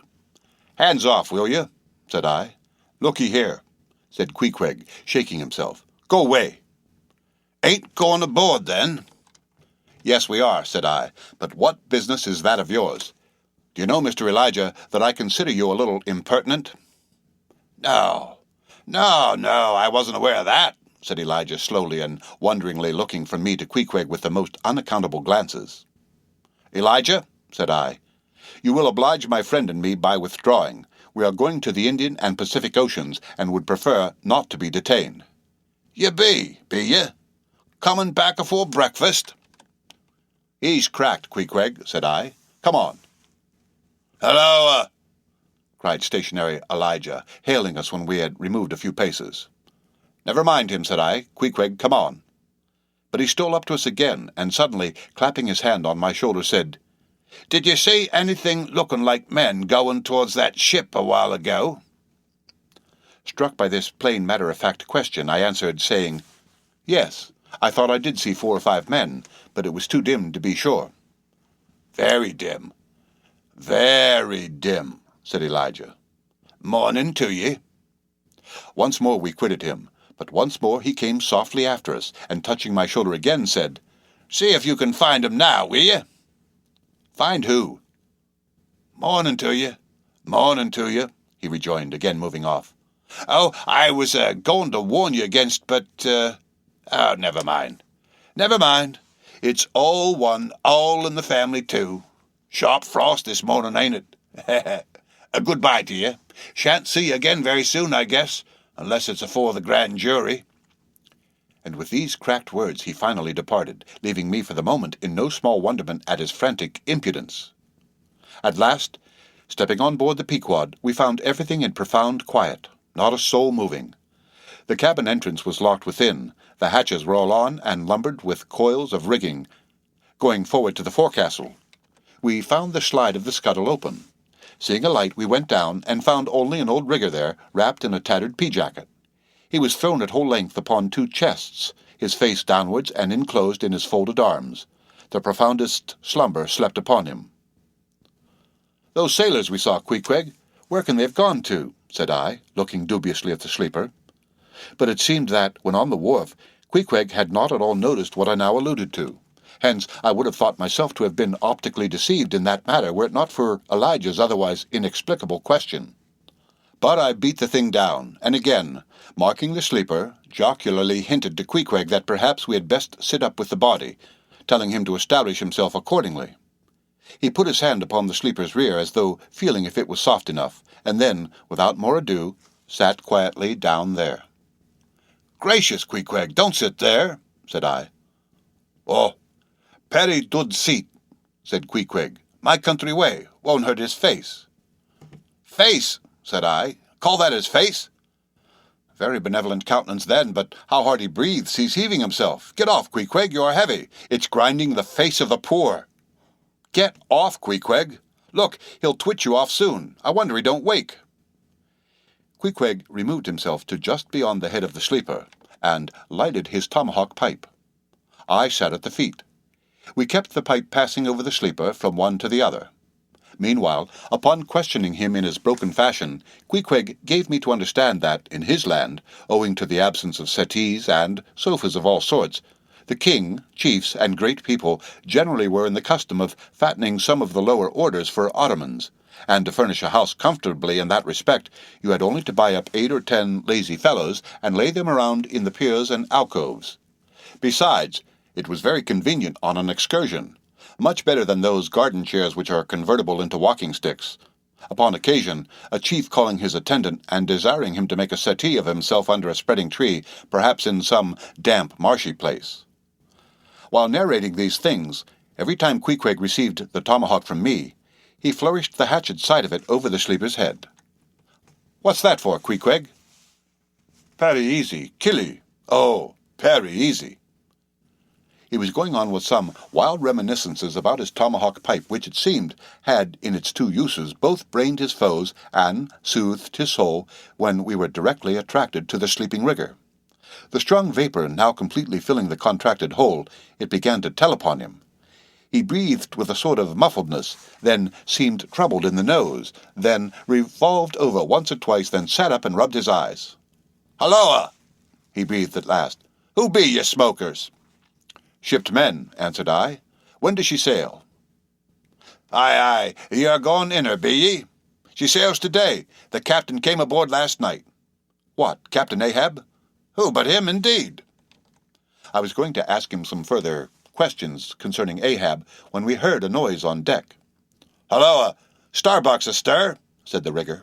"He's a lively chief mate, that, good man and a pious, but all alive now I must turn to." And so saying, he went on deck, and we followed. It was now clear sunrise. Soon the crew came on board in 2s and 3s. The riggers bestirred themselves, the mates were actively engaged, and several of the shore people were busy in bringing various last things on board. Meanwhile, Captain Ahab remained invisibly enshrined within his cabin. The end of Chapter 21. Read by Rick Kistner for Lit to Go on the web at fcit.usf.edu. Moby Dick, or The Whale, by Herman Melville. Chapter 22. Merry Christmas. At length, towards noon, upon the final dismissal of the ship's riggers, and after the Pequod had been hauled out from the wharf, and after the ever-thoughtful Charity had come off in a whaleboat with her last gift, a nightcap for Stubb, the second mate, her brother-in-law, and a spare Bible for the steward, after all this, the 2 captains, Peleg and Bildad, issued from the cabin, and turning to the chief mate, Peleg said, "Now, Mr. Starbuck, are you sure everything is right? Captain Ahab is all ready. Just spoke to him. Nothing more to be got from shore, eh? Well, call all hands, then. Muster 'em aft here, blast 'em." "No need of profane words, however great the hurry, Peleg," said Bildad. "But away with thee, friend Starbuck, and do our bidding." "How now?" Here, upon the very point of starting for the voyage, Captain Peleg and Captain Bildad were going it with a high hand on the quarter-deck, just as if they were to be joint commanders at sea as well as to all appearances in port. And as for Captain Ahab, no sign of him was yet to be seen. Only they said he was in the cabin. But then the idea was that his presence was by no means necessary in getting the ship under way, and steering her well out to sea. Indeed, as that was not at all his proper business, but the pilot's, and as he was not yet completely recovered, so they said, therefore, Captain Ahab stayed below. And all this seemed natural enough, especially as in the merchant service many captains never show themselves on deck for a considerable time after heaving up the anchor, but remain over the cabin table, having a farewell merrymaking with their shore friends before they quit the ship for good with the pilot. But there was not much chance to think over the matter, for Captain Peleg was now all alive. He seemed to do most of the talking and commanding, and not Bildad. "Aft here, ye sons of bachelors!" he cried, as the sailors lingered at the mainmast. "Mr. Starbuck, drive aft! Strike the tent there!" was the next order. As I hinted before, this whalebone marquee was never pitched except in port, and on board the Pequod for 30 years the order to strike the tent was well known to be the next thing to heaving up the anchor. "Man the capstan! Blood and thunder, jump!" was the next command, and the crew sprang for the handspikes. Now, in getting under way, The station generally occupied by the pilot is the forward part of the ship, and here Bildad, who, with Peleg be it known, in addition to his other officers, was one of the licensed pilots of the port, he being suspected to have got himself made a pilot in order to save the Nantucket pilot fee to all the ships he was concerned in, for he never piloted any other craft.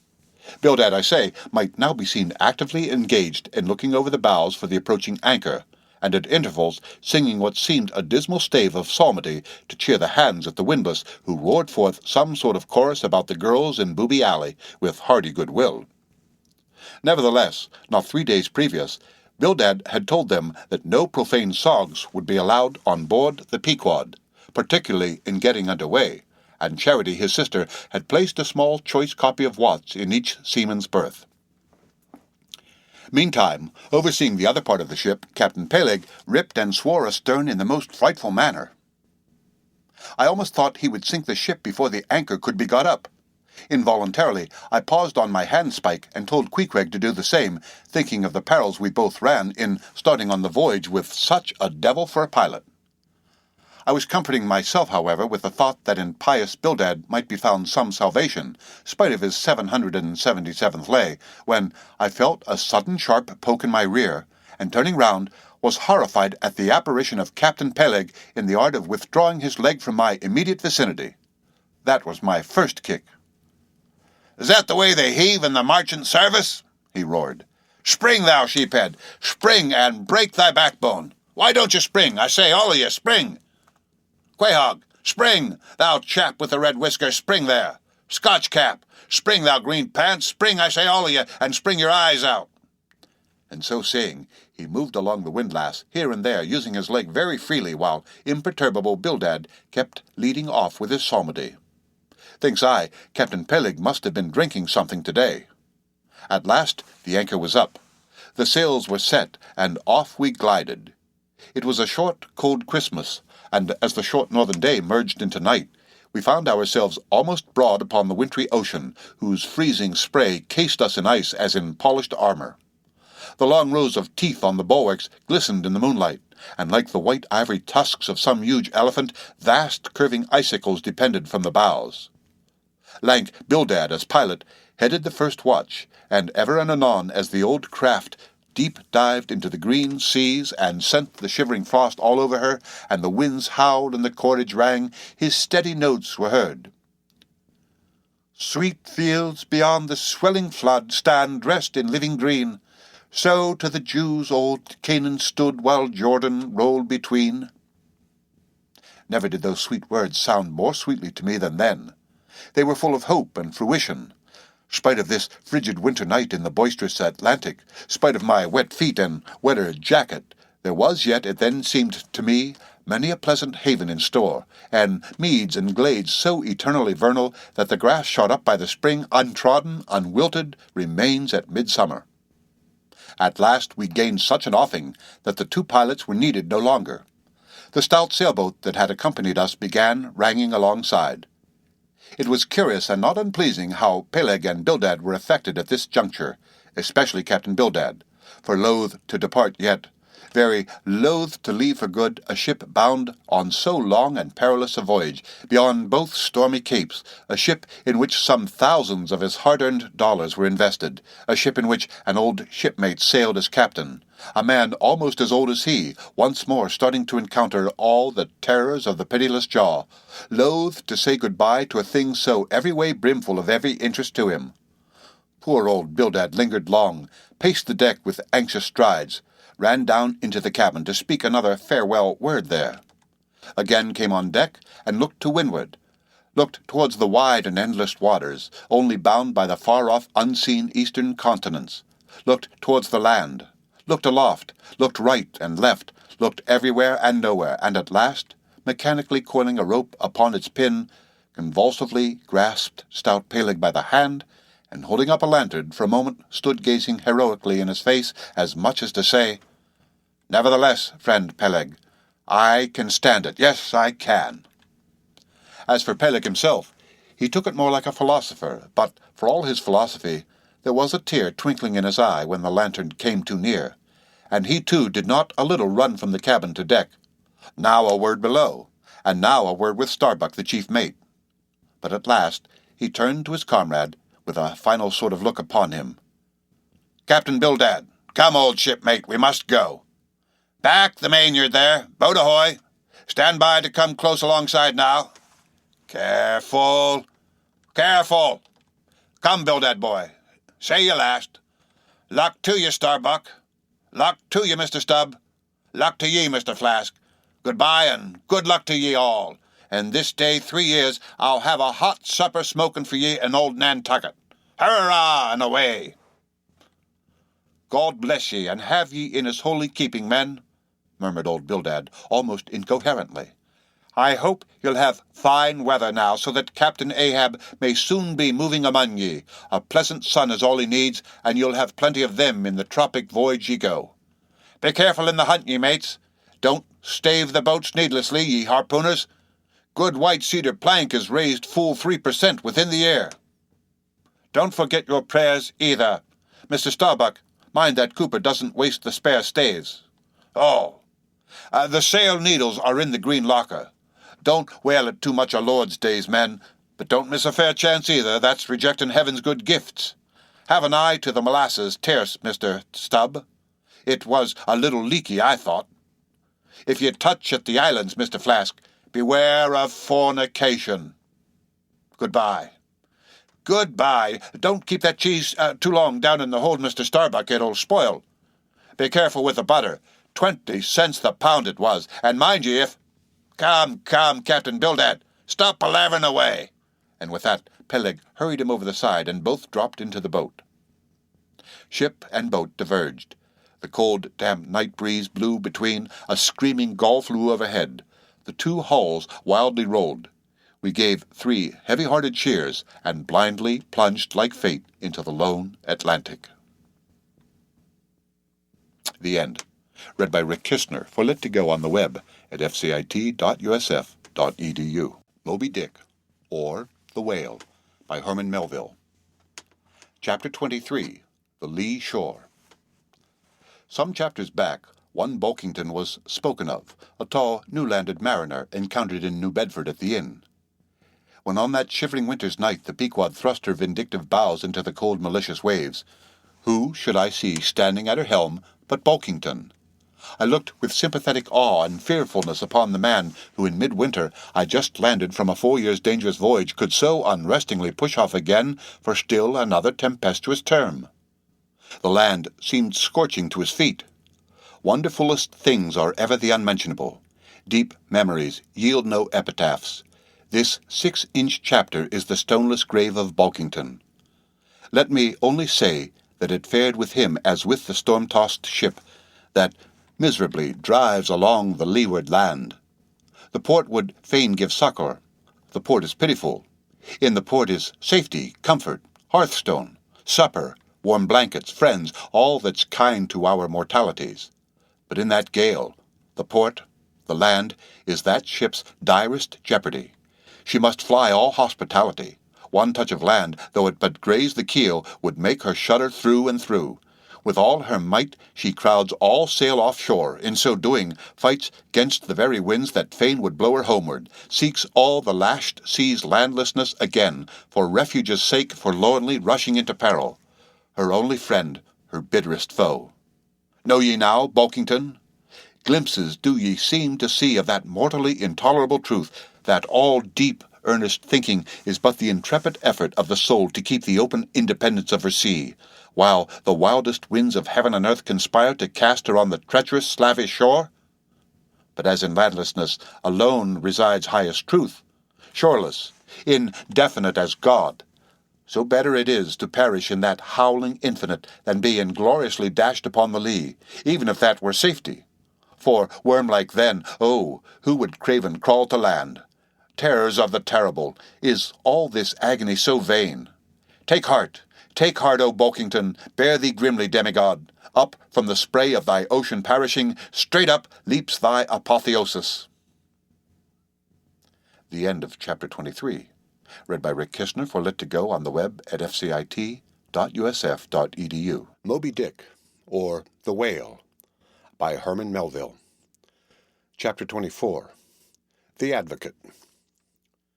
As Queequeg and I are now fairly embarked in this business of whaling, and as this business of whaling has somehow come to be regarded among landsmen as a rather unpoetical and disreputable pursuit, therefore I am all anxiety to convince ye landsmen, of the injustice hereby done to us hunters of whales. In the first place, it may be deemed almost superfluous to establish the fact that among people at large, the business of whaling is not accounted on a level with what are called the liberal professions. If a stranger were introduced into any miscellaneous metropolitan society, it would but slightly advance the general opinion of his merits were he presented to the company as a harpooner, say, and if, in emulation of the naval officers, he should append the initials SWF, sperm whale fishery, to his visiting card, such a procedure would be deemed preeminently presuming and ridiculous. Doubtless, one leading reason why the world declines honouring us whalemen is this. They think that at best our vacation amounts to a butchering sort of business, and that, when actively engaged therein, we are surrounded by all manner of defilements. Butchers we are, that is true. But butchers also, and butchers of the bloodiest badge, have been all martial commanders whom the world invariably delights to honour. And as for the matter of the alleged uncleanliness of our business, you shall soon be initiated into certain facts hitherto pretty generally unknown, and which upon the whole will triumphantly plant the sperm whale ship at least among the cleanliest things of this tidy earth. But even granting the charge in question to be true, what disordered slippery decks of a whale ship are comparable to the unspeakable carrion of those battlefields from which so many soldiers return to drink in all ladies' plaudits? And if the idea of peril so much enhances the popular conceit of the soldier's profession, let me assure ye that many a veteran who has freely marched up to a battery would quickly recoil at the apparition of the sperm whale's vast tail, fanning into eddies the air over his head. For what are the comprehensible terrors of man compared with the interlinked terrors and wonders of God? But though the world scouts at us whale hunters, yet does it unwittingly pay us the profoundest homage, yea, and all-abounding adoration, for almost all the tapers, lamps, and candles that burn round the globe burn as before so many shrines to our glory. But look at this matter in other lights. Weigh it in all sorts of scales. See what we whalemen are, and have been. Why did the Dutch in De Witt's time have admirals of their whaling fleets? Why did Louis XVI of France, at his own personal expense, fit out whaling ships from Dunkirk, and politely invite to that town some score or two of families from our own island of Nantucket? Why did Britain between the years 1750 and 1788 pay to her whalemen in bounties upwards of £1,000,000? And lastly, how comes it that we whalemen of America now outnumber all the rest of the banded whalemen in the world, sail a navy of upwards of 700 vessels, manned by 18,000 men, yearly consuming $4 millions, the ship's worth, at the time of sailing $20 million, and every year importing into our harbors a well-reaped harvest of $7 million? How comes all this, if there be not something puissant in whaling? But this is not the half. Look again, I freely assert that the cosmopolite philosopher cannot for his life point out one single peaceful influence which within the last 60 years has operated more potentially upon the whole broad world, taken in one aggregate, than the high and mighty business of whaling. One way and another, it has begotten events so remarkable in themselves, and so continuously momentous in their sequential issues, that whaling may well be regarded as that Egyptian mother who bore offspring themselves pregnant from her womb. It would be a hopeless, endless task to catalogue all these things. Let a handful suffice. For many years past, the whale ship has been the pioneer in ferreting out the remotest and least known parts of the world. She has explored seas and archipelagos which had no chart, where no Cook or Vancouver had ever sailed. If American and European men of war now peacefully ride in once savage harbors, let them fire salutes to the honor and glory of the whale ship, which originally showed them the way, and first interpreted between them and the savages. They may celebrate, as they will, the heroes of exploring expeditions, your Cooks, your Krusensterns. But I say that scores of anonymous captains have sailed out of Nantucket that were as great and greater than your Cook and your Krusenstern. For in their succourless empty-handedness, they in the heathenish sharked waters and by the beaches of unrecorded javelin islands battled with virgin wonders and terrors that Cook with all his marines and muskets would not have willingly dared. All that is made such a flourish in the old South Sea voyages, those things were but the lifetime commonplaces of our heroic Nantucketers. Often, adventures which Vancouver dedicates 3 chapters to, these men accounted unworthy of being set down in the ship's common log. Ha ha! The world! Oh, the world! Until the whale fishery rounded Cape Horn, no commerce but colonial, scarcely any intercourse but colonial was carried on between Europe and the long line of the opulent Spanish provinces on the Pacific coast. It was the whalemen who first broke through the jealous policy of the Spanish crown touching those colonies, and if space permitted, it might be distinctly shown how far from those whalemen at last eventuated the liberation of Peru, Chile, and Bolivia from the yoke of old Spain, and the establishment of the eternal democracy in those parts. That great America on the other side of this sphere, Australia, was given to the enlightened world by whalemen. After its first blunder-born discovery by a Dutchman, all other ships long shunned those shores as pestiferously barbarous. But the whale ship touched there. The whale ship is the true mother of that now mighty colony. Moreover, in the infancy of the first Australian settlement, the emigrants were several times saved from starvation by the benevolent biscuit of the whale ship, luckily dropping an anchor in their waters. The uncounted isles of all Polynesia confess the same truth, and do commercial homage to the whale ship that cleared the way for the missionary and the merchant, and in many cases carried the primitive missionaries to their first destinations.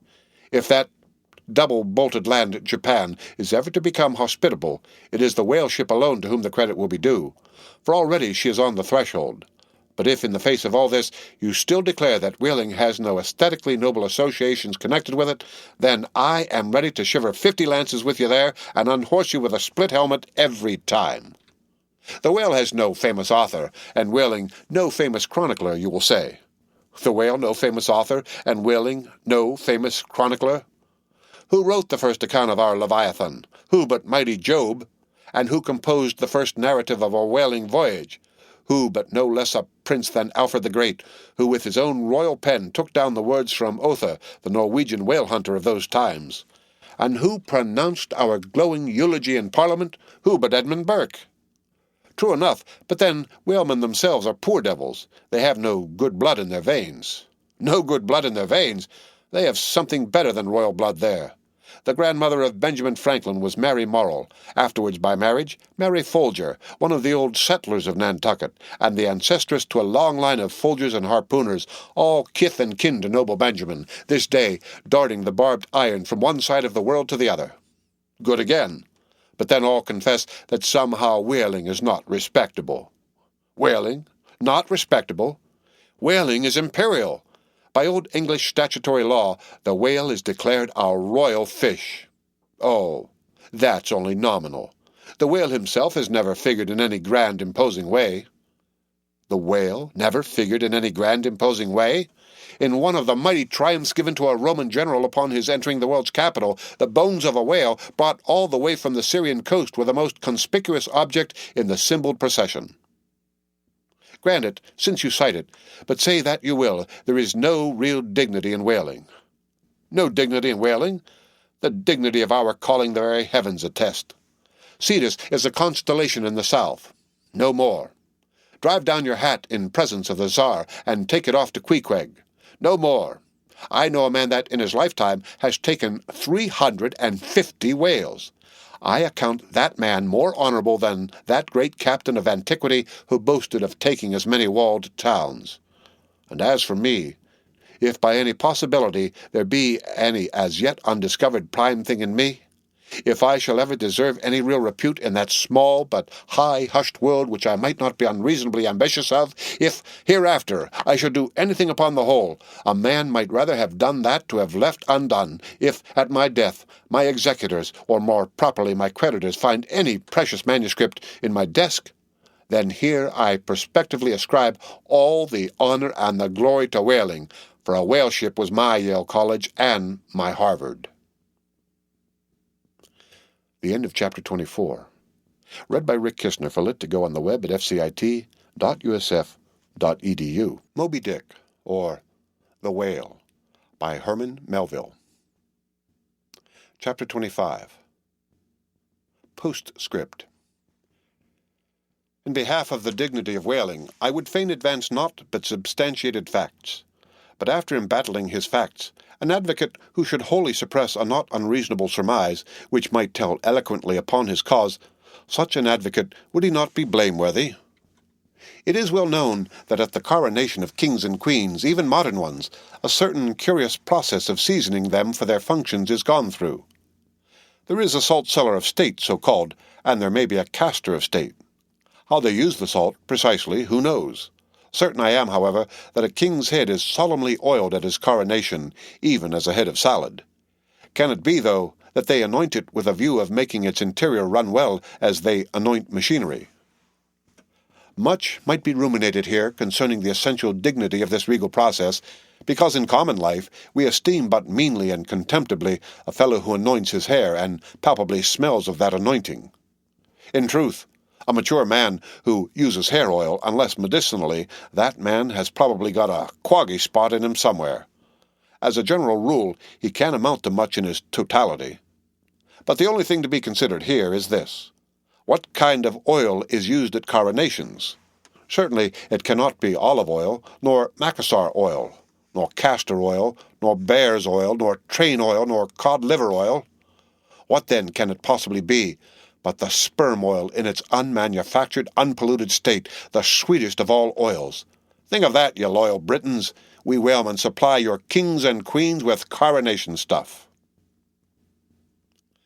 The end of chapter 25. Read by Rick Kistner, for Lit to go on the web at fcit.usf.edu.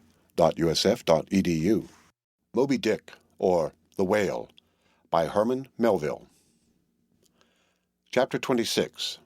Knights and Squires. The chief mate of the Pequod was Starbuck, a native of Nantucket and a Quaker by descent. He was a long, earnest man, and though born on an icy coast, seemed well adapted to endure hot latitudes, his flesh being hard as twice-baked biscuit. Transported to the Indies, his live blood would not spoil like bottled ale. He must have been born in some time of general drought and famine, or upon one of those fast days for which his state is famous. Only some 30 summers had he seen. Those summers had dried up all his physical superfluousness. But this, his thinness, so to speak, seemed no more the token of wasting anxieties and cares than it seemed the indication of any bodily blight. It was merely the condensation of the man. He was by no means ill-looking, quite the contrary. His pure tight skin was an excellent fit, and closely wrapped up in it and embalmed with inner health and strength like a revivified Egyptian, this Starbuck seemed prepared to endure for long ages to come, and to endure always as now. For be it polar snow or torrid sun, like a patent chronometer, his interior vitality was warranted to do well in all climates. Looking into his eyes, you seemed to see there the yet lingering images of those thousand-fold perils he had calmly confronted through life. A staid, steadfast man, whose life for the most part was a telling pantomime of action and not a tame chapter of sounds. Yet for all his hardy sobriety and fortitude, there were certain qualities in him which at times affected, and in some cases seemed well nigh to overbalance all the rest. Uncommonly conscientious for a seaman, and endued with a deep natural reverence, the wild watery loneliness of his life did therefore strongly incline him to superstition. But to that sort of superstition which in some organization seems rather to spring somehow from intelligence than from ignorance. Outward portents and inward presentiments were his, and if at times these things bent the welded iron of his soul, much more did his far-away domestic memories of his young Cape wife and child tend to bend him still more from the original ruggedness of his nature, and open him still further to those latent influences which, in some honest-hearted men, restrain the gush of daredevil daring, so often evinced by others in the more perilous vicissitudes of the fishery. "I will have no man in my boat," said Starbuck, "who is not afraid of a whale." By this he seemed to mean not only that the most reliable and useful courage was that which arises from the fair estimation of the encountered peril, but that an utterly fearless man is a far more dangerous comrade than a coward. "Aye, aye," said Stubb, the second mate. "Starbuck there is as careful a man as you'll find anywhere in this fishery. But we shall ere see long what that word careful precisely means when used by a man like Stubb or almost any other whale hunter." Starbuck was no crusader after perils. In him courage was not a sentiment, but a thing simply useful to him, and always at hand upon all mortally practical occasions. Besides, he thought, perhaps, that in this business of whaling, courage was one of the great staple outfits of the ship, like her beef and her bread, and not to be foolishly wasted. Wherefore he had no fancy for lowering for whales after sundown, nor for persisting in fighting a fish that too much persisted in fighting him. For thought Starbuck, I am here in this critical ocean to kill whales for my living, and not to be killed by them for theirs. And that hundreds of men had been so killed Starbuck well knew. What doom was his own father's? Where in the bottomless deeps could he find the torn limbs of his brother? With memories like these in him, and moreover given to a certain superstitiousness, as has been said, the courage of this Starbuck, which could nevertheless still flourish, must indeed have been extreme. But it was not in reasonable nature that a man so organized and with such terrible experiences and remembrances as he had, it was not in nature that these things should fail in latently engendering an element in him which under suitable circumstances would break out from its confinement and burn all his courage up. And brave as he might be, it was that sort of bravery chiefly visible in some intrepid men, which, while generally abiding firm in the conflict with seas, or winds, or whales, or any of the ordinary irrational horrors of the world, yet cannot withstand those more terrific, because more spiritual terrors which sometimes menace you from the concentrating brow of an enraged and mighty man. But were the coming narrative to reveal in any instance the complete abasement of poor Starbuck's fortitude, scarce might I have the heart to write it. But it is the thing most sorrowful, nay, shocking, to expose the fall of valor in the soul. Men may seem detestable as joint stock companies and nations. Knaves, fools, and murderers there may be. Men may have mean and meagre faces. But man in the ideal is so noble and so sparkling, such a grand and glowing creature, that over any ignominious blemish in him all his fellows should run to throw their costliest robes. That immaculate manliness we feel within ourselves, so far within us that it remains intact, though all the outer character seem gone, bleeds with keenest anguish at the undraped spectacle of a valor-ruined man. Nor can piety itself, at such a shameful sight, completely stifle her upbraidings against the permitting stars. But this august dignity I treat of is not the dignity of kings and robes, but that abounding dignity which has no robed investiture. Thou shalt see it shining in the arm that wields a pick or drives a spike, that democratic dignity which on all hands radiates without end from God himself, the great God, absolute, the center and circumference of all democracy, his omnipresence, our divine equality.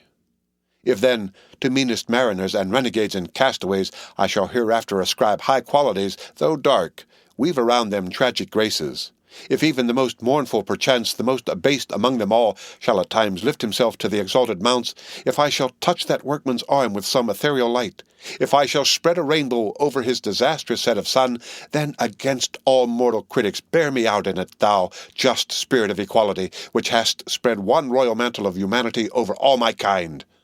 Bear me out in it, thou great democratic God, who didst not refuse to the swart convict Bunyan the pale poetic pearl, thou who didst clothe with doubly hammered leaves of finest gold the stumped and paupered arm of old Cervantes, thou who didst pick up Andrew Jackson from the pebbles, who didst hurl him upon a war-horse, who didst thunder him higher than a throne, thou who in all thy mighty earthly marchings ever callest thy selectest champions from the kingly commoners, bear me out in it, O God.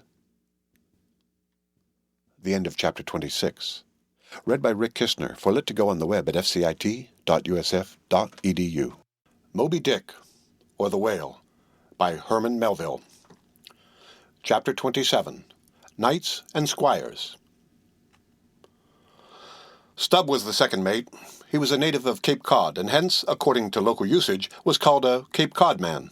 A happy-go-lucky, neither craven nor valiant, taking perils as they came with an indifferent air, and while engaged in the most imminent crisis of the chase, toiling away, calm and collected as a journeyman joiner engaged for the year.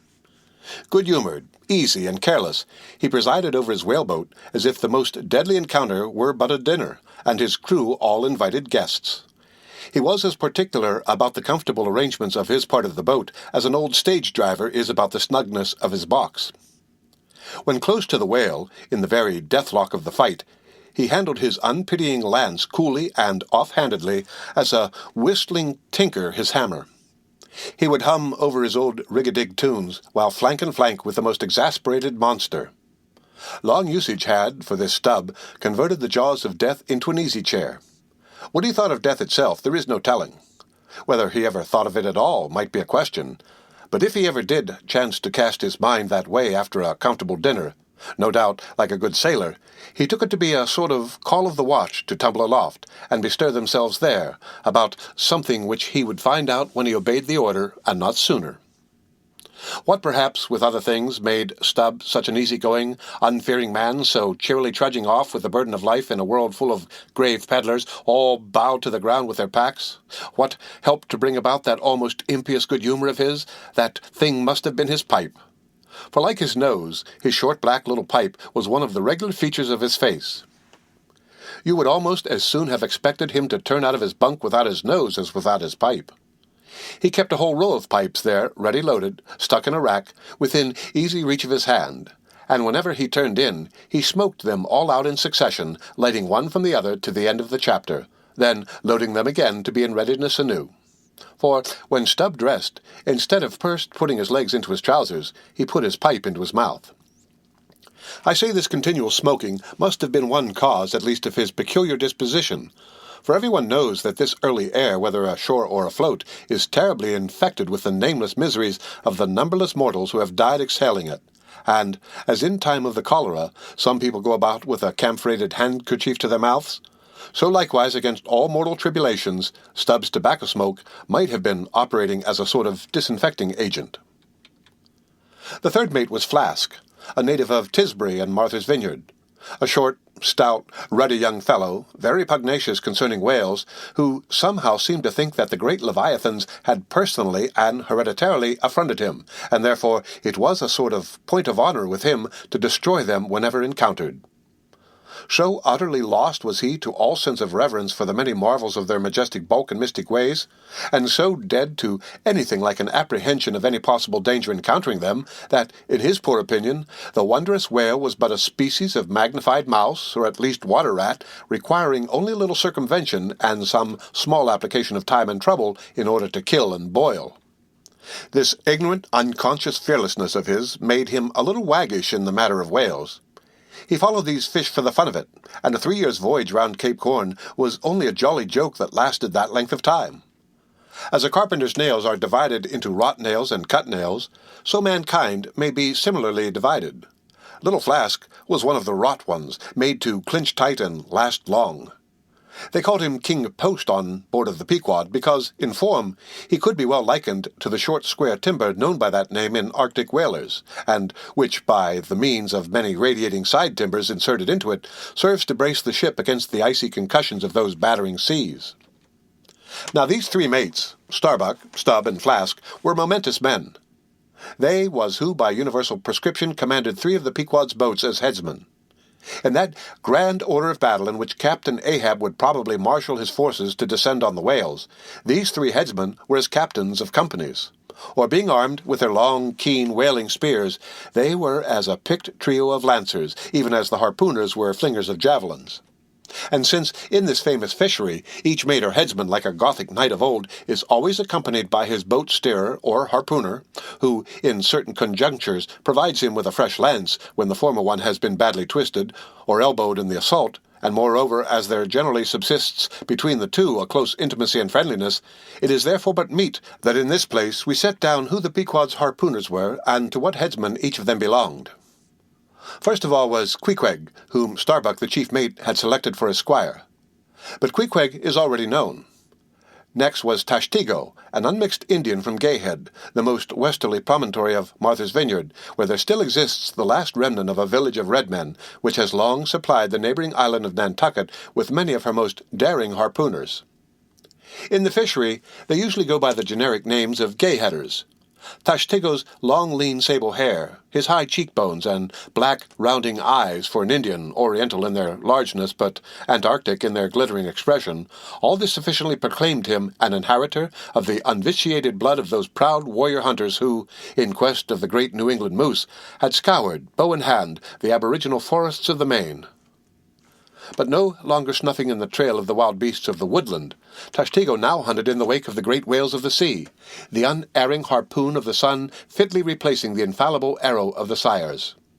To look at the tawny brawn of his lithe, snaky limbs, you would almost have credited the superstitions of some of the earlier Puritans and half believed this wild Indian to be a son of the prince of the powers of the air. Tashtego was Stubb, the second mate's squire. Third among the harpooners was Daggoo, a gigantic, coal-black Negro savage with a lion-like tread, and ℌ𝔞𝔫𝔫𝔞𝔥 to behold. Suspended from his ears were 2 golden hoops so large that the sailors called them ring-bolts, and would talk of securing the topsail halyards to them. In his youth, Daggoo had voluntarily shipped on board of a whaler, lying in a lonely bay on his native coast, and never having been anywhere in the world but in Africa, Nantucket and the pagan harbours most frequented by the whalemen, and having now led for many years the bold life of the fishery in the ships of owners uncommonly heedful of what manner of men they shipped, Daggoo retained all his barbaric virtues, and, erect as a giraffe, moved about the decks in all the pomp of 6 feet 5 in his socks. There was a corporeal humility in looking up at him, and a white man standing before him seemed a white flag come to beg truce of a fortress. Curious to tell, this imperial Negro, ℌ𝔞𝔫𝔫𝔞𥐥 Daggoo, was the squire of the little flask, who looked like a chessman beside him. As for the residue of the Pequod's company, be it said that at the present day not 1 in 2 of the many thousand men before the mast employed in the American whale fishery are Americans born, though pretty nearly all the officers are. Herein it is the same with the American whale fishery as with the American army and military and merchant navies, and the engineering forces employed in the construction of the American canals and railroads. The same I say, because in all these cases the Native American literally provides the brains, the rest of the world as generously supplying the muscles. No small number of these whaling seamen belonged to the Azores, where the outward-bound Nantucket whalers frequently touched to augment their crews from the hardy peasants of those rocky shores. In like manner, the Greenland whalers sailing out of Hull or London put in at the Shetland Islands to receive the full complement of their crew. Upon the passage homewards, they drop them there again. How it is, there is no telling, but islanders seem to make the best whalemen. They were nearly all islanders in the Pequod. Isolatos, too, I call such, not acknowledging the common continent of men, but each isolato living on a separate continent of his own. Yet now, federated along one keel, what a set these isolatos were, and Anacharis, Klutz, deputation from all the isles of the sea and all the ends of the earth, accompanying old Ahab in the Pequod to lay the world's grievances before that bar from which not very many of them ever come back. Black little Pip, he never did. Oh, no, he went before. Poor Alabama boy.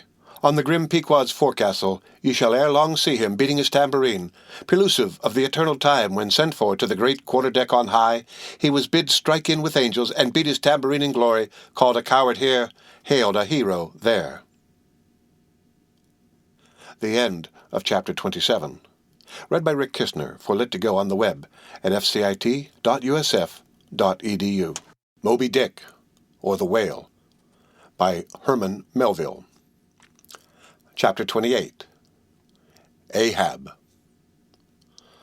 For several days after leaving Nantucket, nothing above hatches was seen of Captain Ahab. The mates regularly relieved each other at the watches, and for aught that could be seen to the contrary, they seemed to be the only commanders of the ship. Only they sometimes issued from the cabin with orders so sudden and peremptory that after all it was plain they but commanded vicariously. Yet their supreme lord and dictator was there, though hitherto unseen by any eyes not permitted to penetrate into the now sacred retreat of the cabin.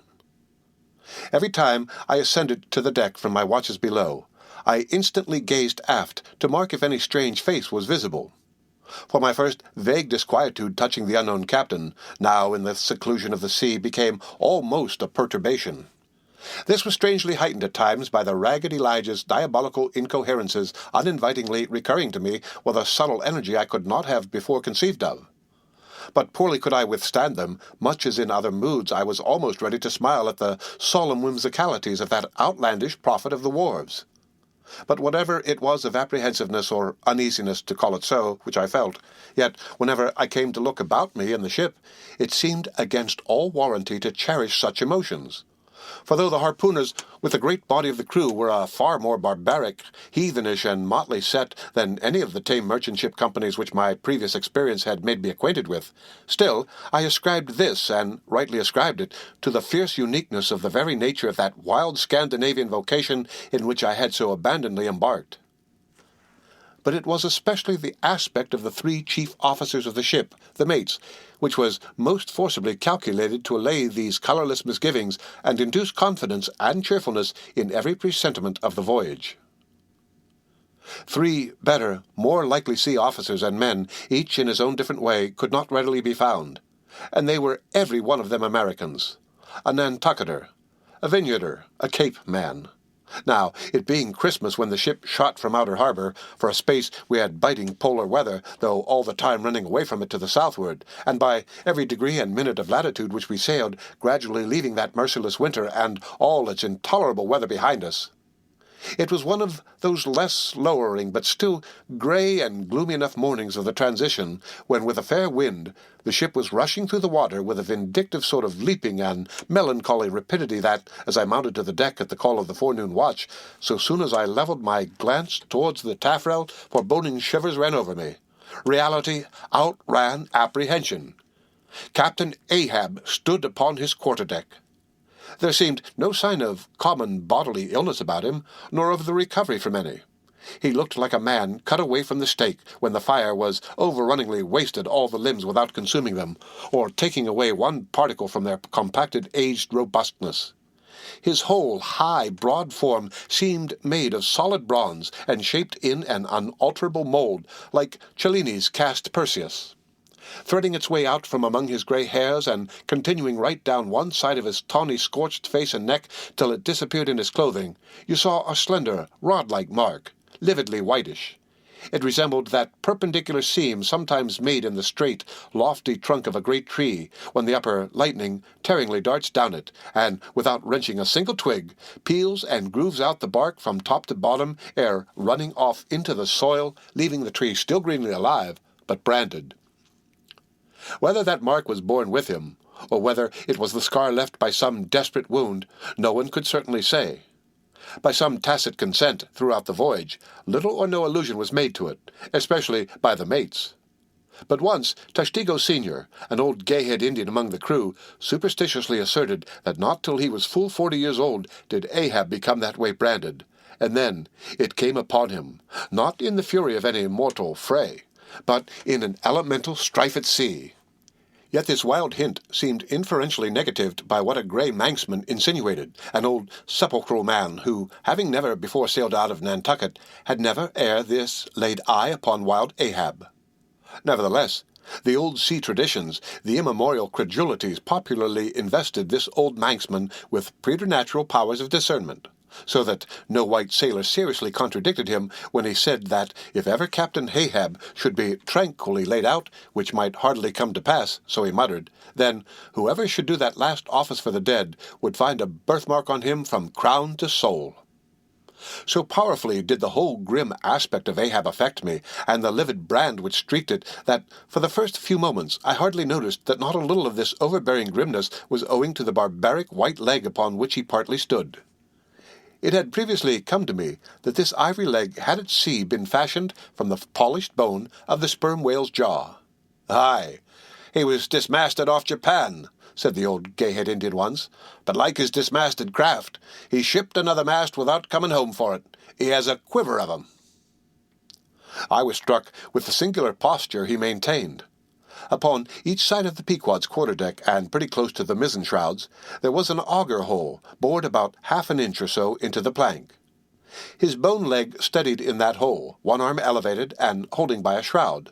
Captain Ahab stood erect, looking straight out beyond the ship's ever-pitching prow. There was an infinity of firmest fortitude, a determinate, unsurrenderable willfulness in the fixed and fearless forward dedication of that glance.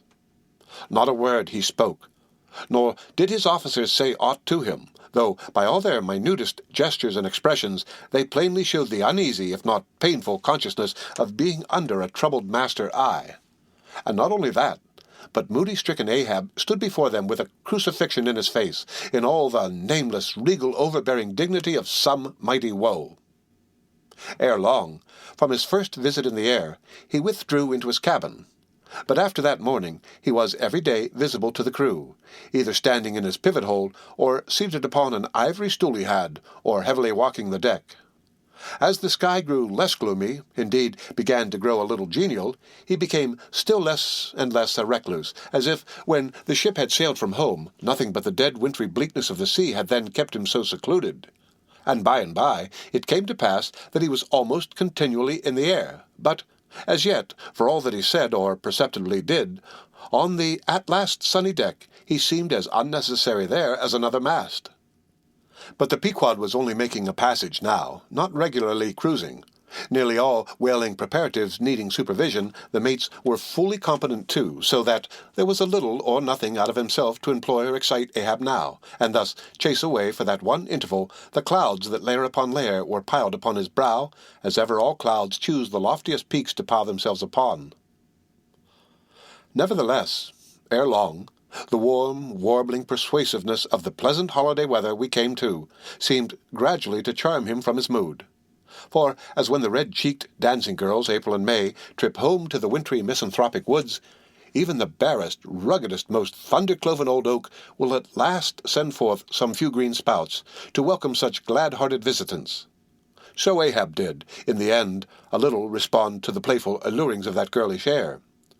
More than once did he put forth the faint blossom of a look which in any other man would have soon flowered out in a smile. The end of Chapter 28. Read by Rick Kishner for Lit2Go on the web at fcit.usf.edu. Moby Dick, or The Whale, by Herman Melville. Chapter 29. Enter Ahab to him Stubb. Some days elapsed, and ice and icebergs all astern. The Pequod now went rolling through the bright Quito spring, which at sea almost perpetually reigns on the threshold of the eternal August of the tropic.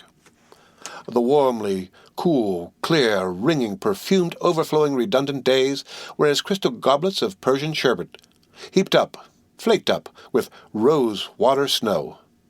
The starred and stately nights seemed haughty dames in jewelled velvets, nursing at home in lonely pride the memory of their absent conquering earls, the golden-helmeted suns. For sleeping man, 'twas hard to choose between such winsome days and such seducing nights. But all the witcheries of that unwaning weather did not merely lend new spells and potencies to the outward world. Inward, they turned upon the soul, especially when the still mild hours of eve came on. Then memory shot her crystals as the clear ice most forms of noiseless twilights. And all these subtle agencies more and more they wrought on Ahab's texture. Old age is always wakeful, as if the longer linked with life, the less man has to do with aught that looks like death.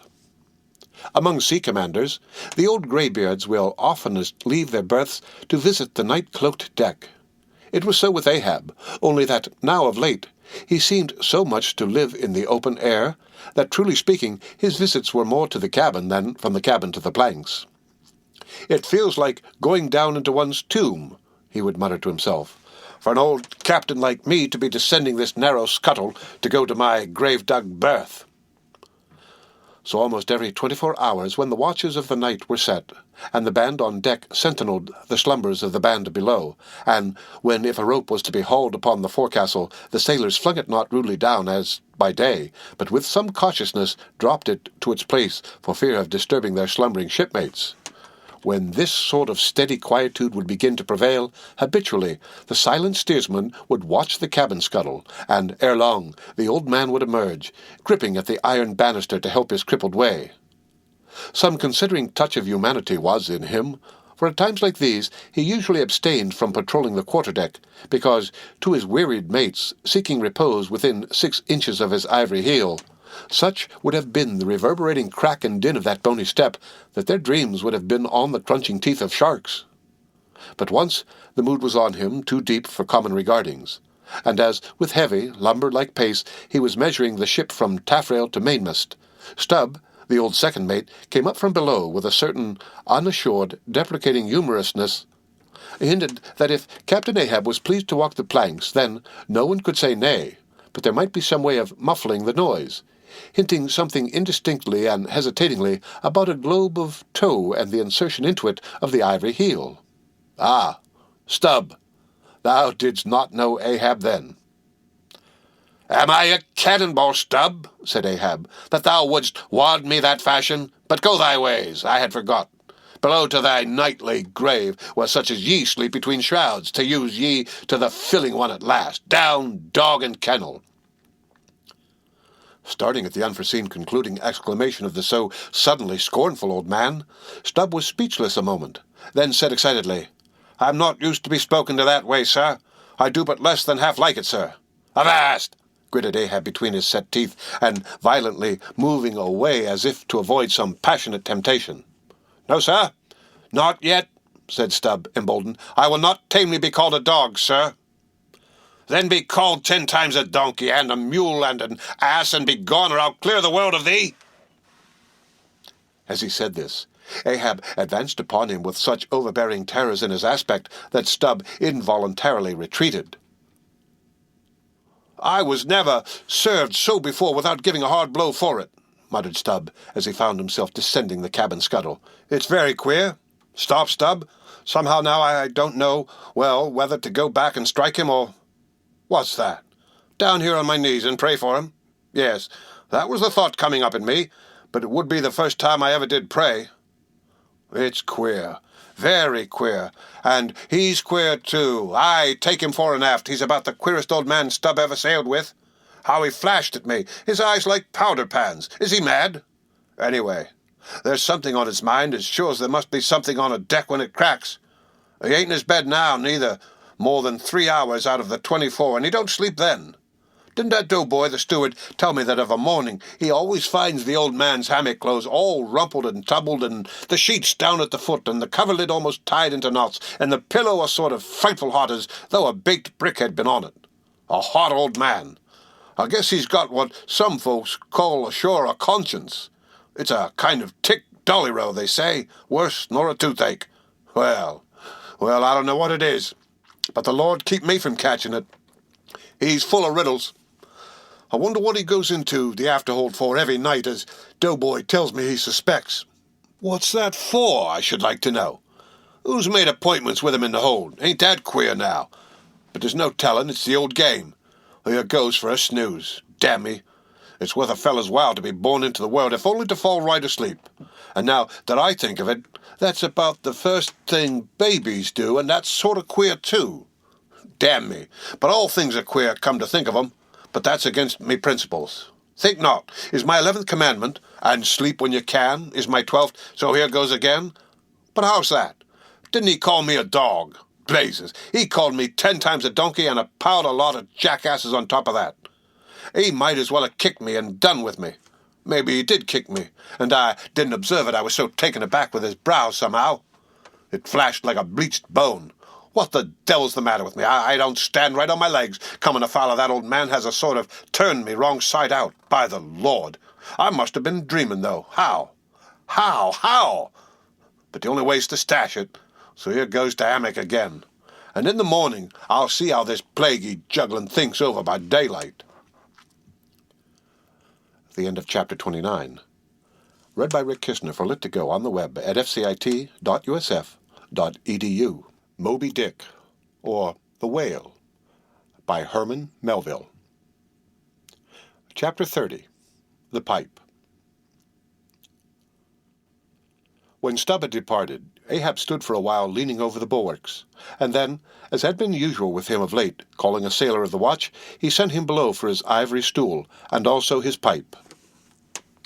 Lighting the pipe at the binnacle lamp, and planting the stool on the weather side of the deck, he sat and smoked.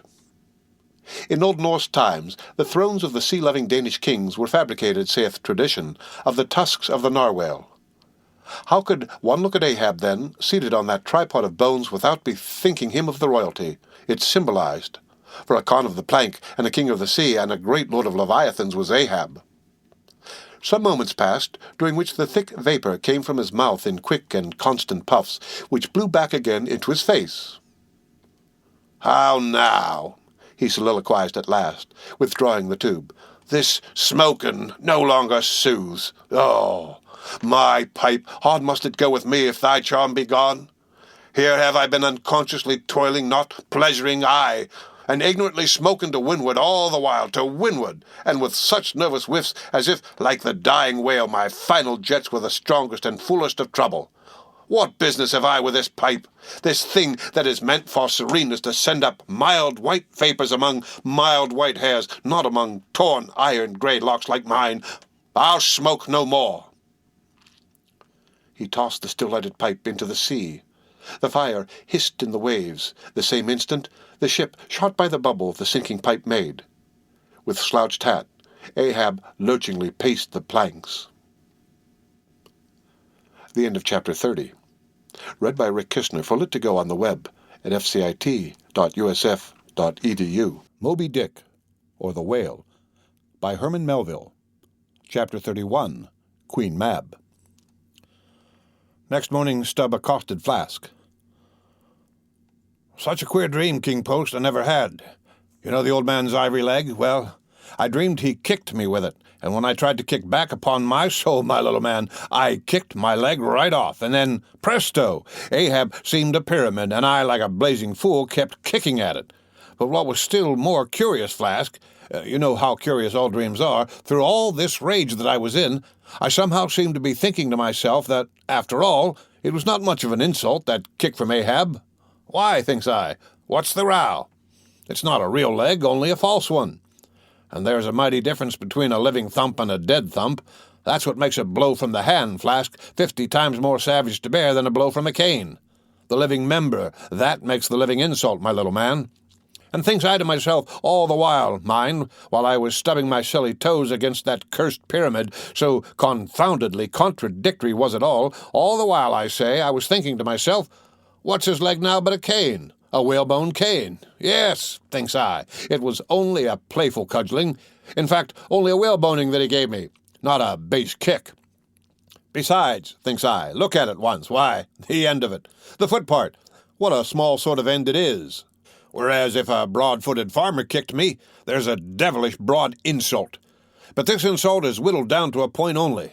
But now comes the greatest joke of the dream, Flask. While I was battering away at the pyramid, a sort of badger-haired old merman with a hump on his back takes me by the shoulders and slews me round. "What are you about?" says he. Slid, man, but I was frightened. Such a fizz. But somehow next moment I was over the fright.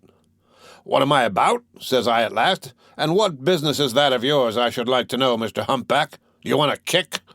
By the Lord, Flask, I had no sooner said that than he turned round his stern to me, bent over, and dragging up a lot of seaweed he had for a clout, what do you think I saw? Why, thunder alive, man, his stern was stuck full of marlin spikes with the points out. Says I, on second thought, I guess I won't kick you, old fella. "Why, Stubb," said he, "why, Stubb," and kept muttering it all the time, a sort of eating of his gums like a chimney hag. Seeing he wasn't going to stop saying over his why, Stubb, I thought I might as well fall to kicking the pyramid again.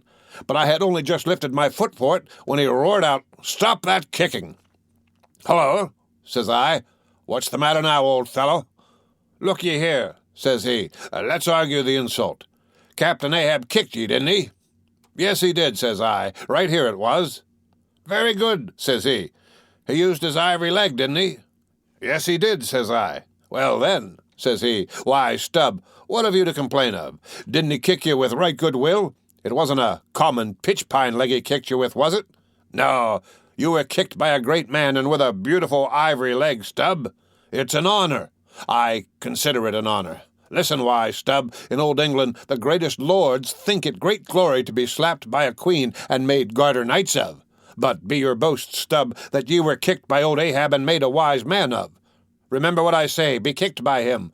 Account his kicks honors, and on no account kick back, for you can't help yourself, wise Stubb. Don't you see that pyramid?" With that, he all of a sudden seemed somehow in some queer fashion to swim off into the air. I snored, rolled over, and there I was in my hammock. Now, what do you think of that dream, Flask? I don't know. It seems a sort of foolish to me, though. Maybe, but it's made a wise man of me, Flask. Do you see Ahab standing there sideways looking over the stern? Well, the best thing you can do, Flask, is to let the old man alone. Never speak to him, whatever he says. Halloa! What's that he shouts? Hark!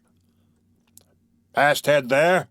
Look sharp, all of ye. There are whales hereabouts. If you see a white one, split your lungs for him. What do you think of that now, Flask? Ain't there a small drop or something queer about that, huh? A white whale, did you mark that, man? Look-ye, there's something special in the wind. Stand by for it, Flask. Ahab has that's bloody on his mind. But, Mum, he comes this way. The end of Chapter 31 of Moby Dick. Read by Rick Kishner, for Lit to Go on the web at fcit.usf.edu. Moby Dick, or the Whale, by Herman Melville. Chapter 32, Cetology. Already we are boldly launched upon the deep, but soon we shall be lost in its unshored, harbourless immensities. Ere that comes to pass, ere the Pequod's weedy hull rolls side by side with the barnacled hulls of the Leviathan, at the outset, it is but well to attend to a matter almost indispensable to a thorough, appreciative understanding of the more special Leviathanic revelations and allusions of all sorts which are to follow. It is some systematized exhibition of the whale in his broad genera that I would now fain put before you. Yet is it no easy task. The classification of the constituents of a chaos, nothing less is here essayed. Listen to what the best and latest authorities have laid down. No branch of zoology is so much involved as that which is entitled cetology, says Captain Scoresby, A.D. 1820. It is not my intention, were it in my power, to enter into the inquiry as to the true method of dividing the cetacea into groups and families. Utter confusion exists among the historians of this animal, the sperm whale, says Surgeon Beale, A.D. 1839. Unfitness to pursue our research in the unfathomable waters, impenetrable veil covering our knowledge of the cetacea, a field strewn with thorns, all these incomplete indications but serve to torture us naturalists. Thus speak of the whale the great Cuvier and John Hunter and Lesson, those lights of zoology and anatomy. Nevertheless, though of real knowledge there be little, yet of books there are aplenty, and so in some small degree with cetology, or the science of whales. Many are the men, small and great, old and new, landsmen and seamen, who have at large or in little written of the whale. Run over a few: the authors of the Bible, Aristotle, Pliny, Aldrovandi, Sir Thomas Browne, Gesner, Ray, Linnaeus, Rondeletius, Willoughby, Green, Artedi, Sibbald, Brisson, Martin, Lacépède, Bonneterre, Desmarest, Baron Cuvier, Frederick Cuvier, John Hunter, Owen, Scoresby, Beale, Bennett, J. Ross Browne, the author of Miriam Coffin, Olmsted, and the Reverend T. Cheever. But to what ultimate generalizing purpose all these have written, the above-cited extracts will show. Of the names in this list of whale authors, only those following Owen ever saw living whales, and but one of them was a real professional harpooner and whaleman. I mean Captain Scoresby. On the separate subject of the Greenland or right whale, he is the best existing authority. But Scoresby knew nothing and says nothing of the great sperm whale, compared with which the Greenland whale is almost unworthy mentioning. And here be it said that the Greenland whale is an usurper upon the throne of the seas. He is not even by any means the largest of the whales, yet, owing to the long priority of his claims and the profound ignorance which, till some 70 years back, invested the then fabulous or utterly unknown sperm whale, and which ignorance to this present day still reigns in all but some few scientific retreats and whale ports, this usurpation has been every way complete. Reference to nearly all the Leviathanic allusions in the great poets of past days will satisfy you that the Greenland whale, without one rival, was to them the monarch of the seas. But the time has at last come for a new proclamation. This is Charing Cross, hear ye? Good people all, the Greenland whale is deposed. The great sperm whale now reigneth. There are only 2 books in being which at all pretend to put the living sperm whale before you, and at the same time, in the remotest degree, succeed in the attempt. These books are Beale's and Bennett's, both in their time surgeons to the English South Sea whale ships, and both exact and reliable men. The original matter touching the sperm whale to be found in their volumes is necessarily small, but so far as it goes, it is of excellent quality, though mostly confined to scientific description. As yet, however, the sperm whale, scientific or poetic, lives not complete in any literature. Far above all other hunted whales, his is an unwritten life. Now, the various species of whale need some sort of popular, comprehensive classification, if only an easy outline, one for the present, hereafter to be filled in all outward its departments by subsequent labourers. As no better man advances to take this matter in hand, I hereupon offer my own poor endeavours. I promise nothing complete, because any human thing supposed to be complete must for that very reason infallibly be faulty. I shall not pretend to a minute anatomical description of the various species, or, in this space at least, to much of any description. My object here is simply to project the draft of a systematization of cetology. I am the architect, not the builder. But it is a ponderous task. No ordinary letter sorter in the post office is equal to it. To grope down into the bottom of the sea after them, to have one's hands among the unspeakable foundations, ribs, and very pelvis of the world, this is a fearful thing. What am I that I should essay to hook the nose of this Leviathan? The awful tauntings in Job might well appall me. Will he, the Leviathan, make a covenant with thee? Behold, the hope of him is vain. But I have swam through libraries and sailed through oceans. I have had to do with whales with these visible hands. I am in earnest, and I will try. There are some preliminaries to settle.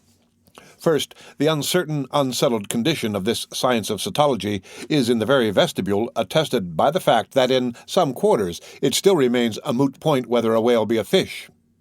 In his System of Nature, in 1776, Linnaeus declares, "I hereby separate the whales from the fish." But of my own knowledge I know that down to the year 1850, sharks and shad, alewives and herring, against Linnaeus's express edict, were still found dividing the possession of the same seas with the Leviathan. The grounds upon which Linnaeus would fain have banished the whales from the waters he states as follows. On account of their warm bilocular heart, their lungs, their movable eyelids, their hollow ears, penem intrantum feminam mammis lactantum, and finally ex lege nature jure meritoque.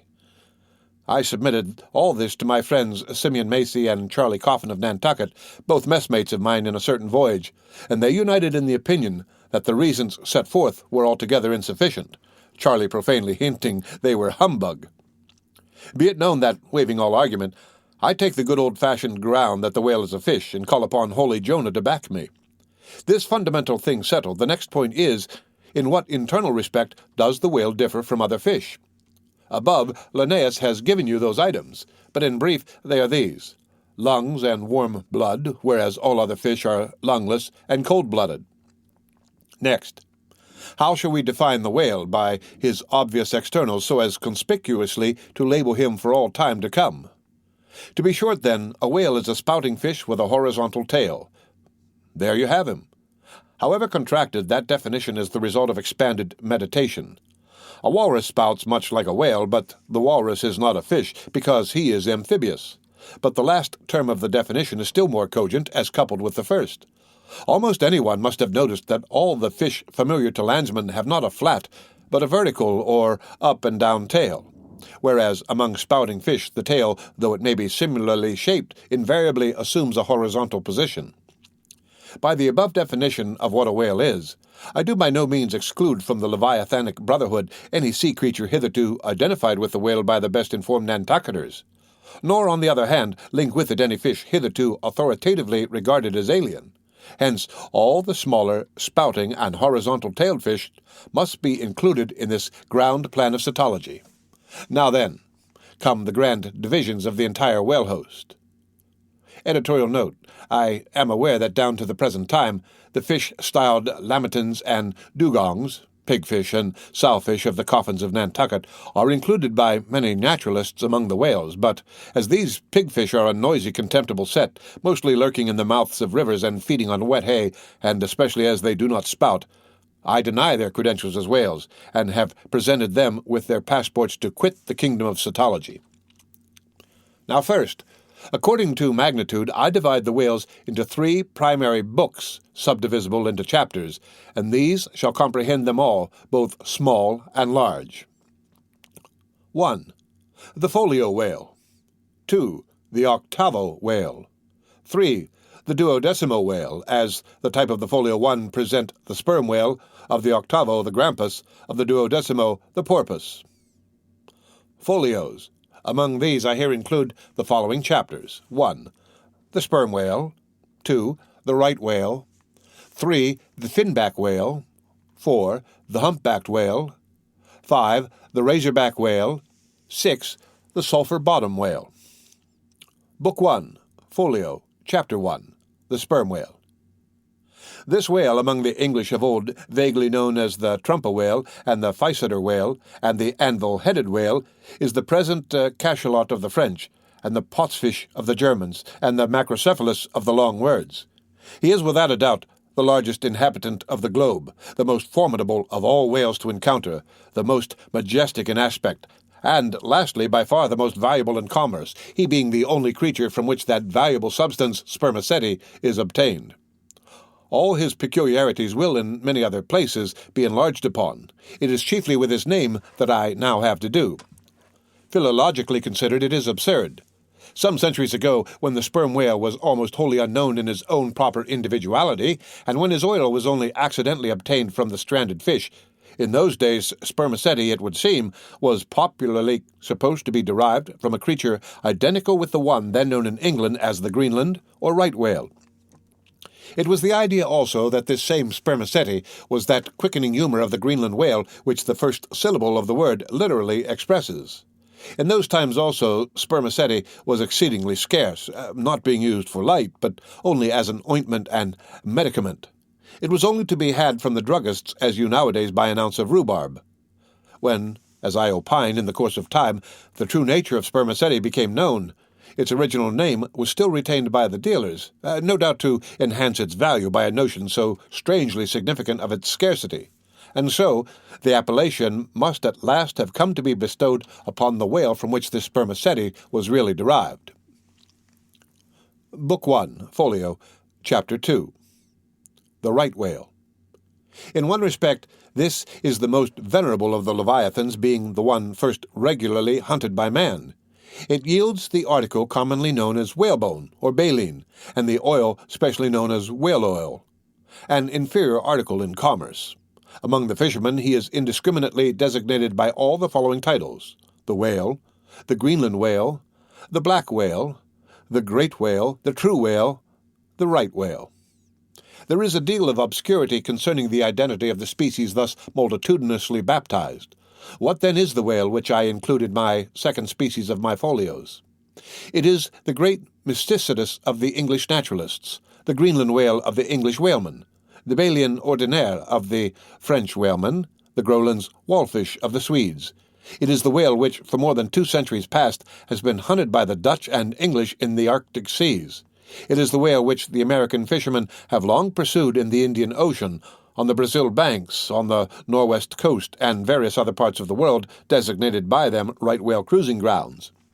Some pretend to see a difference between the Greenland whale of the English and the right whale of the Americans, but they precisely agree in all their grand features, nor has there yet been presented a single determinate fact upon which to ground a radical distinction.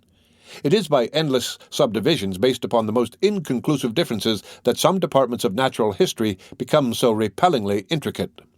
The right whale will be elsewhere treated of at some length, with reference to elucidating the sperm whale. Book 1, Folio, Chapter 3. Finback. Under this head I reckon a monster which, by the various names of finback, tall spout, and long john, has been seen almost in every sea, and is commonly the whale whose distant jet is so often descried by passengers crossing the Atlantic in the New York packet tracks.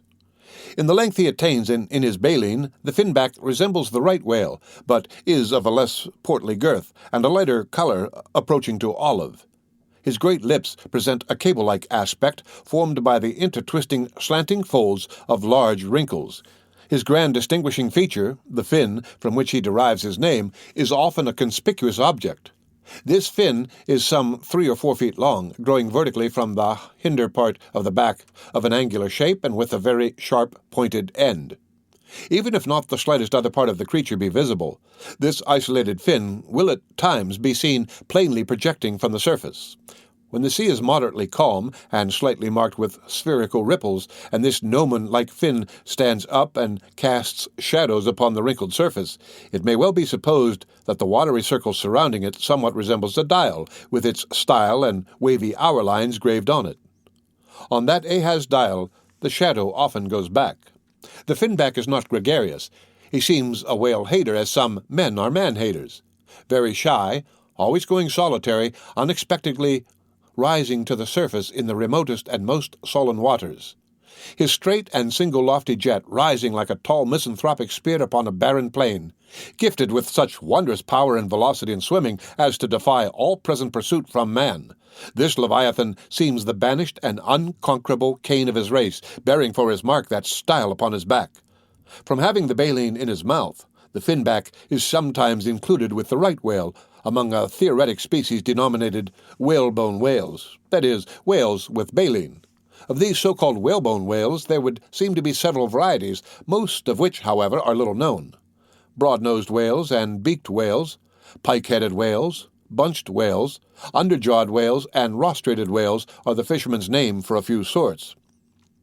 In connection with this appellative of whalebone whales, it is of great importance to mention that, however such a nomenclature may be convenient in facilitating allusions to some kind of whales, yet it is in vain to attempt a clear classification of the Leviathan founded upon either his baleen, or hump, or fin, or teeth, notwithstanding that those marked parts or features very obviously seem better adapted to afford the basis for a regular system of cetology than any other detached bodily distinctions which the whale, in his kinds, presents. How then? The baleen, hump, back fin, and teeth. These are things whose peculiarities are indiscriminately dispersed among all sorts of whales, without any record to what may be the nature of their structure in other and more essential particulars.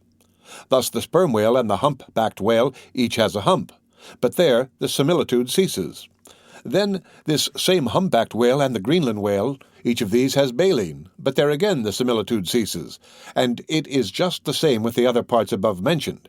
In various sorts of whales they form such irregular combinations, or in the case of any one of them detached, such an irregular isolation, as utterly to defy all general methodization formed upon such a basis.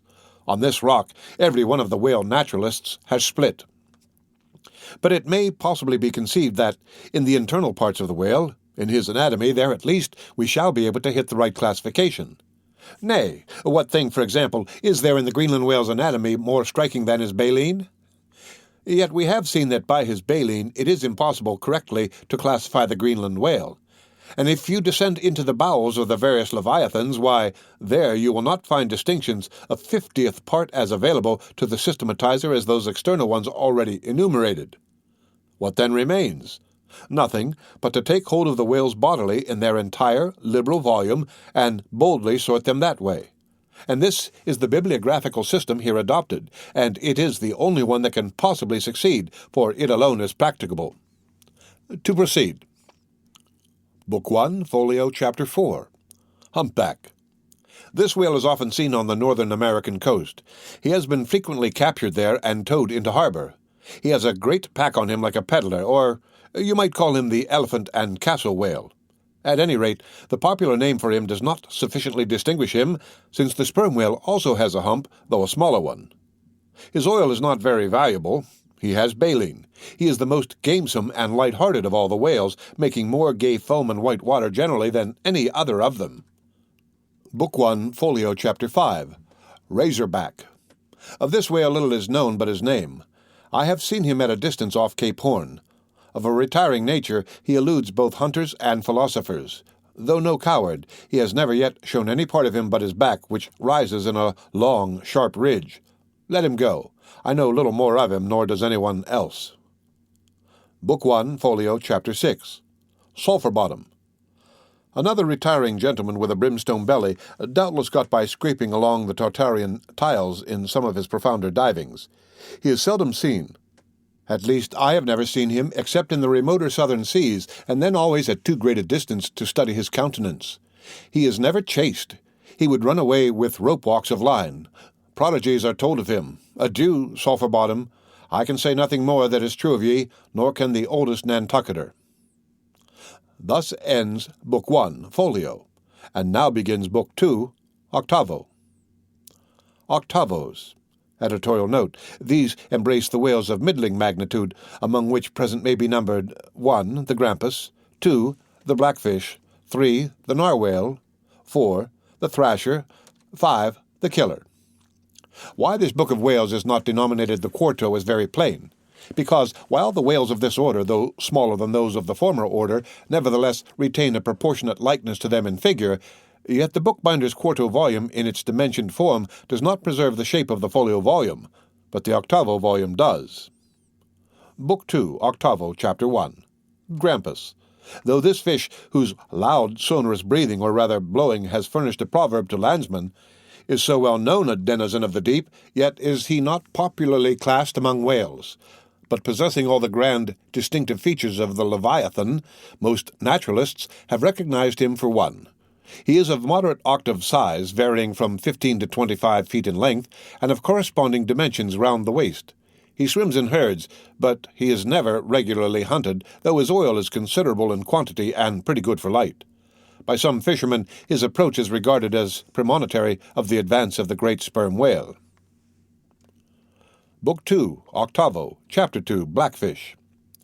I give the popular fishermen's names for all these fish, for generally they are the best. Where any name happens to be vague or inexpressive, I shall say so and suggest another. I do so now touching the blackfish, so called because blackness is the rule among almost all whales. So call him the hyena whale if you please. His voracity is well known, and from the circumstance that the inner angles of his lips are curved upwards, he carries an everlasting Mephistophelian grin on his face. This whale averages some 16 or 18 feet in length. He is found in almost all latitudes. He has a peculiar way of showing his dorsal hooked fin in swimming, which looks something like a Roman nose. When not more profitably employed, the sperm whale hunters sometimes capture the hyena whale to keep up the supply of cheap oil for domestic employment, as some frugal housekeepers, in the absence of company, and quite alone by themselves, burn unsavory tallow instead of odorous wax. Though their blubber is very thin, some of these whales will yield you upwards of 30 gallons of oil. Book 2, Octavo, Chapter 3. Narwhale, that is, nostril whale. Another instance of a curiously named whale, so named, I suppose, from its peculiar horn being originally mistaken for a peaked nose. The creature is some 16 feet in length, while its horn averages 5 feet, though some exceed 10 and even attain to 15 feet. Strictly speaking, this horn is but a lengthened tusk growing out from the jaw in a line a little depressed from the horizontal. But it is only found on the sinister side, which has an ill effect, giving its owner something analogous to the aspect of a clumsy, left-handed man. What precise purpose this ivory horn or lance answers, it would be hard to say. It does not seem to be used like the blade of the swordfish and billfish, though some sailors tell me that the narwhale employs it for a rake in turning over the bottom of the sea for food. Charlie Coffin said it was used for an ice piercer for the narwhale rising to the surface of the polar sea, and finding it sheeted with ice, thrusts his horn up and so breaks through. But you cannot prove either of these surmises to be correct. My own opinion is that, however this one-sided horn may really be used by the narwhale, however that may be, it would certainly be very convenient to him for a folder in reading pamphlets. The narwhale I have heard called the tusked whale, the horned whale, and the unicorn whale. He is certainly a curious example of the unicornism to be found in almost every kingdom of animated nature. From certain cloistered old authors, I have gathered that this same sea unicorn's horn was in ancient days regarded as the great antidote against poison, and as such, preparations of it brought immense prices. It was also distilled to a volatile salts for fainting ladies, the same way that the horns of the male deer are manufactured into hartshorn. Originally it was in itself accounted an object of great curiosity. ℌ𝔞𝔫𝔫𝔞 tells me that Sir Martin Frobisher, on his return from that voyage, when Queen Bess did gallantly wave her jewelled hand to him from a window of Greenwich Palace as his bold ship sailed down the Thames, when Sir Martin returned from that voyage, saith ℌ𝔞𝔫𝔫𝔞, on bended knees he presented to her Highness a prodigious long horn of the narwhale, which for a long period after hung in the castle at Windsor. An Irish author avers that the Earl of Leicester, on bended knees, did likewise present to her Highness another horn pertaining to a land beast of the unicorn nature. The narwhal has a very picturesque leopard-like look, being of a milk-white ground colour, dotted with round and oblong spots of black. His oil is very superior, clean, and fine, but there is little of it, and he is seldom hunted. He is mostly found in the circumpolar seas. Book 2, 8vo, Chapter 4. Killer. Of this whale little is precisely known to the Nantucketer, and nothing at all to the professed naturalists. From what I have seen of him at a distance, I should say that he was about the bigness of a grampus. He is very savage, a sort of Fiji fish. He sometimes takes the great folio whales by the lip, and hangs there like a leech till the mighty brute is worried to death. The killer is never hunted. I never heard what sort of oil he has. Exception might be taken to the name bestowed upon this whale on the ground of its indistinctness, for we are all killers on land and on sea, Bonapartes and sharks included. Book 2, 8vo, Chapter 5. Thrasher. This gentleman is famous for his tail, which he uses for a ferule in thrashing his foes. He mounts the folio whale's back, and as he swims, he works his passage by flogging him, as some schoolmasters get along in the world by a similar process. Still less is known of the thrasher than of the killer. Both are outlaws, even in the lawless seas. Thus ends Book 2, 8vo, and begins Book 3, 12mo. Duodecimos. These include the smaller whales. 1. The Huzzah porpoise. 2. The Algerine porpoise. 3. The mealy-mouthed porpoise. To those who have not chanced specially to study the subject, it may possibly seem strange that fishes not commonly exceeding 4 or 5 feet should be marshalled among whales, a word which in the popular sense always conveys an idea of hugeness. But the creatures set down above as duodecimos are infallibly whales by the terms of my definition of what a whale is, that is, a spouting fish with a horizontal tail. Book 3, 12mo, Chapter 1. Huzzah porpoise. This is the common porpoise found all over the globe. The name is of my own bestowal, for there are more than one sort of porpoises, and something must be done to distinguish them.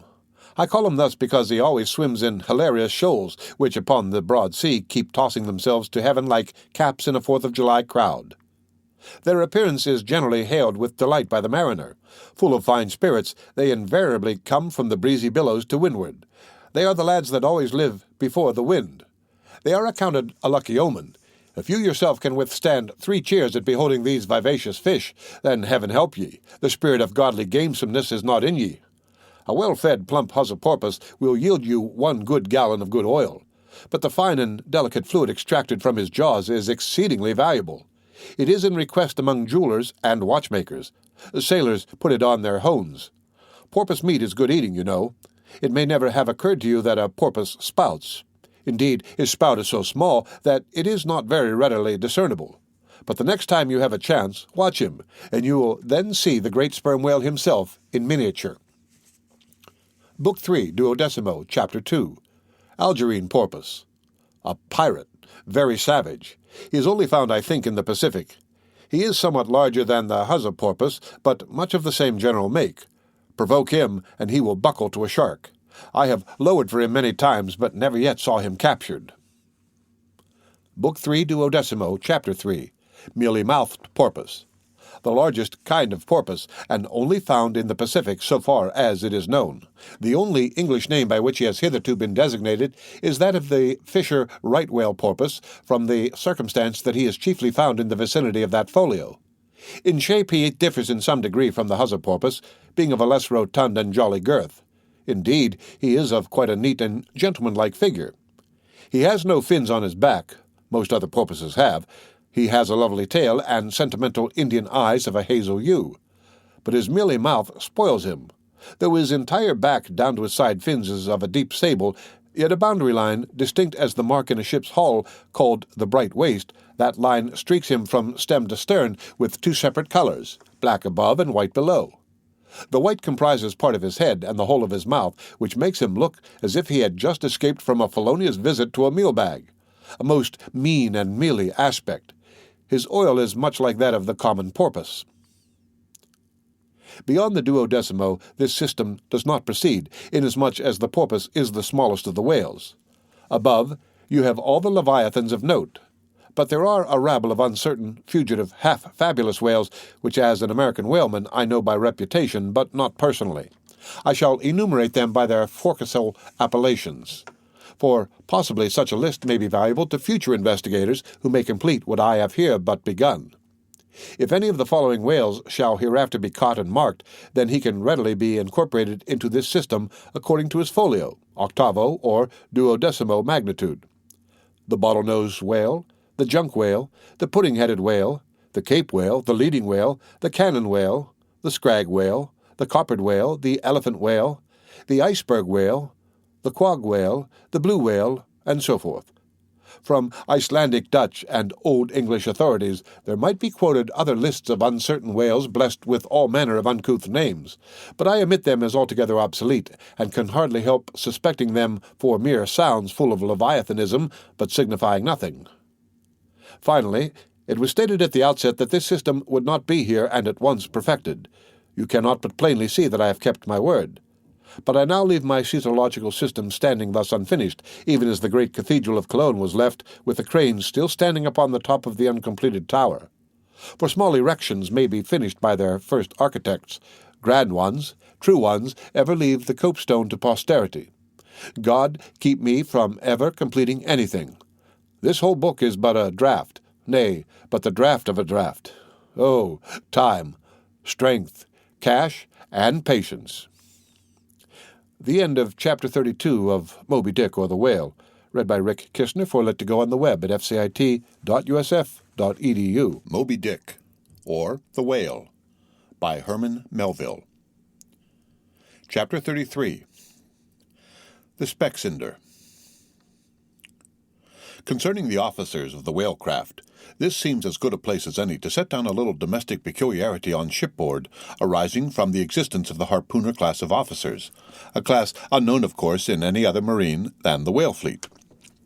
The large importance attached to the harpooner's vocation is evinced by the fact that, originally, in the old Dutch fishery 2 centuries and more ago, the command of a whale ship was not wholly lodged in the person now called the captain, but was divided between him and an officer called the Speckcinder. Literally, this word means fat cutter. Usage, however, in time made it equivalent to chief harpooner. In those days, the captain's authority was restricted to the navigation and general management of the vessel, while over the whale-hunting department and all its concerns, the Speckcinder, or chief harpooner, reigned supreme. In the British Greenland fishery, under the corrupted title of Specksioneer, this old Dutch official is still retained, but his former dignity is sadly abridged. At present, he ranks simply as senior harpooner, and as such is but one of the captain's more inferior subalterns. Nevertheless, as upon the good conduct of the harpooneers, the success of a whaling voyage largely depends, and since in the American fishery he is not only an important officer in the boat, but under certain circumstances, night watches on a whaling ground, the command of the ship's deck is also his, therefore the grand political maxim of the sea demands that he should nominally live apart from the men before the mast, and be in some way distinguished as their professional superior, though always by them familiarly regarded as their social equal. Now, the grand distinction between officer and man at sea is this. The first lives aft, the last forward. Hence, in whale ships and merchantmen alike, the mates have their quarters with the captain, and so, too, in most of the American whalers, the harpooneers are lodged in the after part of the ship. That is to say, they take their meals in the captain's cabin, and sleep in a place indirectly communicating with it. Though the long period of a southern whaling voyage, by far the longest of all voyages now or ever made by man, the peculiar perils of it, and the community of interest prevailing among a company, all of whom, high or low, depend for their profits not upon fixed wages, but upon their common luck, together with their common vigilance, intrepidity, and hard work, though all these things do in some cases tend to beget a less rigorous discipline than in merchantmen generally, yet never mind how much like an old Mesopotamian family these whalemen may, in some primitive instances, live together, For all that, the punctilious externals at least of the quarterdeck are seldom materially relaxed, and in no instance done away. Indeed, many are the Nantucket ships in which you will see the skipper parading his quarterdeck with an elated grandeur not surpassed in any military navy, nay, extorting almost as much outward homage as if he wore the imperial purple, and not the shabbiest of pilot cloth. And though of all men the moody captain of the Pequod was the least given to that sort of shallowest assumption, and though the only homage he ever exacted was implicit, instantaneous obedience, though he required no man to remove the shoes from his feet ere stepping upon the quarterdeck, and though there were times when, owing to peculiar circumstances connected with events hereafter to be detailed, he addressed them in these unusual terms, whether of condescension or in terrorem or otherwise, yet even Captain Ahab was by no means unobservant of the paramount forms and usages of the sea. Nor perhaps will it fail to be eventually perceived that behind those forms and usages, as it were, he sometimes masked himself, incidentally making use of them for other and more private ends than they were legitimately intended to subserve. That certain sultanism of his brain, which had otherwise in a good degree remained unmanifested through those forms that some sultanism became incarnate in an irresistible dictatorship. For be a man's intellectual superiority what it will, it can never assume the practical, available supremacy over other men without the aid of some sort of external arts and entrenchments always in themselves more or less paltry and base. This it is that forever keeps God's true princes of the empire from the world's hustings, and leaves the highest honors that this air can give to those men who become famous more through their infinite inferiority to the choice, hidden handful of the divine inert than through their undoubted superiority over the dead level of the mass. Such large virtue lurks in these small things when extreme political superstitions invest them, that in some royal instances, even to idiot imbecility, they have imparted potency. But when, as in the case of Nicholas the Tsar, the ringed crown of geographical empire encircles an imperial brain, then the plebeian herds crouch abased before the tremendous centralization. Nor will the tragic dramatist who would depict mortal indomitableness in its fullest sweep and direct swing ever forget a hint, incidentally so important in his art as the one now alluded to. But Ahab, my captain, still moves before me in all his Nantucket grimness and shagginess, and in this episode touching emperors and kings, I must not conceal that I have only to do so with a poor old whale-hunter like him, and therefore all outward majestical trappings and housings are denied me. O Ahab, what shall be grand in thee? It must needs be plucked at from the skies, and dived for in the deep, and featured in the unbodied air. The end of Chapter 33. Read by Rick Kistner for Lit to Go on the web at fcit.usf.edu. Moby Dick, or The Whale, by Herman Melville. Chapter 34. The Cabin Table. It is noon, and Doughboy the steward, thrusting his pale loaf-of-bread face from the cabin scuttle, announces dinner to his lord and master, who, sitting in the lee quarter-boat, has just been taking an observation of the sun, and is now mutely reckoning the latitude on the smooth, medallion-shaped tablet reserved for that daily purpose on the upper part of his ivory leg. From his complete inattention to the tidings, you would think that moody Ahab had not heard his menial. But presently, catching hold of the mizzen-shrouds, he swings himself to the deck and, in an even, unexhilarated voice, saying, "Dinner, Mr. Starbuck," disappears into the cabin. When the last echo of his sultan's step has died away, and Starbuck, the first emir, has every reason to suppose that he is seated, then Starbuck rouses from his quietude, takes a few turns along the planks, and, after a grave peep into the binnacle, says with some touch of pleasantness, "Dinner, Mr. Stubb," and descends the scuttle. The second emir lounges about the rigging a while, and then, slightly shaking the main brace to see whether it will be all right with that important rope, he likewise takes up the old burden, and with a rapid "Dinner, Mr. Flask," follows after his predecessors. But the third emir, now seeing himself all alone on the quarterdeck, seems to feel relieved from some curious restraint, for, tipping all sorts of knowing winks in all sorts of directions, and kicking off his shoes, he strikes into a sharp but noiseless squall of a hornpipe right over the Grand Turk's head, and then, by a dexterous sleight, pitching his cap up into the mizzen-top for a shelf, he goes down rollicking so far at least as he remains visible from the deck, reversing all other processions by bringing up the rear with music. But ere stepping into the cabin doorway below, he pauses, ships a new face altogether, and then, independent, hilarious little Flask enters King Ahab's presence in the character of Abjectus, or the slave. It is not the least among the strange things bred by the intense artificialness of sea usages that while in the open air of the deck, some officers will, upon provocation, bear themselves boldly and defyingly enough towards their commander. Yet, 10 to 1, let those very officers the next moment go down to their customary dinner in that same commander's cabin, and straightway their inoffensive, not to say deprecatory and humble air towards him as he sits at the head of the table. This is marvelous, sometimes most comical. Wherefore this difference? A problem? Perhaps not. To have been Belshazzar, king of Babylon, and to have been Belshazzar not haughtily but courteously, therein certainly must have been some touch of mundane grandeur. But he who, in the rightly regal and intelligent spirit, presides over his own private dinner-table of invited guests, that man's unchallenged power and dominion of individual influence for the time, that man's royalty of state transcends Belshazzar's, for Belshazzar was not the greatest. Who has but once dined his friends has tasted what it is to be Caesar. It is a witchery of social czarship which there is no withstanding.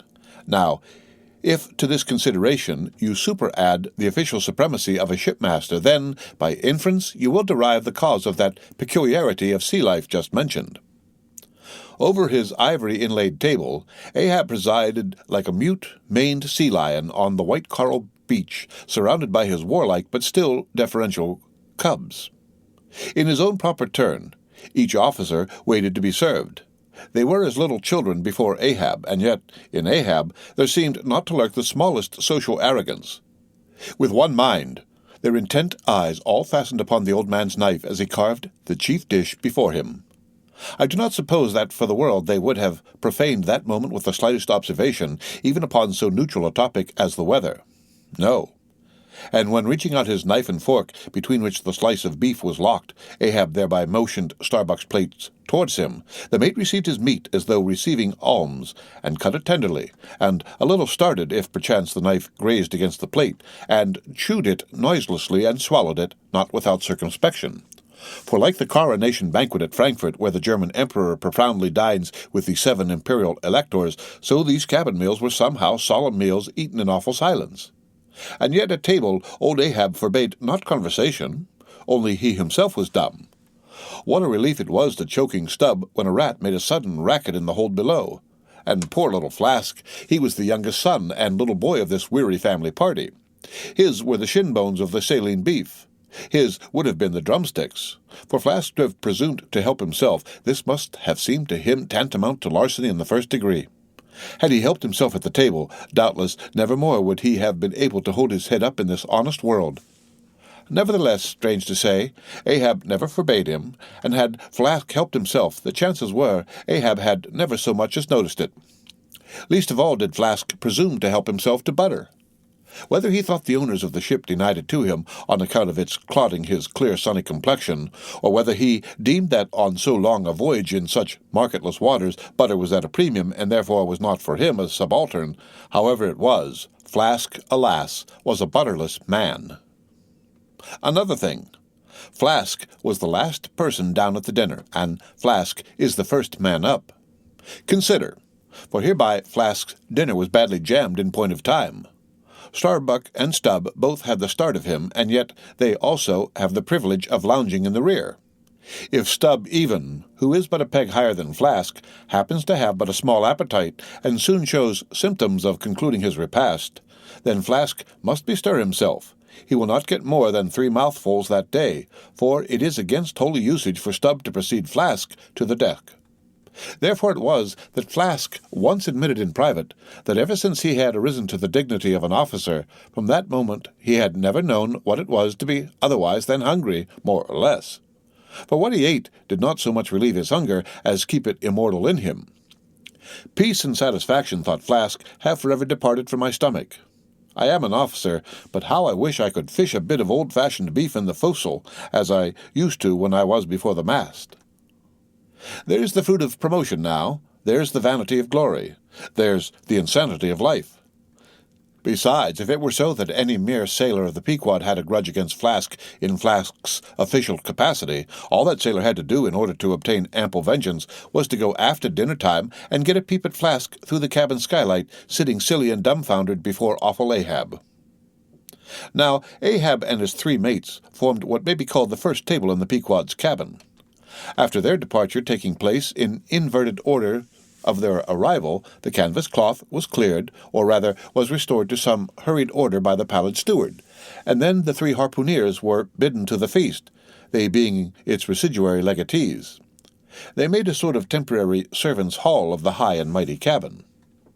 In strange contrast to the hardly tolerable constraint and nameless, invisible domineerings of the captain's table was the entire carefree license and ease, the almost frantic democracy of those inferior fellows, the harpooneers.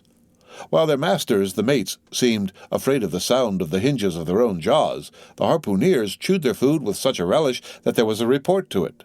They dined like lords. They filled their bellies like Indian ships, all day loading with spices. Such portentous appetites had Queequeg and ℌ𝔫𝔫𝔞𥥗 that to fill out the vacancies made by the previous repast, often the pale doughboy was fain to bring on a great baron of salt junk seemingly quarried out of the solid ox. And if he were not lively about it, if he did not go with a nimble hop, skip, and jump, then ℌ𝔫𝔫𝔞𥥗 had an ungentlemanly way of accelerating him by darting a fork at his back, harpoon-wise. And once Daggoo, seized with a sudden humor, assisted Doughboy's memory by snatching him up bodily and thrusting his head into a great empty wooden trencher, while ℌ𝔫𝔫𝔞𥥗, knife in hand, began laying out the circle preliminary to scalping him.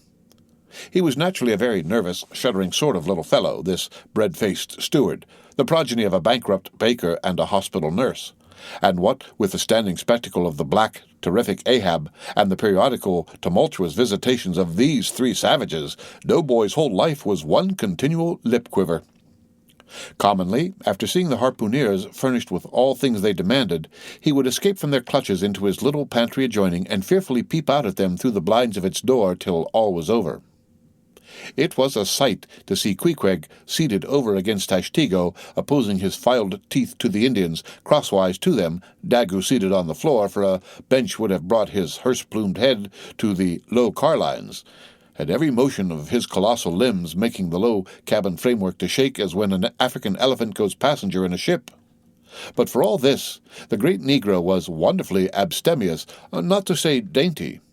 It seemed hardly possible that by such comparatively small mouthfuls he could keep up the vitality diffused through so broad, baronial, and superb a person. But doubtless this noble savage fed strong and drank deep of the abounding element of air, and through his dilated nostrils snuffed in the sublime life of the worlds. Not by beef or by bread are giants made or nourished. But Queequeg, he had a mortal, barbaric smack of the lip in eating. An ugly sound enough, so much so that the trembling doughboy almost looked to see whether any marks of teeth lurked in his own lean arms. And when he would hear ℌ𝔫𝔫𝔞𥥗 singing out for him to produce himself, that his bones might be picked, the simple-witted steward all but shattered the crockery hanging round him in the pantry by his sudden fits of the palsy. Nor did the whetstone, which the harpooneers carried in their pockets for their lances and other weapons, and with which whetstones at dinner they would ostentatiously sharpen their knives, that grating sound did not at all tend to tranquilize poor doughboy. How could he forget that in his island days Queequeg, for one, must certainly have been guilty of some murderous convivial indiscretion? Alas! Doughboy, hard fares the white waiter who waits upon cannibals. Not a napkin should he carry on his arm, but a buckler. In good time, though, to his great delight, the 3 salt-sea warriors would rise and depart, to his credulous, fable-mongering ears, all their martial bones jingling in them at every step like Moorish scimitars in scabbards. But though these barbarians dined in the cabin and nominally lived there, Still being anything but sedentary in their habits, they were scarcely ever in it except at mealtimes, and just before sleeping time, when they passed through it to their own peculiar quarters. In this one matter, Ahab seemed no exception to most American whale captains who, as a set, rather incline to the opinion that by rights the ship's cabin belongs to them, and that it is by courtesy alone that anybody else is at any time permitted there. So that, in real truth, the mates and harpooneers of the Pequod might more properly be said to have lived out of the cabin than in it. For when they did enter it, it was something as a street door enters a house, turning inwards for a moment only to be turned out the next, and as a permanent thing residing in the open air. Nor did they lose much hereby. In the cabin was no companionship. Socially Ahab was inaccessible. Though nominally included in the census of Christendom, he was still an alien to it. He lived in the world as the last of the grizzly bears lived in settled Missouri, and, as when spring and summer had departed, that wild Logan of the woods, burying himself in the hollow of a tree, lived out the winter there, sucking his own paws, so in his inclement, howling old age, Ahab's soul shut up in the caved trunk of his body, there fed upon the sullen paws of its gloom. The end of chapter 34. Read by Rick Kistner for Lit2Go on the web at fcit.usf.edu. Moby Dick, or The Whale, by Herman Melville. Chapter 35. The Masthead. It was during the more pleasant weather that, in due rotation with the other seamen, my first masthead came round. In most American whalemen, the mastheads are manned almost simultaneously with the vessels leaving her port, even though she may have 15,000 miles and more to sail ere reaching her proper cruising ground. And if, after a 3, 4, or 5 years' voyage, she is drawing nigh home with anything empty in her say, an empty vial even, then her mastheads are kept manned to the last, and not till her skysail poles sail in among the spires of the port does she altogether relinquish the hope of capturing one whale more. Now, as the business of standing mastheads, ashore or afloat, is a very ancient and interesting one, let us in some measure expatiate here. I take it that the earliest standers of mastheads were the old Egyptians, because in all my researches I find none prior to them. For though their progenitors, the builders of Babel, must doubtless by their tower have intended to rear the loftiest masthead in all Asia or Africa either, yet, ere the final truck was put to it, as that great stone mast of theirs may be said to have gone by the board, in the dread gale of God's wrath, therefore we cannot give these Babel builders priority over the Egyptians. And that the Egyptians were a nation of masthead standers is an assertion based upon the general belief among archaeologists that the first pyramids were founded for astronomical purposes, a theory singularly supported by the peculiar stair-like formation of all 4 sides of those edifices, whereby, with prodigious long upliftings of their legs, those old astronomers were wont to mount to the apex and sing out for new stars, even as the lookouts of a modern ship sing out for a sail or a whale just bearing in sight. In St. Stylites, the famous Christian hermit of old times, who built him a lofty stone pillar in the desert and spent the whole latter portion of his life on its summit, hoisting his food from the ground with a tackle, in him we have a remarkable instance of a dauntless stander of mastheads, who was not to be driven from his place by fogs or frosts, rain, hail, or sleet, but valiantly facing everything out to the last, literally died at his post. Of modern standers of mastheads, we have but a lifeless set, mere stone, iron, and bronze men, who, though well capable of facing out a stiff gale, are still entirely incompetent to the business of singing out upon discovering any strange sight. There is Napoleon, who, upon the top of the column of Vendôme, stands with arms folded, some 150 feet in the air, careless now, who rules the decks below, whether Louis Philippe, Louis Blanc, or Louis the Devil. Great Washington, too, stands high aloft on his towering mainmast in Baltimore, and like one of Hercules' pillars, his column marks that point of human grandeur beyond which few mortals will go. Admiral Nelson, also, on a capstan of gunmetal, stands his masthead in Trafalgar Square, and even when most obscured by that London smoke, token is yet given that a hidden hero is there, for where there is smoke must be fire. But neither great Washington, nor Napoleon, nor Nelson will answer a single hail from below, however madly invoked to befriend by their counsels the distracted decks upon which they gaze, however it may be surmised that their spirits penetrate through the thick haze of the future and descry what shoals and what rocks must be shunned. It may seem unwarrantable to couple in any respect the masthead standards of the land with those of the sea, but that in truth it is not so is plainly evinced by an item for which ℌ𝔞𝔫𝔞𝔥, the sole historian of Nantucket, stands accountable. The worthy Obed tells us that in the early times of the whale fishery, ere ships were regularly launched in pursuit of the game, the people of that island erected lofty spars along the sea-coast, to which the lookouts ascended by means of nailed cleats, something as fowls go upstairs in a hen-house. A few years ago, this same plan was adopted by the bay whalemen of New Zealand, who, upon descrying the game, gave notice to the ready-manned boats nigh the beach. But this custom has now become obsolete. Turn we then to the one proper masthead, that of a whale ship at sea. The 3 mastheads are kept manned from sunrise to sunset, the seamen taking their regular turns, as at the helm, and relieving each other every 2 hours. In the serene weather of the tropics, it is exceedingly pleasant, the masthead. Nay, to a dreamy meditative man it is delightful. There you stand, 100 feet above the silent decks, striding along the deep as if the masts were gigantic stilts, while beneath you, and between your legs as it were, swim the hugest monsters of the sea, even as ships once sailed between the boots of the famous Colossus at Old Rhodes. There you stand, lost in the infinite series of the sea, with nothing ruffled but the waves. The tranced ship indolently rolls. The drowsy trade winds blow. Everything resolves you into languor. For the most part in this tropic whaling life, a sublime uneventfulness invests you. You hear no news, read no gazettes, extras with startling accounts of commonplaces never delude you into unnecessary excitements. You hear of no domestic afflictions, bankrupt securities, fall of stocks, are never troubled with the thought of what you shall have for dinner, for all your meals for 3 years and more are snugly stowed in casks, and your bill of fare is immutable. In one of those southern whalesmen on a long 3 or 4 years' voyage, as often happens, the sum of the various hours you spent at the masthead would amount to several entire months, and it is much to be deplored that the place to which you devote so considerable a portion of the whole term of your natural life should be so sadly destitute of anything approaching to a cozy inhabitativeness, or adapted to breed a comfortable localness of feeling, such as pertains to a bed, a hammock, a hearse, a sentry-box, a pulpit, a coach, or any other of those small and snug contrivances in which men temporarily isolate themselves.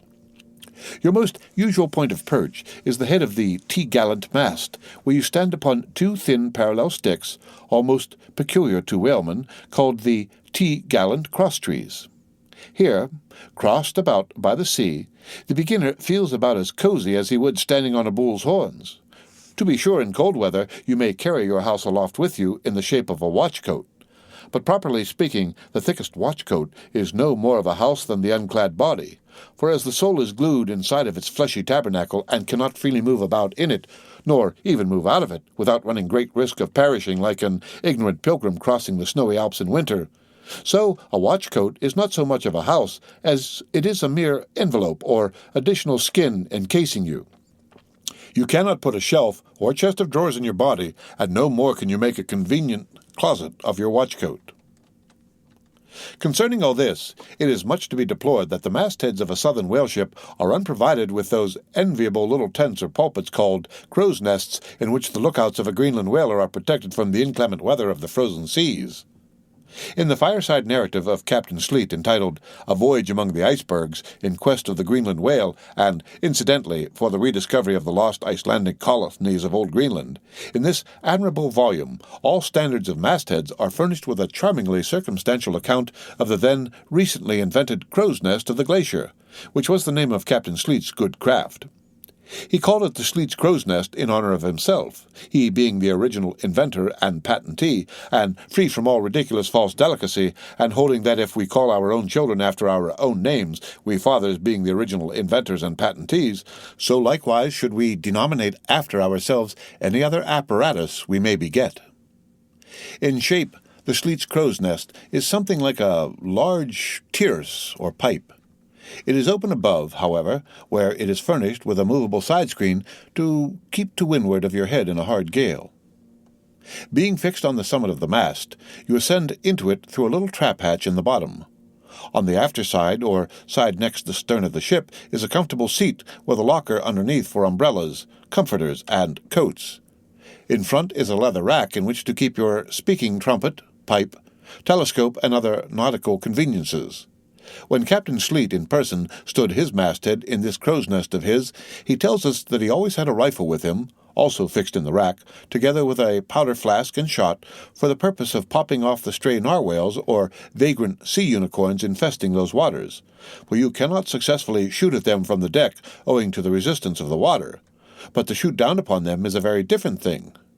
Now, it was plainly a labor of love for Captain ℌ𝔞𝔫𝔫𝔞 to describe as he does all the little detailed conveniences of his crow's nest, but though he so enlarges upon many of these, and though he treats us to a very scientific account of his experiments in this crow's nest with a small compass he kept there for the purpose of counteracting the errors resulting from what is called the local attraction of all binnacle magnets, an error ascribable to the horizontal vicinity of the iron in the ship's planks, and in the Glacier's case, perhaps to there having been so many broken-down blacksmiths among her crew, I say that, though the captain is very discreet and scientific here, yet, for all his learned binnacle deviations, azimuth compass observations, and approximate errors, he knows very well, Captain ℌ𝔞𝔫𝔫𝔞, that he was not so much immersed in those profound magnetic meditations as to fail being attracted occasionally towards that well-replenished little case bottle so nicely tucked in on one side of his crow's nest within easy reach of his hand.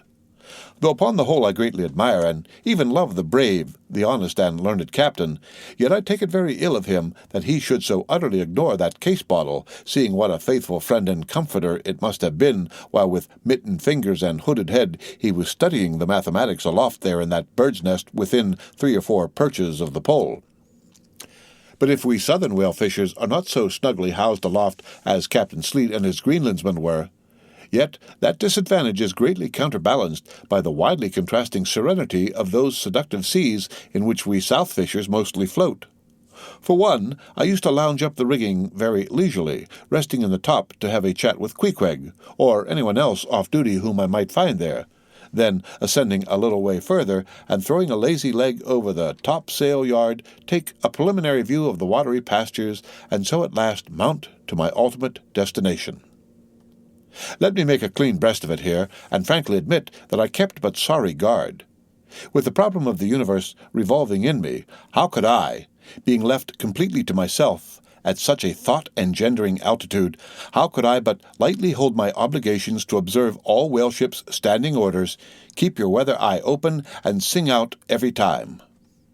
And let me in this place movingly admonish you, ye shipowners of Nantucket, beware of enlisting in your vigilant fisheries any lad with lean brow and hollow eye, given to unseasonable meditativeness, and who offers to ship with the Phaeton instead of Bowditch in his head. Beware of such an one, I say. Your whales must be seen before they can be killed, and this sunken-eyed young Platoist will tow you 10 wakes round the world and never make you 1 pint of sperm the richer. Nor are these monitions at all unheeded, for nowadays the whale fishery furnishes an asylum for many romantic, melancholy, and absent-minded young men, disgusted with the corking care of earth, and seeking sentiment in tar and blubber. Childe Harold not unfrequently perches himself upon the masthead of some luckless, disappointed whaleship, and in moody phrases ejaculates, "Roll on, thou deep and dark blue ocean, roll. 10,000 blubber hunters sweep over thee in vain." Very often do the captains of such ships take those absent-minded young philosophers to task, upbraiding them with not feeling sufficient interest in the voyage, half hinting that they are so hopelessly lost to all honorable ambition as that in their secret souls they would rather not see whales than otherwise.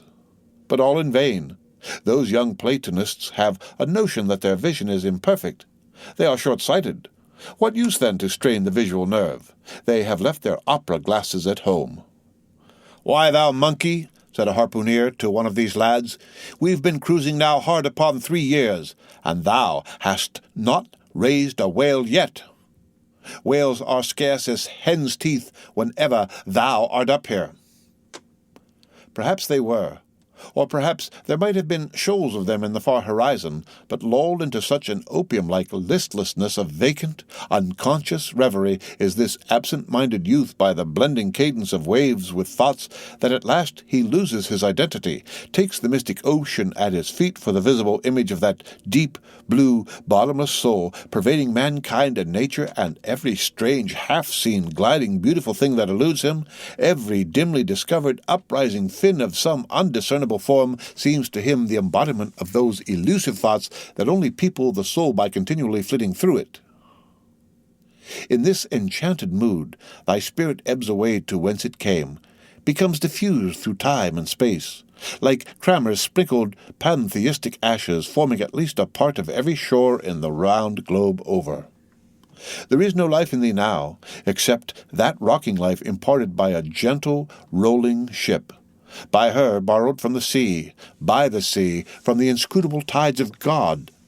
But while this sleep, this dream is on ye, move your foot, or hand an inch, slip your hold at all, and your identity comes back in horror. Over Descartian vortices you hover, and perhaps at midday, in the fairest weather, with one half-throttled shriek, you drop through that transparent air into the summer sea, no more to rise forever. Heed it well, ye pantheists. The end of Chapter 35. Read by Rick Kistner. For Lit to Go on the web at fcit.usf.edu. Moby Dick, or The Whale, by Herman, Melville. Chapter 36. The Quarterdeck. Enter Ahab, then all. It was not a great while after the affair of the pipe that one morning, shortly after breakfast, Ahab, as was his wont, ascended the cabin gangway to the deck. There most sea captains usually walk at that hour, as country gentlemen after the same meal take a few turns in the garden. Soon his steady ivory stride was heard as to and fro he paced his old rounds upon planks so familiar to his tread that they were all overdented like geological stones with peculiar mark of his walk. Did you fixedly gaze, too, upon that ribbed and dented brow?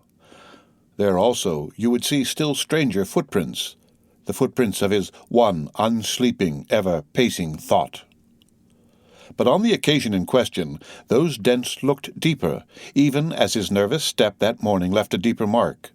And so full of his thought was Ahab, that at every uniform turn that he made, now at the mainmast, and now at the binnacle, you could almost see that thought turn in him as he turned, and pace in him as he paced, so completely possessing him, indeed, that it all but seemed the inward mould of every outer movement. "D'ye mark him, Flask?" whispered Stubb. "The chick that's in him pecks the shell. 'Twill soon be out." The hours wore on. Ahab now shut up within his cabin, anon pacing the deck, with the same intense bigotry of purpose in his aspect.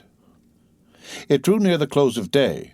Suddenly he came to a halt by the bulwarks, and inserting his bone leg into the auger-hole there, and with one hand grasping a shroud, he ordered Starbuck to send everybody aft. "Sir," said the mate, astonished at an order seldom or never given on shipboard except in some extraordinary case. "Send everybody aft," repeated Ahab. "Mastheads, there! Come down!" When the entire ship's company were assembled, and with curious and not wholly unapprehensive faces were eyeing him, for he looked not unlike the weather horizon when a storm is coming up, Ahab, after rapidly glancing over the bulwarks, and then darting his eyes among the crew, started from his standpoint, and as though not a soul were nigh him, resumed his heavy turns upon the deck. With bent head and half-slouched hat he continued to pace, unmindful of the wondering whispering among the men, till Stubb cautiously whispered to Flask that Ahab must have summoned them there for the purpose of witnessing a pedestrian feat. But this did not last long. Vehemently pausing, he cried, "What do you do when you see a whale, men?" "Sing out for him," was the impulsive rejoinder from a score of clubbed voices. "Good!" cried Ahab, with a wild approval in his tones, observing the hearty animation into which his unexpected question had so magnetically thrown them. "And what do you next, Ben?" Lower away and after him. And what tune is it ye pull to, men? A dead whale or a stove boat? More and more strangely and fiercely glad and approving grew the countenance of the old man at every shout, while the mariners began to gaze curiously at each other as if marveling how it was that they themselves became so excited at such seemingly purposeless questions. But they were all eagerness again as Ahab, now half revolving in his pivot hole with one hand reaching high up at a shroud and tightly, almost convulsively grasping it, addressed them thus. All ye mastheaders have before now heard me give orders about a white whale. Look ye, do you see this Spanish ounce of gold? Holding up a broad, bright coin to the sun. It is a $16 piece, men. Do you see it? Mr. Starbuck, hand me yon topmaul. While the mate was getting the hammer, Ahab, without speaking, was slowly rubbing the gold piece against the skirts of his jacket as if to heighten its luster, and without using any words was meanwhile lowly humming to himself, producing a sound so strangely muffled and inarticulate that it seemed the mechanical humming of the wheels of his vitality in him. Receiving the topmaul from Starbuck, he advanced towards the mainmast with the hammer uplifted in one hand, exhibiting the gold with the other, and with a high raised voice exclaiming, Whosoever of ye raises me a white-headed whale with a wrinkled brow and a crooked jaw, whosoever of ye raises me that white-headed whale with 3 holes punctured in his starboard fluke, look ye, whosoever of ye raises me that same white whale, he shall have this gold ounce, my boys. Huzzah! Huzzah! Cried the seamen, as with swinging tarpaulins they hailed the act of nailing the gold to the mast. It's a white whale, I say, resumed Ahab as he threw down the topmaul. A white whale! Skin your eyes for 'em, men. Look sharp for white water. If you see but a bubble, sing out. All this while, Tashtego, Daggoo, and Queequeg had looked on with even more intense interest and surprise than the rest, and at the mention of the wrinkled brow and crooked jaw, they had started as if each was separately touched by some specific recollection. Captain Ahab, said Tashtego, that white whale must be the same that some call Moby Dick. Moby Dick? Shouted Ahab. Do you know the white whale then, Tash? Does he fantail a little curious, sir, before he goes down? Said the gay header deliberately. And has he a curious spout, too? Said Daggoo. Very bushy, even for a parmacetti, and mighty quick, Captain Ahab. And he have 1, 2, 3, oh, good many iron in him hide, too, Captain, cried Queequeg disjointedly. Oh, twisky-tee-be-twisk, like him, faltering hard for a word, and screwing his hand round and round as though uncorking a bottle, like him. Corkscrew! Cried Ahab. Aye, Queequeg, the harpoons lie all twisted and wrenched in him. Aye, Daggoo, his spout is a big one, like a whole shock of wheat, and white as a pile of our Nantucket wool after the great annual sheep-shearing. Aye, Tashtego, and he fantails like a split jib in a squall. Death and devils, men, it is Moby Dick ye have seen. Moby Dick. Moby Dick. Captain Ahab, said Starbuck, who, with stubborn flask, had thus far been eyeing his superior with increasing surprise, but at last seemed struck with a thought which somewhat explained all the wonder. Captain Ahab, I have heard of Moby Dick, but it was not Moby Dick that took off thy leg? Who told thee that? Cried Ahab, then pausing. Aye, Starbuck, aye, my heart is all round. It was Moby Dick that dismasted me. Moby Dick that brought me to this dead stump I stand on now. Aye, aye, he shouted with a terrific, loud animal sob like that of a heart-stricken moose. Aye, aye, it was that accursed white whale that raised me, made a poor begging lubber of me forever and a day. Then tossing both arms with measureless imprecations, he shouted out, Aye, aye, and I'll chase him round Good Hope, and round the Horn, and round the Norway Maelstrom, and round perdition's flame before I give him up. And this is what ye have shipped for, men, to chase that white whale on both sides of land and over all sides of earth, till he spouts black blood and rolls thin out. What say ye, men? Will ye splice heads on it now? I think ye do look brave." "Aye, aye," shouted the harpooneers and seamen, running closer to the excited old man. "A sharp eye for the white whale! A sharp lance for Moby Dick!" "God bless ye!" He seemed to half sob and half shout. "God bless ye, men! Steward, go draw the great measure of grog. But what's this long face about, Mr. Starbuck? Wilt thou not chase the white whale? Art not game for Moby Dick?" "I am game for his crooked jaw, and for the jaws of death too, Captain Ahab, if it fairly comes in the way of the business we follow. But I came here to hunt whales, not my commander's vengeance.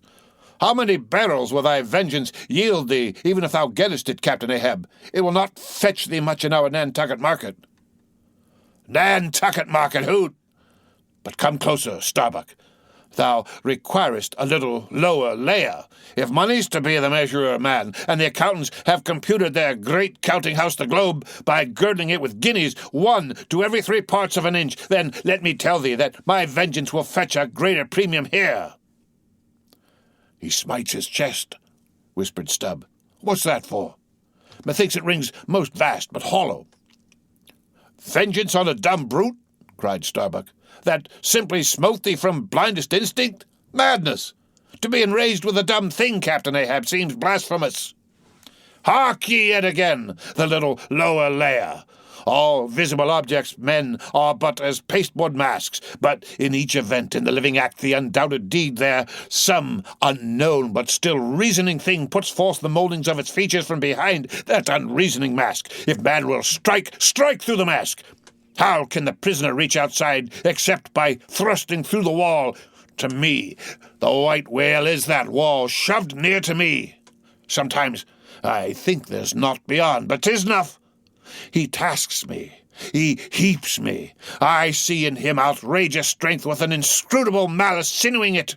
That inscrutable thing is chiefly what I hate, and be the white whale agent or be the white whale principal, I will wreak that hate upon him.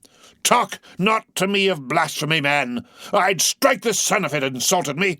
For could the son do that, then could I do the other, since there is ever a sort of fair play herein, jealousy presiding over all creations. But not my master, man is even that fair play. Who's over me? Truth hath no confines. Take off thine eye, more intolerable than fiends' glarings as a doltish stare. So thou reddenest and palest, my heat has melted thee to anger glow. But look ye, Starbuck, what is said in heat, that thing unsays itself. There are men from whom warm words are small indignity. I meant not to incense thee. Let it go. Look, see yonder. Turkish cheeks are spotted, torn living, breathing pictures painted by the sun. The pagan leopards, the unrecking and unworshipping things that live and seek and give no reason for the torrid life they feel. The crew, man, the crew! Are they not one and all with Ahab in this matter of the whale? See Stubb, he laughs. See younger Chilean, he snorts to think of it. Stand up amid the general hurricane, thy one-tossed sapling cannot, Starbuck. And what is it? Reckon it. 'Tis but to help strike a fin. No wondrous feat for Starbuck. What is it more? From this one poor hunt, then, the best lance out of all Nantucket, surely he will not hang back when every foremost hand has clutched a whetstone? Ha! Constraining seize thee, I see. The billow lifts thee. Speak, but speak. Aye, thy silence, then, that voices thee. Something shot from my dilated nostrils. He has inhaled it in his lungs. Starbuck now is mine, cannot oppose me now without rebellion.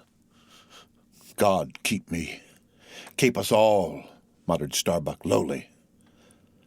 But in his joy at the enchanted, tacit acquiescence of the mate, Ahab did not hear his foreboding invocation, nor yet the low laugh from the hold, nor yet the presaging vibrations of the winds in the cordage, nor yet the hollow flap of the sails against the masts, as for a moment their hearts sank in.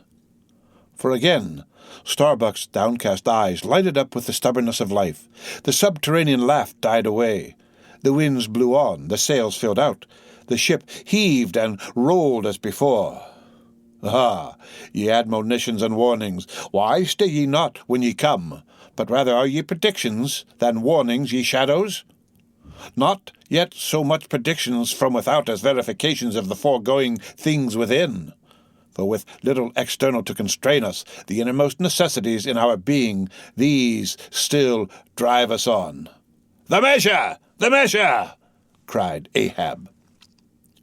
Receiving the brimming pewter, and turning to the harpooneers, he ordered them to produce their weapons. Then, ranging them before him, near the capstan, with their harpoons in their hands, while his 3 mates stood at his side with their lances, and the rest of the ship's company formed a circle round the group, he stood for an instant, searchingly eyeing every man of his crew. But those wild eyes met his as the bloodshot eyes of the prairie wolves meet the eye of their leader ere he rushes on at their head in the trail of the bison. But alas, only to fall into the hidden snare of the Indian. "Drink and pass!" he cried, handing the heavy-charged flagon to the nearest seaman. "The crew alone now, drink! Round with it, round! Short draughts, long swallows, men! 'Tis hot as Satan's hoof! So it goes round excellently. It spiralizes in ye, forks out at the serpent-snapping eye. Well done! Almost drained. That way it went. This way it comes. Hand it to me. Here's a hollow, men. Ye seems the years so brimming life is gulped and gone. Steward, refill. Attend now, me braves. I have mustered ye all round this capstan, and ye mates, flank me with your lances, and ye harpooneers, stand there with your irons, and ye stout mariners, ring me in, that I may in some sort revive a noble custom of me fishermen fathers before me. Oh, men, you will yet see that. Ha, boy, come back. Bad pennies come not sooner. Hand it to me. Why now, this pewter head run brimming again, what not, thou St. Vitus? Imp away, thou egg! Advance, ye mates! Cross your lances full before me! Well done! Let me touch the axis!" So saying, with extended arm, he grasped the 3 level, radiating lances at their crossed center, while so doing suddenly and nervously twitched them, meanwhile glancing intently from Starbuck to Stubb. From Stubb to Flask, it seemed as though by some nameless interior volition he would fain have shocked into them the same fiery emotion accumulated within the Leyden jar of his own magnetic life. The 3 mates quailed before his strong, sustained, and mystic aspect. Stubb and Flask looked sideways from him. The honest eye of Starbuck fell downright. "In vain," cried Ahab, "but maybe 'tis well. For did ye 3 but once take the full-forced shock, then mine own electric thing that had perhaps expired from out me, perchance, too, it would have dropped ye dead. Perchance ye need it not. Down lances. And now, ye mates, I do appoint ye 3 cup-bearers to my 3 pagan kinsmen there, yon 3 most honourable gentlemen and noblemen, my valiant harpooneers. Disdain the task? What, when the great Pope washes the feet of beggars, using his tiara for ewer? Oh, my sweet cardinals, your own condescension that shall bend ye to it. I do not order ye. Ye will it. Cut your seizings, and draw the poles, ye harpooneers." Silently obeying the order, the 3 harpooneers now stood with the detached iron part of their harpoons, some 3 feet long, held barbs up before him. "Stab me not with that keen steel. Cant them over. Know ye not the goblet end? Turn up the socket. So. Now, ye cup-bearers, advance. The irons, take them. Hold them while I fill." Forthwith, slowly going from one officer to the other, he brimmed the harpoon sockets with the fiery waters from the pewter. "Now, 3 to 3 ye stand. Commend the murderous chalices. Bestow them, ye who are now made parties to this indissoluble league. Ah, Starbuck, but the deed is done. Yon ratifying sun now waits to sit upon it. Drink, ye harpooneers, drink, and swear, ye men that man the deathful whaleboat's bow. Death to Moby Dick! God hunt us all if we do not hunt Moby Dick to his death." The long, barbed steel goblets were lifted, and to cries and maledictions against the white whale, the spirits were simultaneously quaffed down with a hiss. Starbuck paled and turned and shivered. Once more, and finally, the replenished pewter went the rounds among the frantic crew, when, waving his free hand to them, they all dispersed, and Ahab retired within his cabin. The end of chapter 36.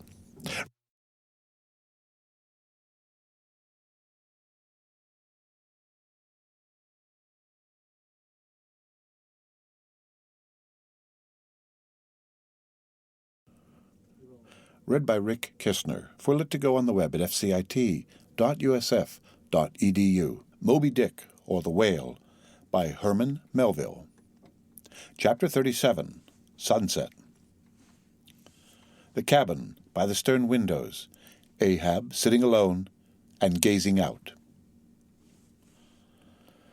I leave a white and turbid wake, pale waters, paler cheeks where'er I sail. The envious billows sidelong swell to whelm my track. Let them. But first I pass. Yonder by ever-brimming goblets rim the warm waves blush like wine. The gold brow plumbs the blue. The diver, sun, slow-dived from noon, goes down. My soul mounts up. She wearies with her endless hill. Is then the crown too heavy that I wear, this iron crown of Lombardy? Yet is it bright with many a gem? I, the wearer, see not its far flashings, but darkly feel that I wear that dazzlingly confounds. 'Tis iron that I know, not gold. 'Tis split too that I feel. The jagged edge galls me so. My brain seems to beat against the solid metal. Aye, steel skull, mine, the sort that needs no helmet in the most brain-battering fight. Dry heat upon my brow? Oh, time was when, as the sunrise nobly spurred me, so the sunset soothed. No more. This lovely light, it lights not me. All loveliness is anguish to me, since I can ne'er enjoy. Gifted with the high perception, I lack the low enjoying power. Damned most subtly and most malignantly, damned in the midst of paradise. Good night, good night. Waving his hand, he moves from the window. 'Twas not so hard a task, I thought, to find one stubborn at the least, but my one-cogged circle fits into all their various wheels, and they revolve. Or, if you will, like so many anthills of powder, they all stand before me, and I their match. Oh, hard, that to fire others the match itself must needs be wasting. What I've dared, I've willed, and what I've willed, I'll do. They think me mad, Starbuck does, but the demoniac, I am madness maddened, that wild madness that's only calm to comprehend itself. The prophecy was that I should be dismembered, and I lost this leg. I now prophesy that I will dismember my dismemberer. Now then, be the prophet and the fulfiller one. That's more than ye great gods ever were. I laugh, and hooted ye cricket players, ye pugilists, ye deaf Burkes and blinded Bendigos. I will not say as schoolboys do to bullies, take some of your own size, don't pommel me. No, ye've knocked me down, and I am up again, but ye have run and hidden. Come forth from behind your cotton bags. I have no long gun to reach ye. Come, Ahab's compliments to ye. Come and see if ye can swerve me. Swerve me. Ye cannot swerve me, else ye swerve yourselves. Man has ye there. Swerve me? The path to my fixed purpose is laid with iron rails, whereupon my soul is grooved to run. Over unsounded gorges, through the rifled hearts of mountains, under torrents' beds, unerringly I'll rush. Not's an obstacle, not's an angle to the iron way. The end of chapter 37. Read by Rick Kistner for Lit to Go on the web at fcit.usf.edu. Moby Dick, or The Whale, by Herman Melville. Chapter 38. Dusk. By the mainmast, Starbuck leaning against it. My soul is more than matched. She's overmanned, and by a madman. Insufferable sting that sanity should ground arms on such a field. But he drilled deep down and blasted all my reason out of me. I think I see his impious end, but feel that I must help him to it. Will I? Nill I, the ineffable thing has tied me to him, tows me with a cable I have no knife to cut. Horrible old man! Who's over him, he cries. Aye, he would be a democrat to all above. Look how he lords it over all below. Oh, I plainly see my miserable office, to obey, rebelling, and worse yet, to hate with touches of pity. For in his eyes I'd read some lurid woe would shrivel me up had I it. Yet is there hope? Time and tide flow wide. The hated whale has the round, watery world to swim in, as the small goldfish has its glassy globe. His heaven-insulting purpose God may wedge aside. I would up-heart were it not like lead, but my whole clock's run down. My heart, the all-controlling weight, I have no key to lift again. A burst of revelry from the forecastle. Oh, God, to sail with such a heathen crew that have small touch of human mothers in them, whelped somewhere by the sharkish sea. The white whale is their demigorgon. Hark, the infernal orgies, that revelry is forward. Mark the unfaltering silence aft, methinks it pictures life. Foremost through the sparkling sea shoots on the gay embattled bantering bow, but only to drag dark Ahab after it, where he broods within his sternward cabin, builded over the dead water of the wake, and further on hunted by its wolfish gurglings. The long howl thrills me through. Peace, ye revellers, and set the watch. Oh, life! 'Tis in an hour like this, with soul beat down and held to knowledge, as wild, untutored things are forced to feed. Oh, life!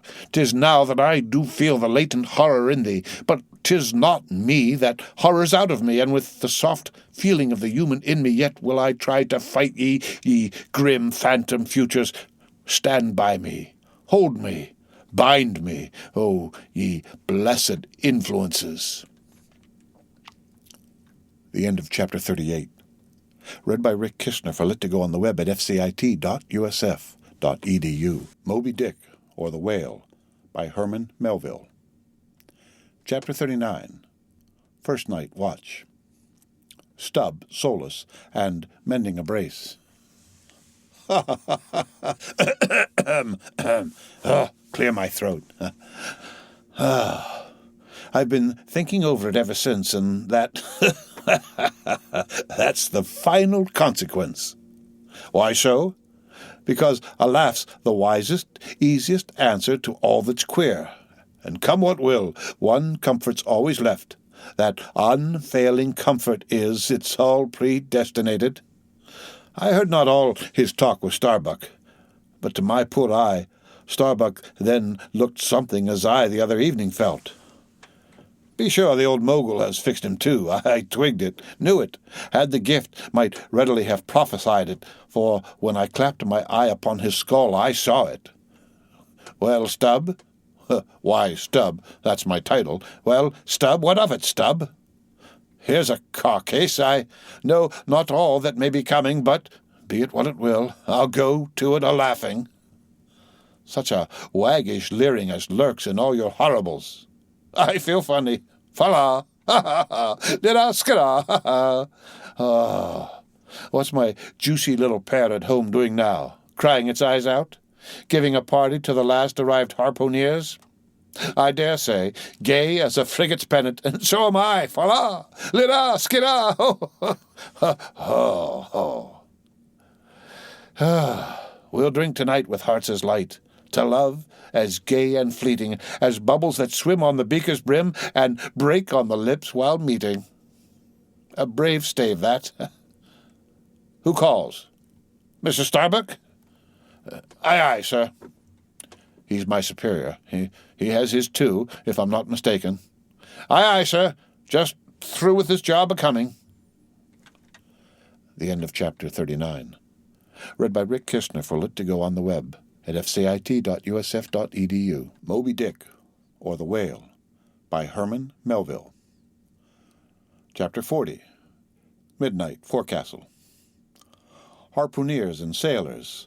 Foresail rises and discovers the watch standing, lounging, leaning, and lying in various attitudes, all singing in chorus. Farewell and adieu to you, Spanish ladies. Farewell and adieu to you, ladies of Spain. Our captains commanded. The first Nantucket sailor says, "Oh, boys, don't be sentimental. It's bad for the digestion. Take a tonic. Follow me." He sings and they all follow. Our captain stood upon the deck, a spyglass in his hand, a viewing of those gallant whales that blew at every strand. "Oh, your tubs and your boats, my boys, and by your braces stand, and we'll have one of those fine whales. Hand, boys, over hand. So be cheery, my lads. May your hearts never fail, while the bold harpooneer is striking the whale." The mate's voice from the quarterdeck rings out, "8 bells there, forward." And the second Nantucket sailor says, "Avast the chorus.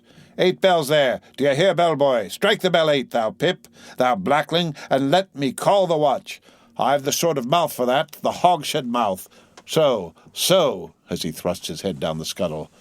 Starbolines ahoy! 8 bells there. Tumble up."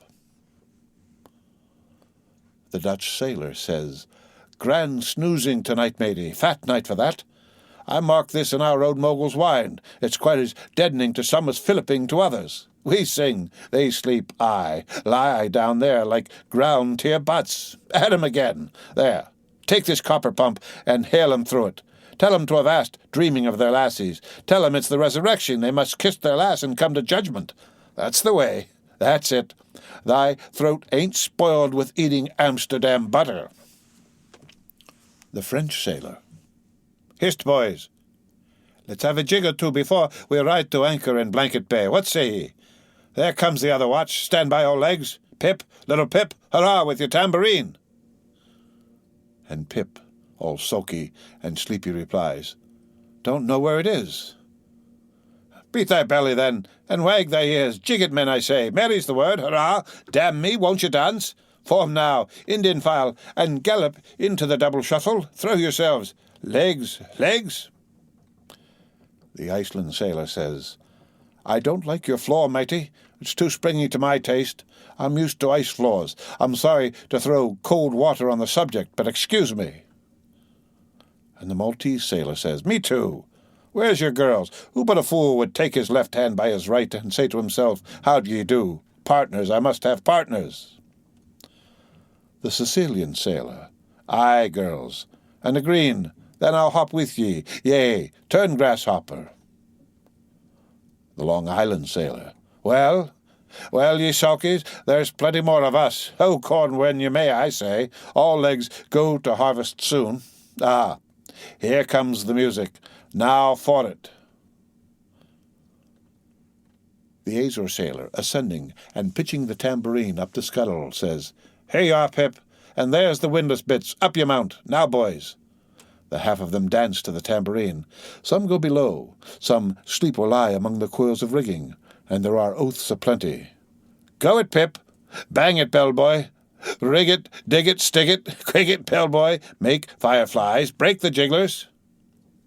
"Jinglers, you say? There goes another dropped off, I pound it so."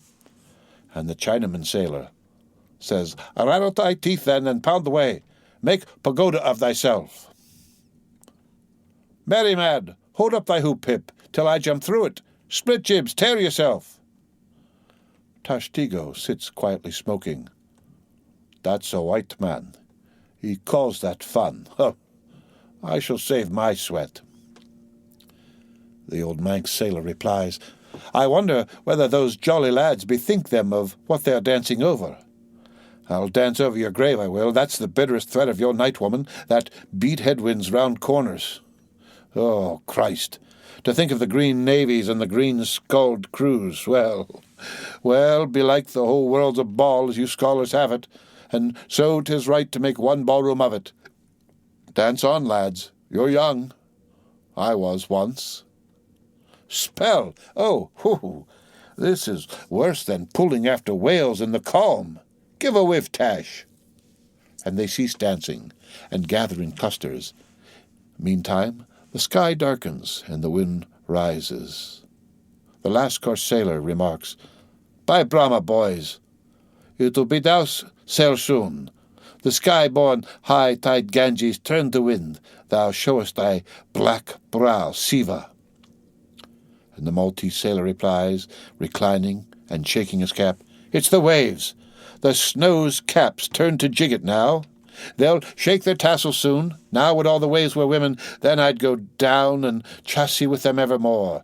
There's naught so sweet on earth heaven may not match it, as those swift glances of warm wild bosoms in the dance, when the over-arbouring arms hide such ripe bursting grapes." The Sicilian sailor reclining says, "Tell me naught of it. Hark ye, lads, fleet interlacings of the limbs, lithe swayings, coyings, flutterings, lip, heart, hip, all grace unceasing, touch and go, not taste, observe ye, else come satiety. Eh, pagan?" Nudging the Tahitian sailor, reclining on a mat, who says, "Hail, holy nakedness of our dancing girls! The heava! Ah, low, veiled, high-palmed Tahiti!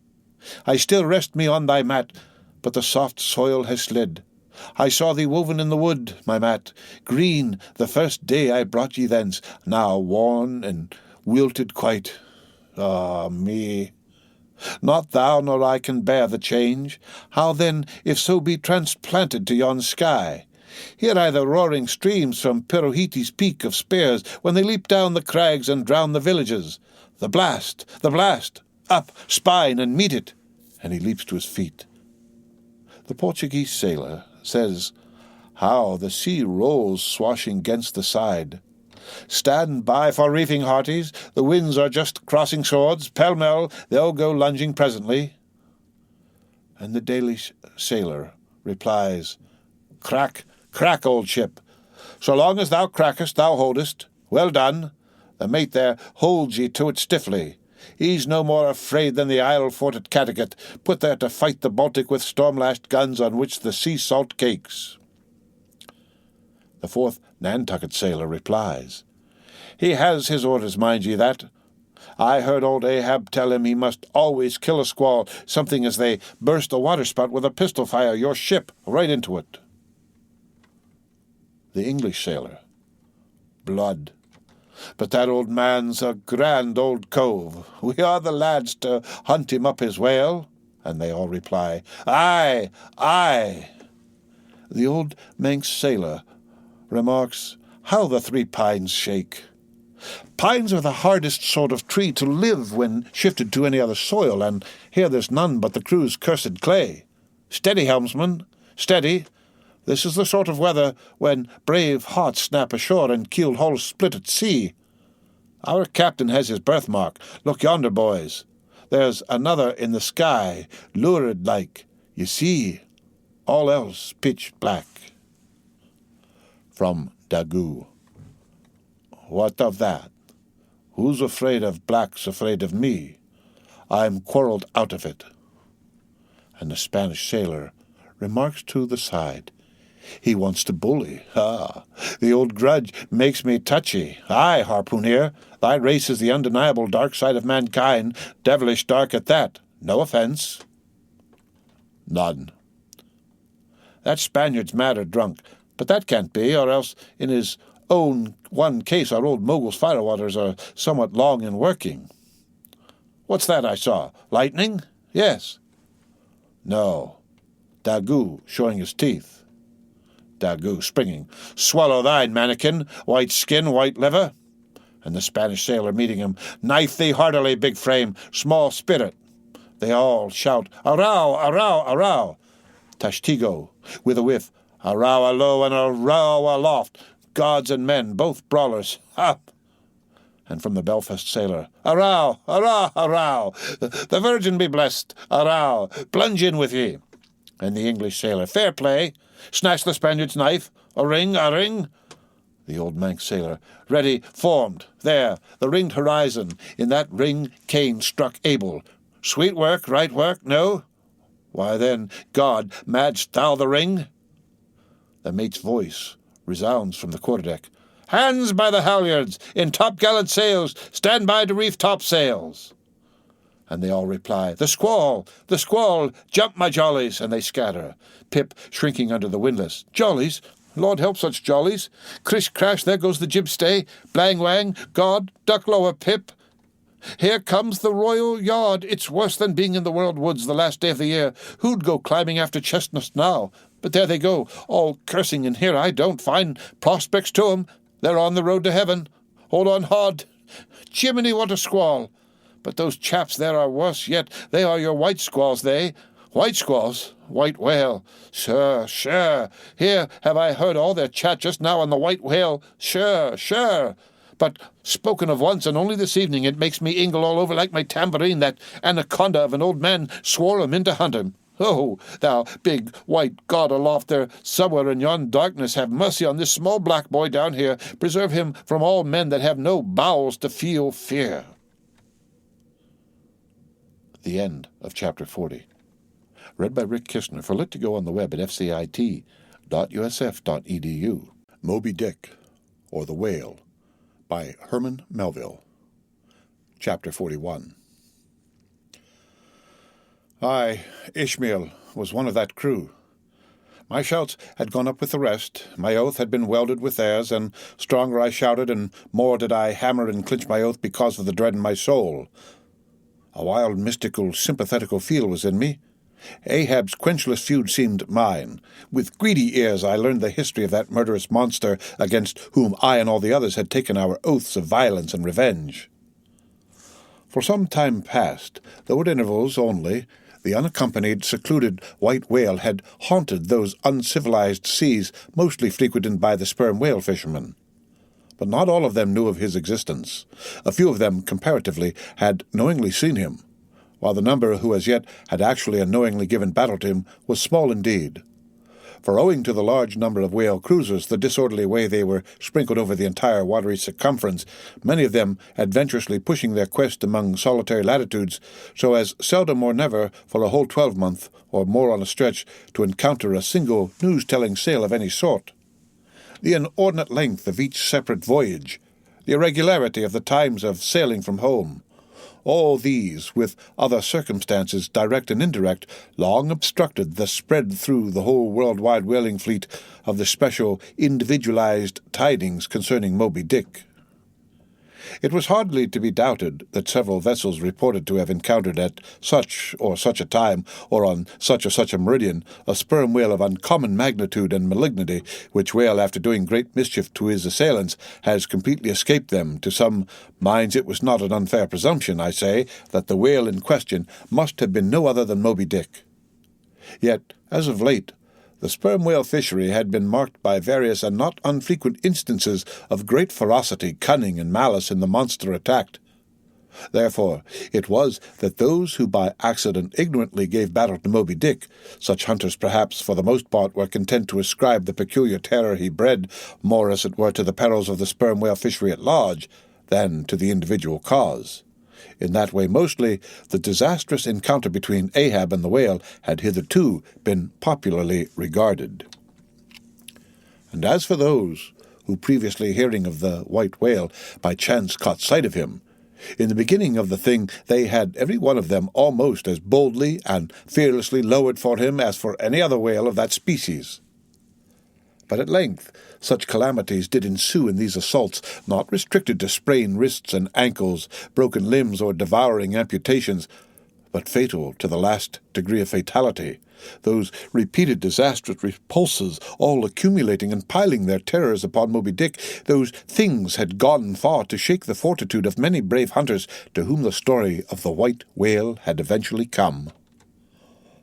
Nor did wild rumors of all sorts fail to exaggerate, and still the more horrify the true histories of these deadly encounters.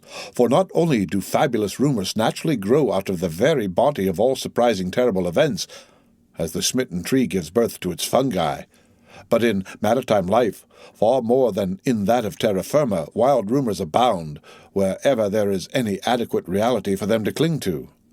And as the sea surpasses the land in this matter, So the whale fishery surpasses every other sort of maritime life in the wonderfulness and fearfulness of the rumours which sometimes circulate there.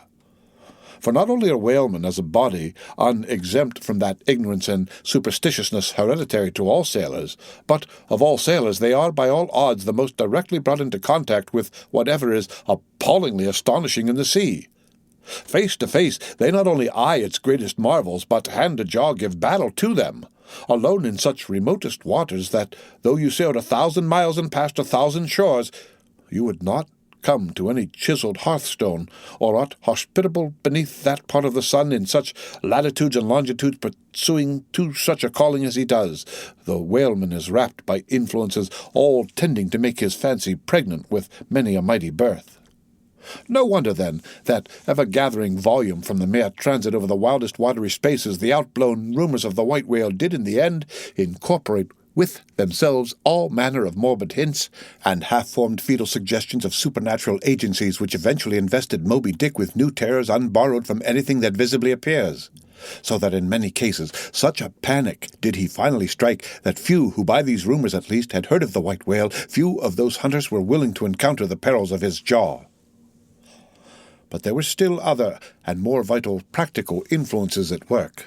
Nor even at the present day has the original prestige of the sperm whale, as fearfully distinguished from all other species of the Leviathan, died out of the minds of the whalemen as a body.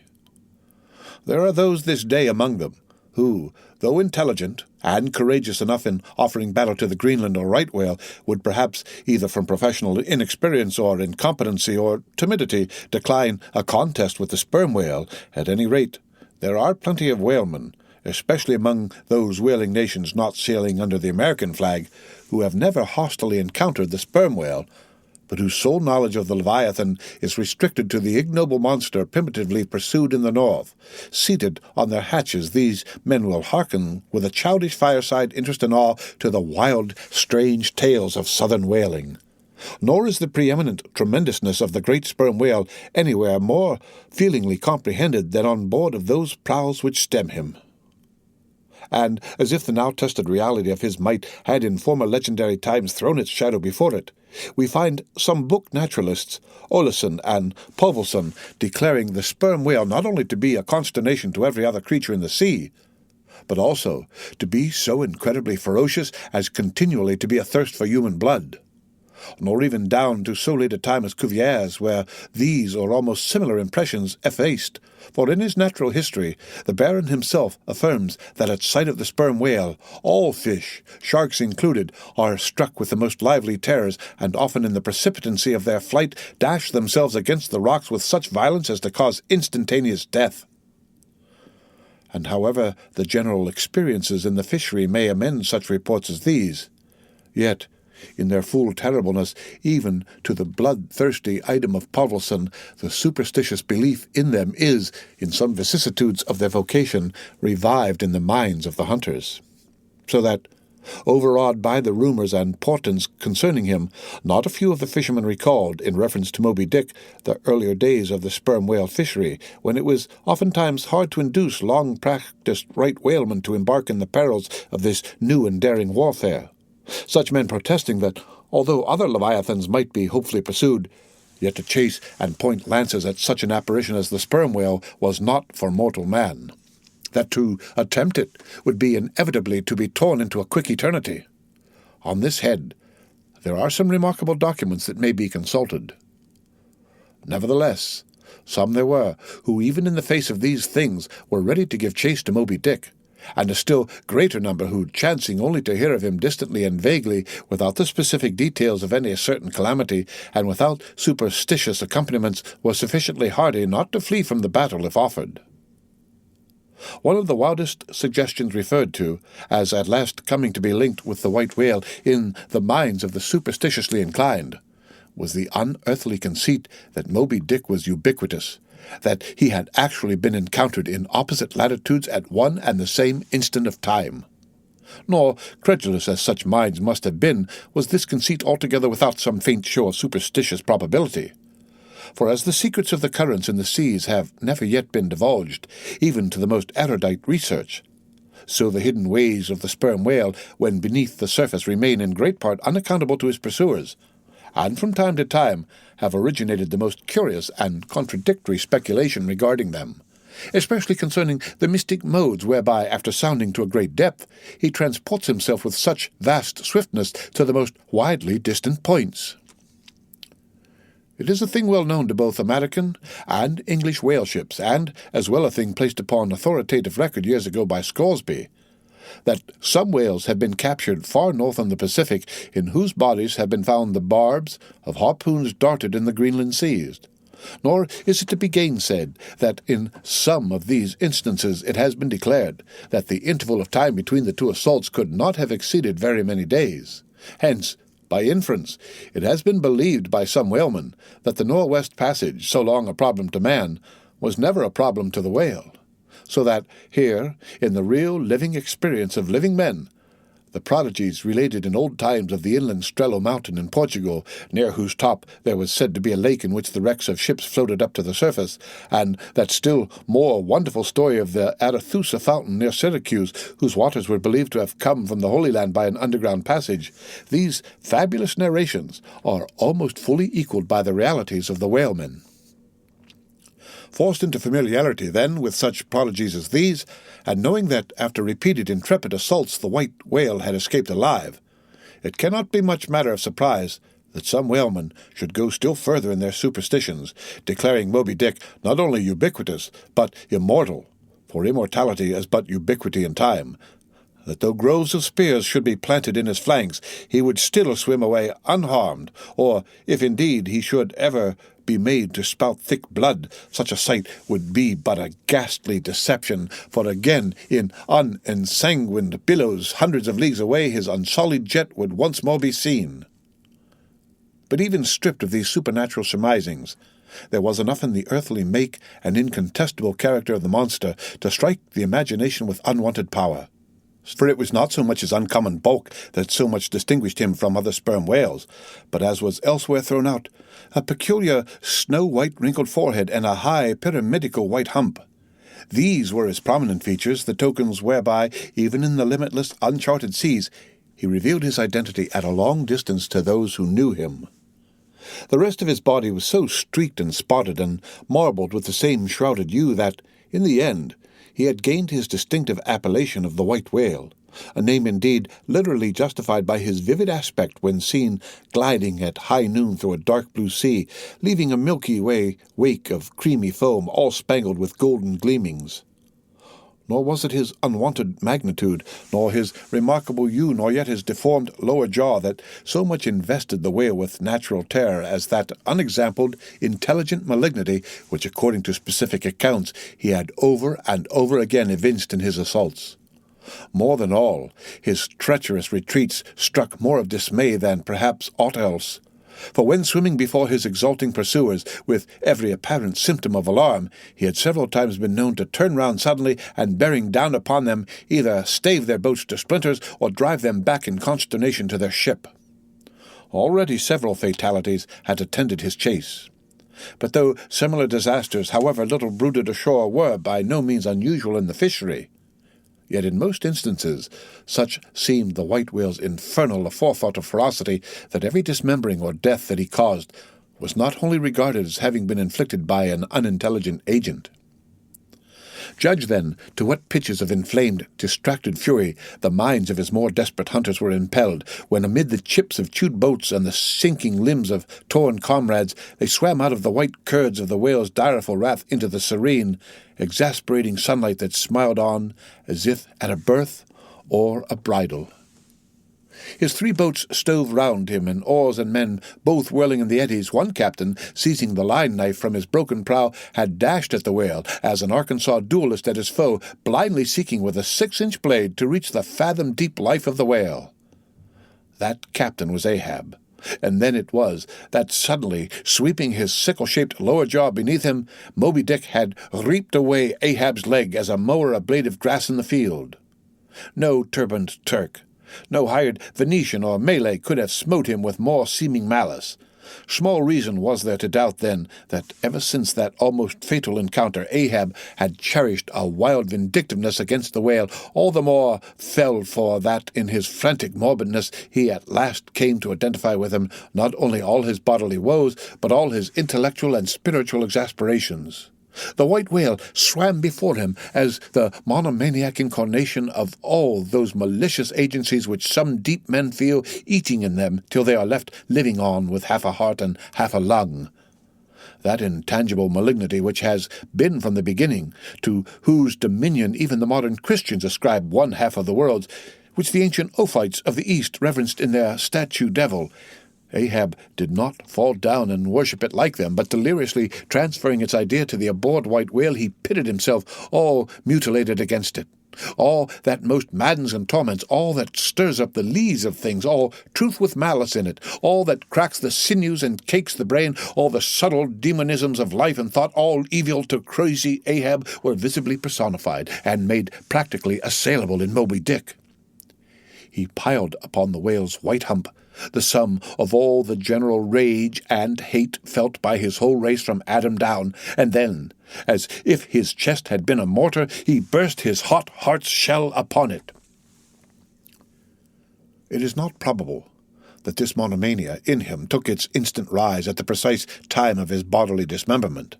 Then, in darting at the monster knife in hand, he had but given loose to a sudden, passionate, corporal animosity, and when he received the stroke that tore him, he probably but felt the agonizing bodily laceration, but nothing more.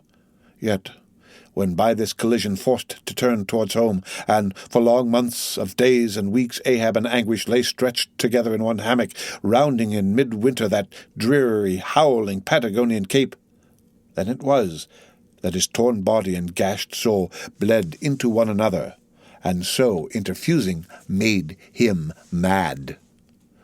That it was only then, on the homeward voyage, after the encounter, that the final monomania seized him, seems all but certain from the fact that, at intervals during the passage, he was a raving lunatic, and though unlimbed of a leg, yet such vital strength yet lurked in his Egyptian chest, and was moreover intensified by his delirium, that his mates were forced to lace him fast even there as he sailed, raving in his hammock.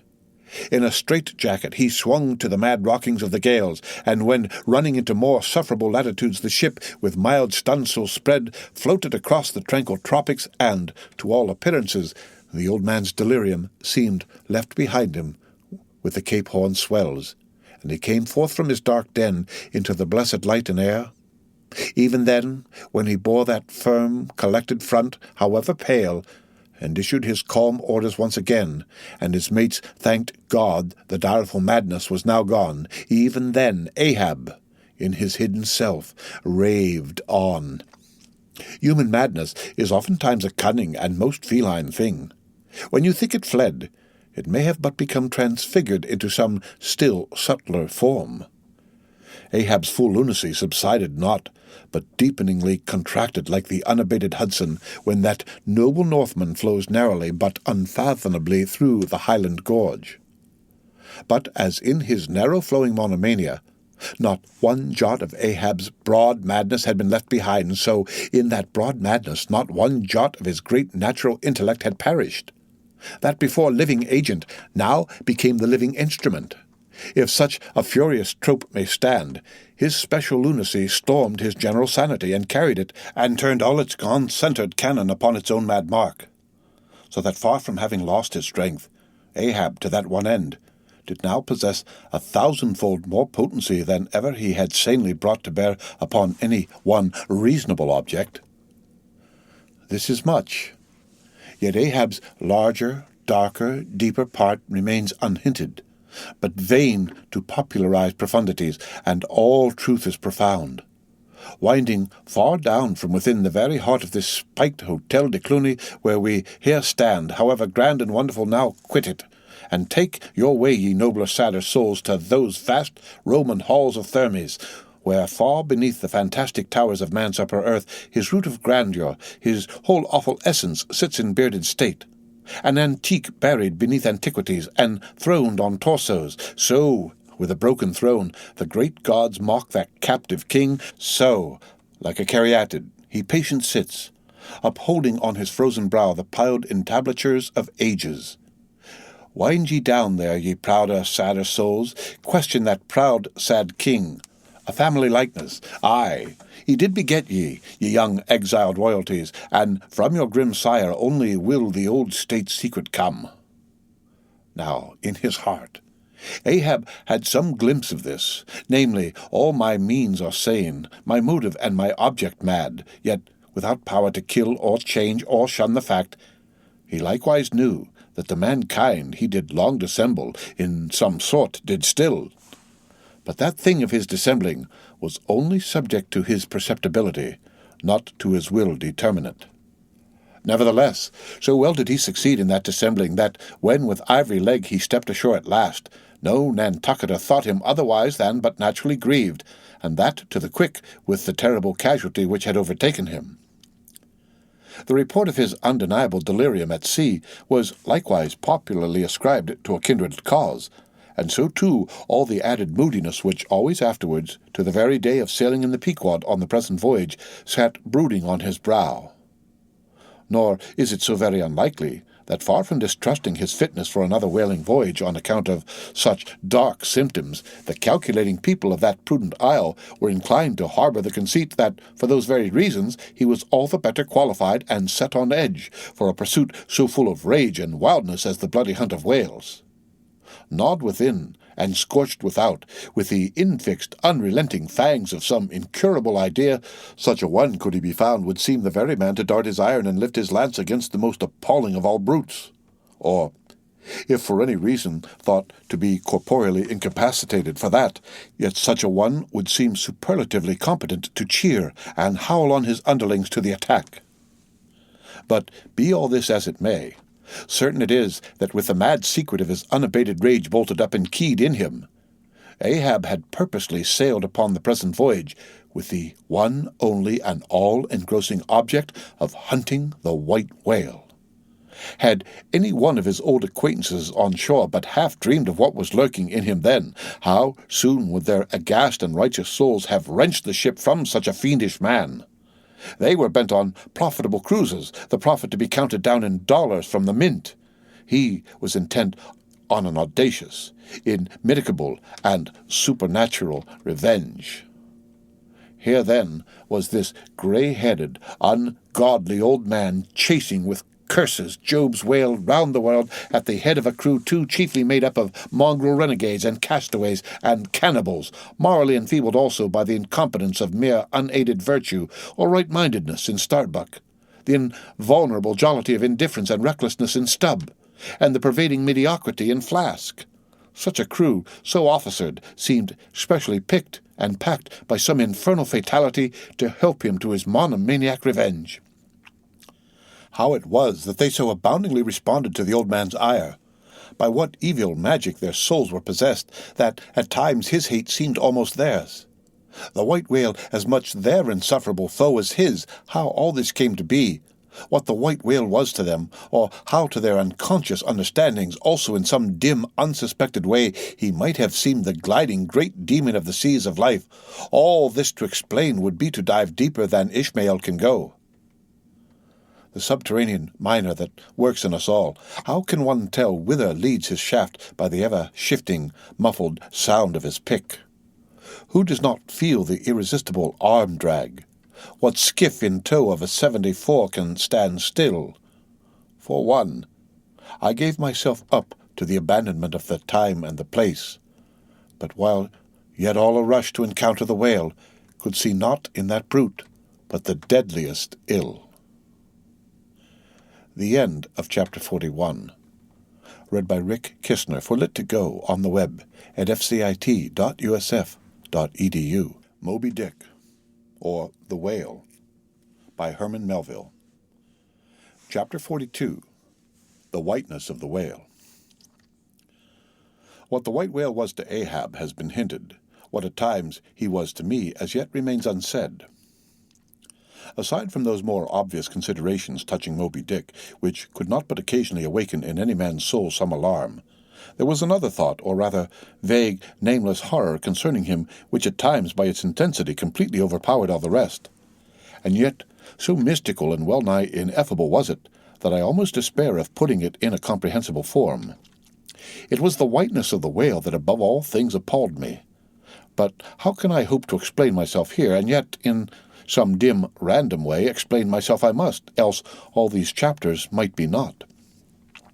Though in many natural objects whiteness refiningly enhances beauty, as if imparting some special virtue of its own, as in marbles, japonicas, and pearls, and though various nations have in some way recognized a certain royal preeminence in this hue, even the barbaric grand old kings of Pequod, placing the title Lord of the White Elephants above all their other magniloquent ascriptions of dominion, and the modern kings of Siam unfurling the same snow-white quadruped in the royal standard, and the Hanoverian flag bearing the one figure of a snow-white charger, and the great Austrian Empire, Caesarian, heir to overlording Rome, having for the imperial colour the same imperial hue, and though this preeminence in it applies to the human race itself, giving the white man ideal mastership over every dusky tribe, and though besides all this whiteness has been even made significant of gladness, for among the Romans a white stone marked a joyful day, and though in other mortal sympathies and symbolizings this same hue is made the emblem of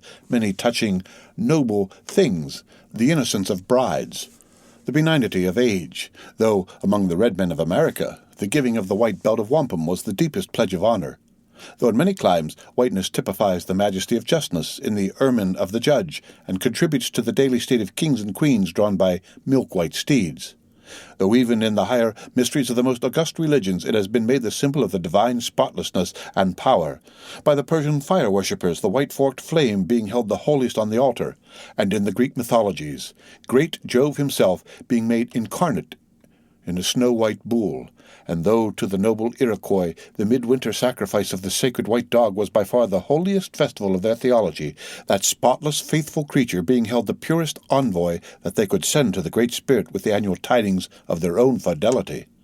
And though directly from the Latin word for white all Christian priests derive the name of one part of their sacred vesture, the alb, or tunic, worn beneath the cassock, and though among the holy pomps of the Romish faith white is specially employed in the celebration of the Passion of our Lord, though in the vision of St. John white robes are given to the redeemed, and the 24 elders stand clothed in white before the great white throne, and the Holy One that sitteth there white like wool, yet for all these accumulated associations with whatever is sweet and honourable and sublime, there yet lurks an elusive something in the innermost idea of this hue, which strikes more of panic to the soul than that redness which affrights the blood. This elusive quality it is which causes the thought of whiteness, when divorced from more kindly associations, and coupled with any object terrible in itself, to heighten that terror to the furthest bounds. Witness the white bear of the poles and the white shark of the tropics. What but their smooth, flaky whiteness makes them the transcendent horrors they are? That ghastly whiteness it is which imparts such an abhorrent mildness, even more loathsome than terrific, to the dumb gloating of their aspect, so that not the fierce-fanged tiger in his heraldic coat can so stagger courage as the white-shrouded bear or shark. With reference to the polar bear, it may possibly be urged by him who would fain go still deeper into this matter, that it is not the whiteness, separately regarded, which heightens the intolerable hideousness of that brute. For analyzed, that heightened hideousness, it might be said, only arises from the circumstances that the irresponsible ferociousness of the creature stands invested in the fleece of celestial innocence and love, and hence, by bringing together two such opposite emotions in our minds, the polar bear frightens us with so unnatural a contrast. But even assuming all this to be true, yet, were it not for the whiteness, you would not have that intensified terror. As for the white shark, the white, gliding ghostliness of repose in that creature, when beheld in his ordinary moods, strangely tallies with the same quality in the polar quadruped.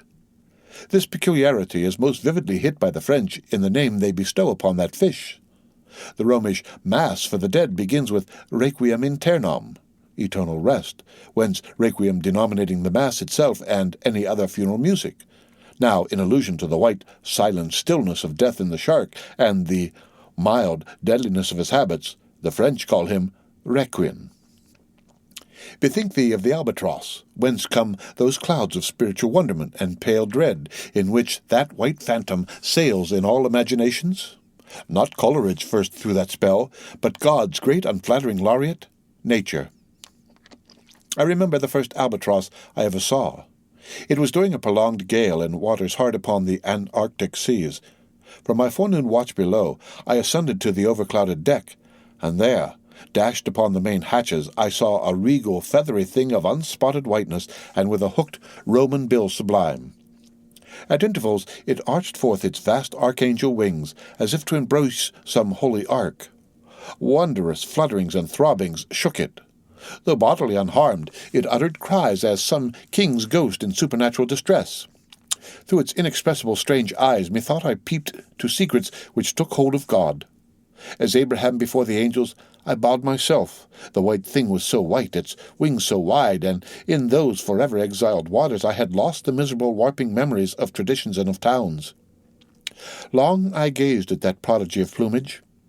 I cannot tell, can only hint the things that darted through me then. But at last I awoke, and turning asked a sailor what bird was this. "A goonie," he replied. "Goonie. Never had heard that name before. Is it conceivable that this glorious thing is utterly unknown to men ashore? Never. But some time after, I learned that goonie was some seaman's name for albatross, so that by no possibility could Coleridge's wild rhyme have had aught to do with those mystical impressions which were mine when I saw that bird upon our deck. For neither had I then read the rhyme, nor knew the bird to be an albatross. Yet in saying this, I do but indirectly burnish a little brighter the noble merit of the poem and the poet. I assert, then, that in the wondrous bodily whiteness of the bird chiefly lurks the secret of the spell. A truth the more evinced in this, that by a solecism of terms there are birds called grey albatrosses, and these I have frequently seen, but never with such emotions as when I beheld the Antarctic fowl. But how had the mystic thing been caught? Whisper it not, and I will tell. With a treacherous hook and line as the fowl floated on the sea. At last the captain made a postman of it, tying a leathern tally round its neck with the ship's time and place, and then letting it escape. But I doubt not that leathern tally meant for man was taken off in heaven when the white fowl flew to join the wing-folding, the invoking and adoring cherubim. Most famous in our Western annals and Indian traditions is that of the white steed of the prairies, a magnificent milk-white charger, large-eyed, small-headed, bluff-chested, and with the dignity of 1,000 monarchs in his lofty, over-scorning carriage. He was the elected Xerxes of vast herds of wild horses, whose pastures in those days were only fenced by the Rocky Mountains and the Alleghanies. At their flaming head he westward trooped it like the chosen star which every evening leads on the hosts of light. The flashing cascade of his mane, the curving comet of his tail, invested him with housings more resplendent than gold and silver beaters could have furnished him. A most imperial and archangelical apparition of that unfallen western world, which to the eyes of the old trappers and hunters revived the glories of those primeval times, when Adam walked majestic as a god, bluff-browed and fearless as this mighty steed. Whether marching amid his aides and marshals in the van of countless cohorts that endlessly streamed it over the plains like an Ohio, or whether with his circumambient subjects browsing all around at the horizon, the white steed gallopingly reviewed them with warm nostrils reddening through his cool milkiness, in whatever aspect he presented himself, always to the bravest Indians he was the object of trembling reverence and awe. Nor can it be questioned, from what stands on legendary record of this noble horse, that it was his spiritual whiteness chiefly which so clothed him with divineness, and that this divineness had that in it which, though commanding worship, at the same time enforced a certain nameless terror. But there are other instances where this whiteness loses all that accessory and strange glory which invests it in the white steed and albatross. What is it that in the albino man so peculiarly repels and often shocks the eye, as that sometimes he is loathed by his own kith and kin? It is that whiteness which invests him, a thing expressed by the name he bears. The albino is as well made as other men, has no substantive deformity, and yet this mere aspect of all-pervading whiteness makes him more strangely hideous than the ugliest abortion. Why should this be so? Nor, in quite other aspects, does nature, in her least palpable but not the less malicious agencies, fail to enlist among her forces this crowning attribute of the terrible. From its snowy aspect, the gauntleted ghost of the southern seas has been denominated the white squall. Nor, in some historic instances, has the art of human malice omitted so potent an auxiliary. How wildly it heightens the effect of that passage in Froissart, when, masked in the snowy symbol of their faction, the desperate White Hoods of Ghent murder their bailiff in the marketplace. Nor in some things does the common hereditary experience of all mankind fail to bear witness to the supernaturalism of this hue.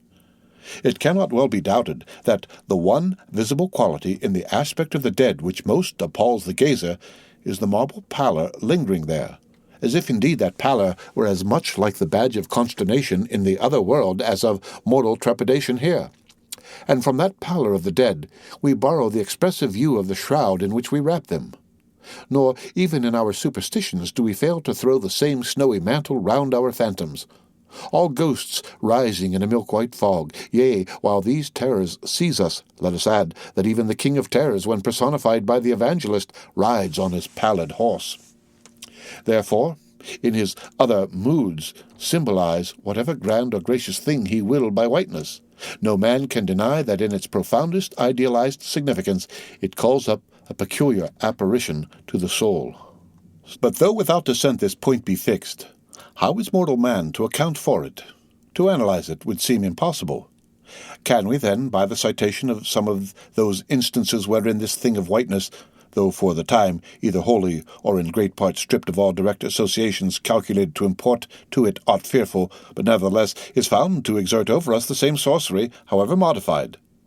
Can we thus hope to light upon some chance clue to conduct us to the hidden cause we seek? Let us try. But in a matter like this, subtlety appeals to subtlety, and, without imagination, no man can follow another into these halls. And though doubtless some, at least, of the imaginative impressions about to be presented may have been shared by most men, yet few perhaps were entirely conscious of them at the time, and therefore may not be able to recall them now. Why, to the man of untutored ideality, who happens to be but loosely acquainted with the peculiar character of the day, does the bare mention of Whitsuntide marshal in the fancy such long, dreary, speechless processions of slow-pacing pilgrims, downcast and hooded with new-fallen snow? Or to the unread, unsophisticated Protestant of the Middle American states, why does the passing mention of a white friar or a white nun evoke such an eyeless statue in the soul?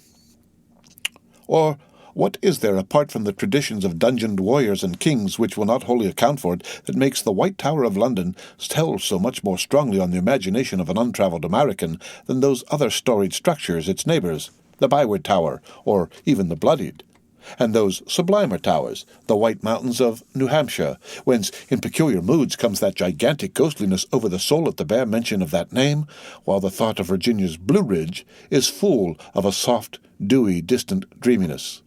Or why, irrespective of all latitudes and longitudes, does the name of the White Sea exert such a spectralness over the fancy, while that of the Yellow Sea lulls us with mortal thoughts of long, lacquered, mild afternoons on the waves, followed by the gaudiest and yet sleepiest of sunsets? Or to choose a wholly unsubstantial instance, purely addressed to the fancy, why, in reading the old fairy tales of Central Europe, does the tall, pale man of the Hartz forests, whose changeless pallor unrustlingly glides through the green of the groves, why is this phantom more terrible than all the whooping imps of the Blocksberg? Nor is it altogether the remembrance of her cathedral-toppling earthquakes, nor the stampedos of her frantic seas, nor the tearlessness of and skies that never rain, nor the sight of her wide field of leaning spires, wrenched copestones, and crosses all adroop like canted yards of anchored fleets, and her suburban avenues of house walls lying over upon each other as a tossed pack of cards. It is not these things alone which make tearless Lima the strangest, saddest city thou canst see. For Lima has taken the white veil, and there is a higher horror in this whiteness of her woe. Old as Pizarro, this whiteness keeps her ruins for ever new, admits not the cheerful greenness of complete decay, spreads over her broken ramparts the rigid pallor of an apoplexy that fixes its own distortions.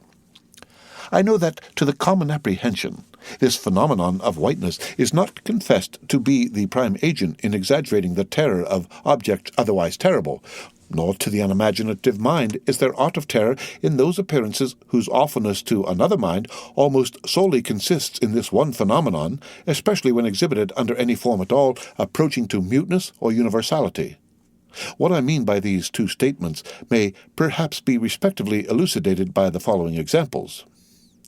First, the mariner, when drawing nigh the coasts of foreign lands, if by night he hear the roar of breakers, starts to vigilance, and feels just enough of trepidation to sharpen all his faculties.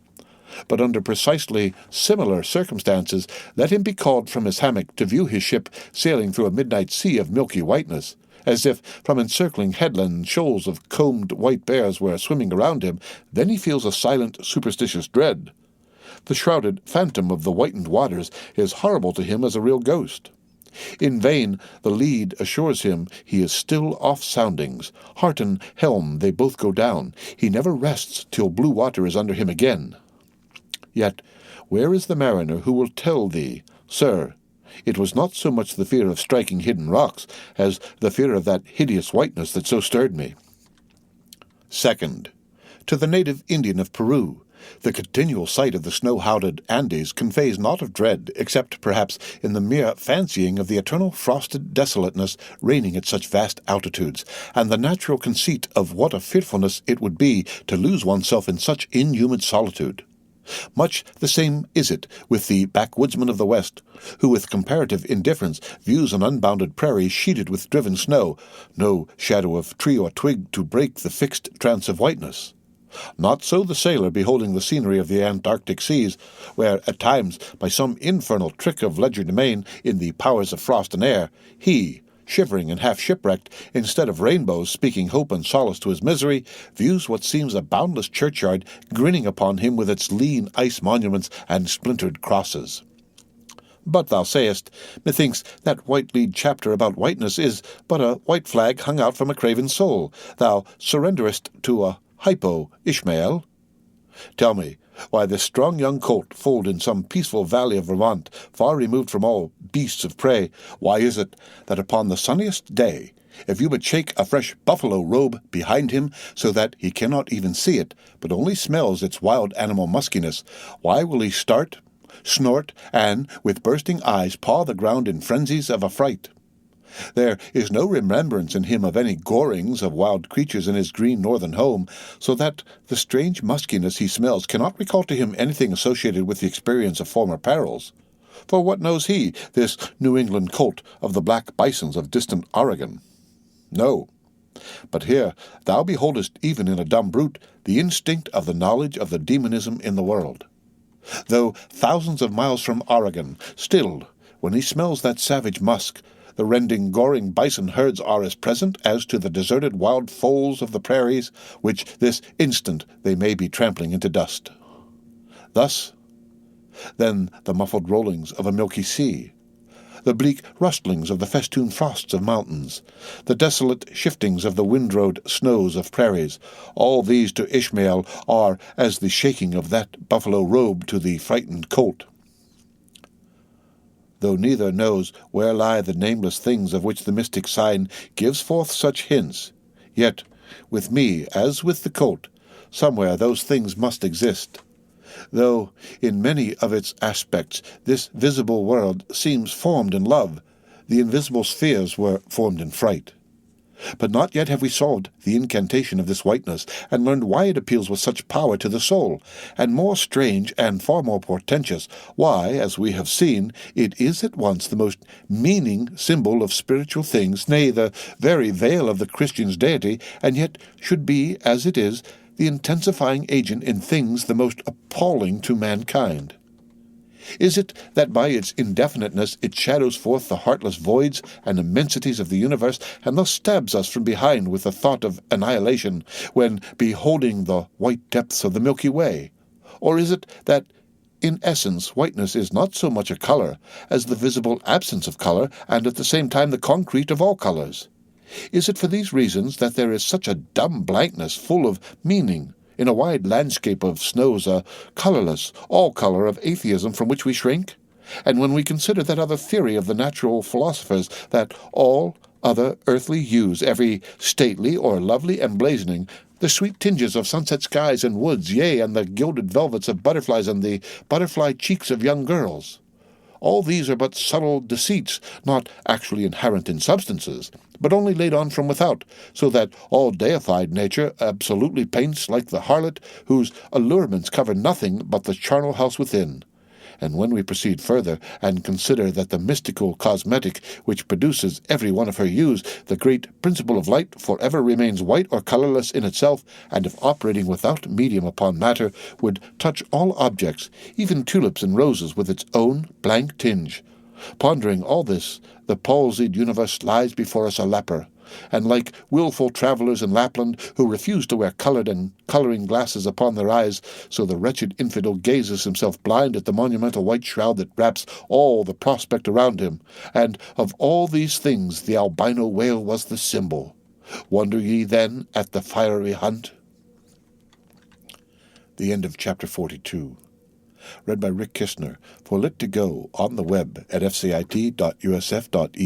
Moby Dick, or The Whale, by Herman Melville. Chapter 43. Hark. Psst! Did you hear that noise, Cabaco?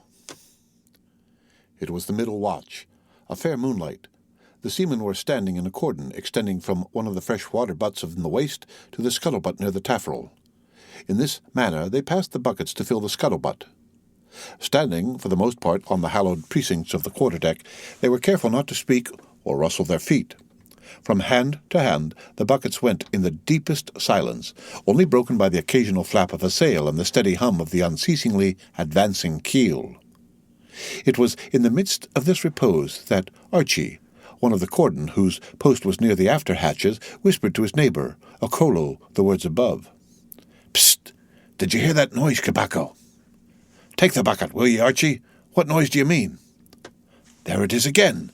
Under the hatches. Don't you hear it? A cough. It sounded like a cough. Cough be damned. Pass along that return bucket. There, again. There it is. It sounds like 2 or 3 sleepers turning over now. Caramba! Have done, shipmate, will ye? It's the 3 soaked biscuits ye eat for supper turning over inside of ye. Nothing else. Look to the bucket. Say what you will, shipmate. I've sharp ears. Aye, you are the chap, ain't ye, that heard the hum of the old Quakeress's knitting needles 50 miles at sea from Nantucket. Oh, you're the chap. Grin away. We'll see what turns up. Harkye, Cabaco, there is somebody down in the afterhold that has not yet been seen on deck, and I suspect our old mogul knows something of it too. I heard Stubb tell Flask one morning watch that there was something of that sort in the wind. Tish! The bucket! The end of chapter 43. Read by Rick Kistner for Lit to Go on the web at fcit.usf.edu. Moby Dick, or The Whale, by Herman Melville. Chapter 44. The Chart. Had you followed Captain Ahab down into his cabin after the squall that took place on the night succeeding that wild ratification of his purpose with the crew, you would have seen him go to a locker in the transom, and bringing out a large, wrinkled roll of yellowish sea charts, spread them before him on his screwed-down table. Then, seating himself before it, you would have seen him intently study the various lines and shadings which there met his eye, and with slow but steady pencil trace additional courses over spaces that before were blank.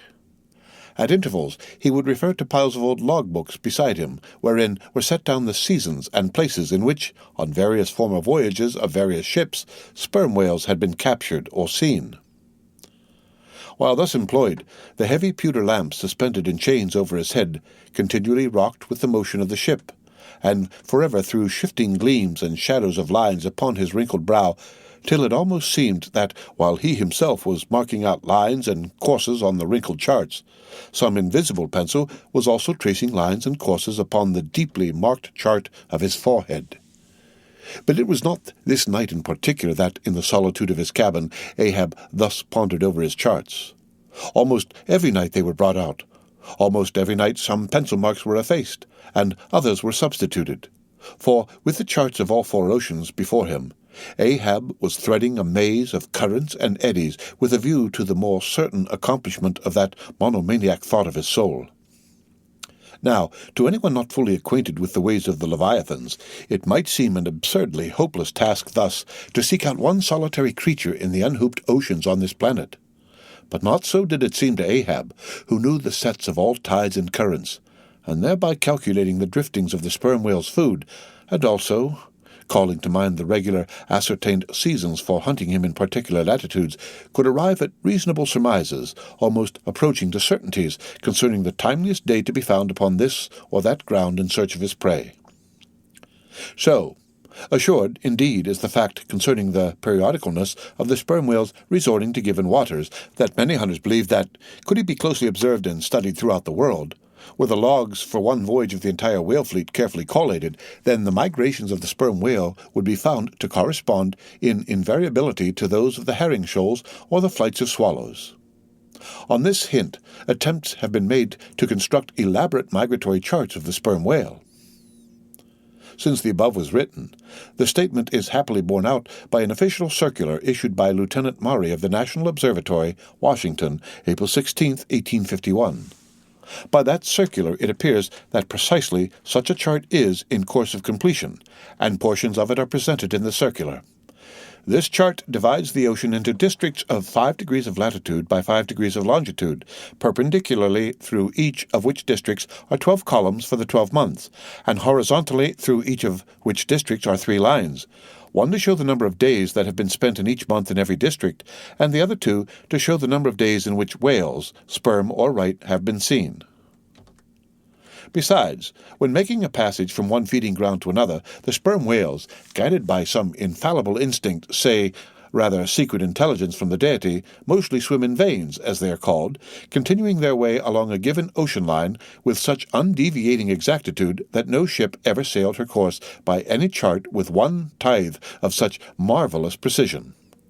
Though in these cases the direction taken by any one whale be straight as a surveyor's parallel, and though the line of advance be strictly confined to its own unavoidable straight wake, yet the arbitrary vein in which at these times he is said to swim generally embraces some few miles in width, more or less as the vein is presumed to expand or contract, but never exceeds the visual sweep from the whaleship's mastheads, when circumspectly gliding along this magic zone.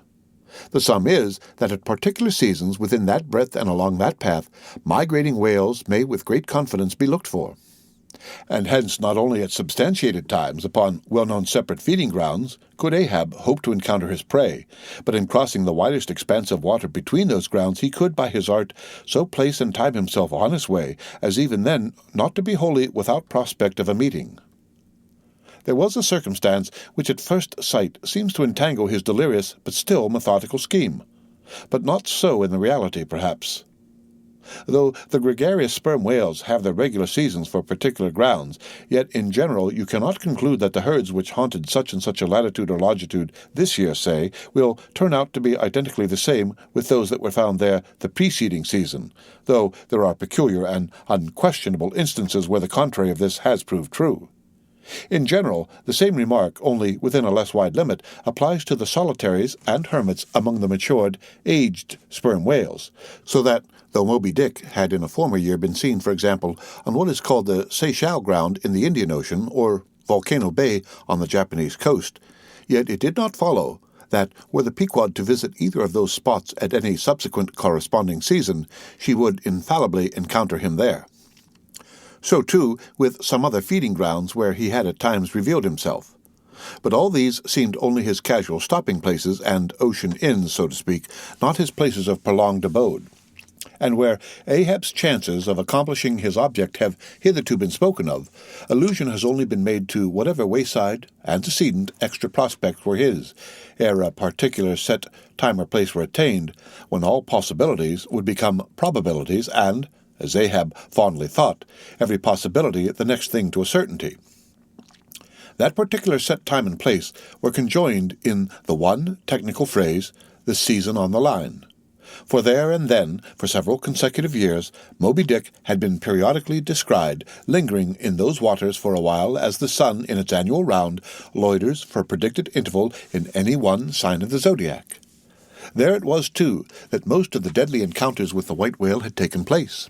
There, the waves were storied with his deeds. There also was that tragic spot where the monomaniac old man had found the awful motive to his vengeance.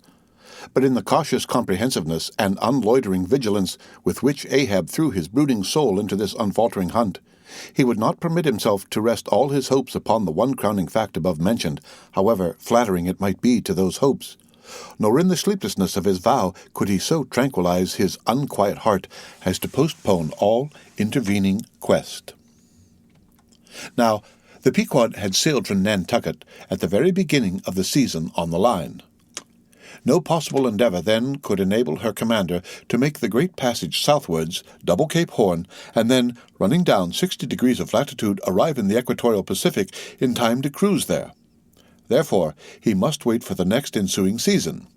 Yet the premature hour of the Pequod's sailing had, perhaps, been correctly selected by Ahab with a view to this very complexion of things, because an interval of 365 days and nights was before him, an interval which, instead of impatiently enduring ashore, he would spend in a miscellaneous hunt. If by chance the white whale, spending his vacation in seas far remote from his periodical feeding grounds, should turn up his wrinkled brow off the Persian Gulf, or in the Bengal Bay, or China Seas, or in any other waters haunted by his race, so that monsoons, pampas, nor'westers, harmattans, traders, any wind but the Levanter and Simoon might blow Moby Dick into the devious zigzag world circle of the Pequod's circumnavigating wake. But granting all this, yet, regarded discreetly and coolly, seems it not but a mad idea, this, that in the broad, boundless ocean, one solitary whale, even if encountered, should be thought capable of individual recognition from his hunter, even as a white-bearded mufti in the thronged thoroughfares of Constantinople? Yes, for the peculiar snow-white brow of Moby Dick and his snow-white hump could not but be unmistakable. And have I not tallied the whale? Ahab would mutter to himself, as after poring over his charts, still long after midnight he would throw himself back in reveries, tallied him, and shall he escape? His broad fins are bored, and scalloped out like a lost sheep's are, and here his mad mind would run on in a breathless race, till a weariness and faintness of pondering came over him, and in the open air of the deck he would seek to recover his strength. Oh, God, what trances of torments does that man endure who is consumed with one unachieved revengeful desire? He sleeps with clenched hands, and wakes with his own bloody nails in his palms. Often, when forced from his hammock by exhausting and intolerably vivid dreams of the night, which, resuming his own intense thoughts through the day, carried them on amid a clashing of frenzies, and whirled them round and round and round in his blazing brain, till the very throbbing of his life-spot became insufferable anguish, and when, as was sometimes the case, these spiritual throes in him heaved his being up from its base, and a chasm seemed opening in him, from which forked flames and lightning shot up, and accursed fiends beckoned him to leap down among them, when this hell in himself yawned beneath him, a wild cry would be heard through the ship, and with glaring eyes Ahab would burst from his stateroom as though escaping from a bed that was on fire. Yet these, perhaps, instead of being the unsuppressible symptoms of some latent weakness or fright at his own resolve, were but the plainest tokens of its intensity. For at such times crazy Ahab, the scheming, unappeasedly steadfast hunter of the white whale, this Ahab had not gone to his hammock, was not the agent that so caused him to burst from it in horror again. The latter was the eternal, living principle or soul in him, and in sleep, being for the time dissociated from the characterizing mind which at other times employed it for its outer vehicle or agent, it spontaneously sought escape from the scorching contiguity of the frantic thing of which for the time it was no longer an integral. But as the mind does not exist unless leagued with the soul, therefore it must have been that, in Ahab's case, yielding up all his thoughts and fancies to his one supreme purpose, that purpose, by its own sheer inveteracy of will, forced itself against gods and devils into a kind of self-assumed independent being of its own. Nay, could grimly live and burn, while the common vitality to which it was conjoined fled horror-stricken from the unbidden and unfathered birth. Therefore, the tormented spirit that glared out of bodily eyes when what seemed Ahab rushed from his room was for the time being but a vacated thing, a formless, somnambulistic being, a ray of living light to be sure, but without an object to color, and therefore a blankness in itself. God help thee, old man. Thy thoughts have created a creature in thee, and he whose intense thinking thus makes him a Prometheus, a vulture, feeds upon that heart forever. That vulture, the very creature he creates. The end of chapter 44. Read by Rick Kistner for Let to Go on the web at fcit.usf.edu.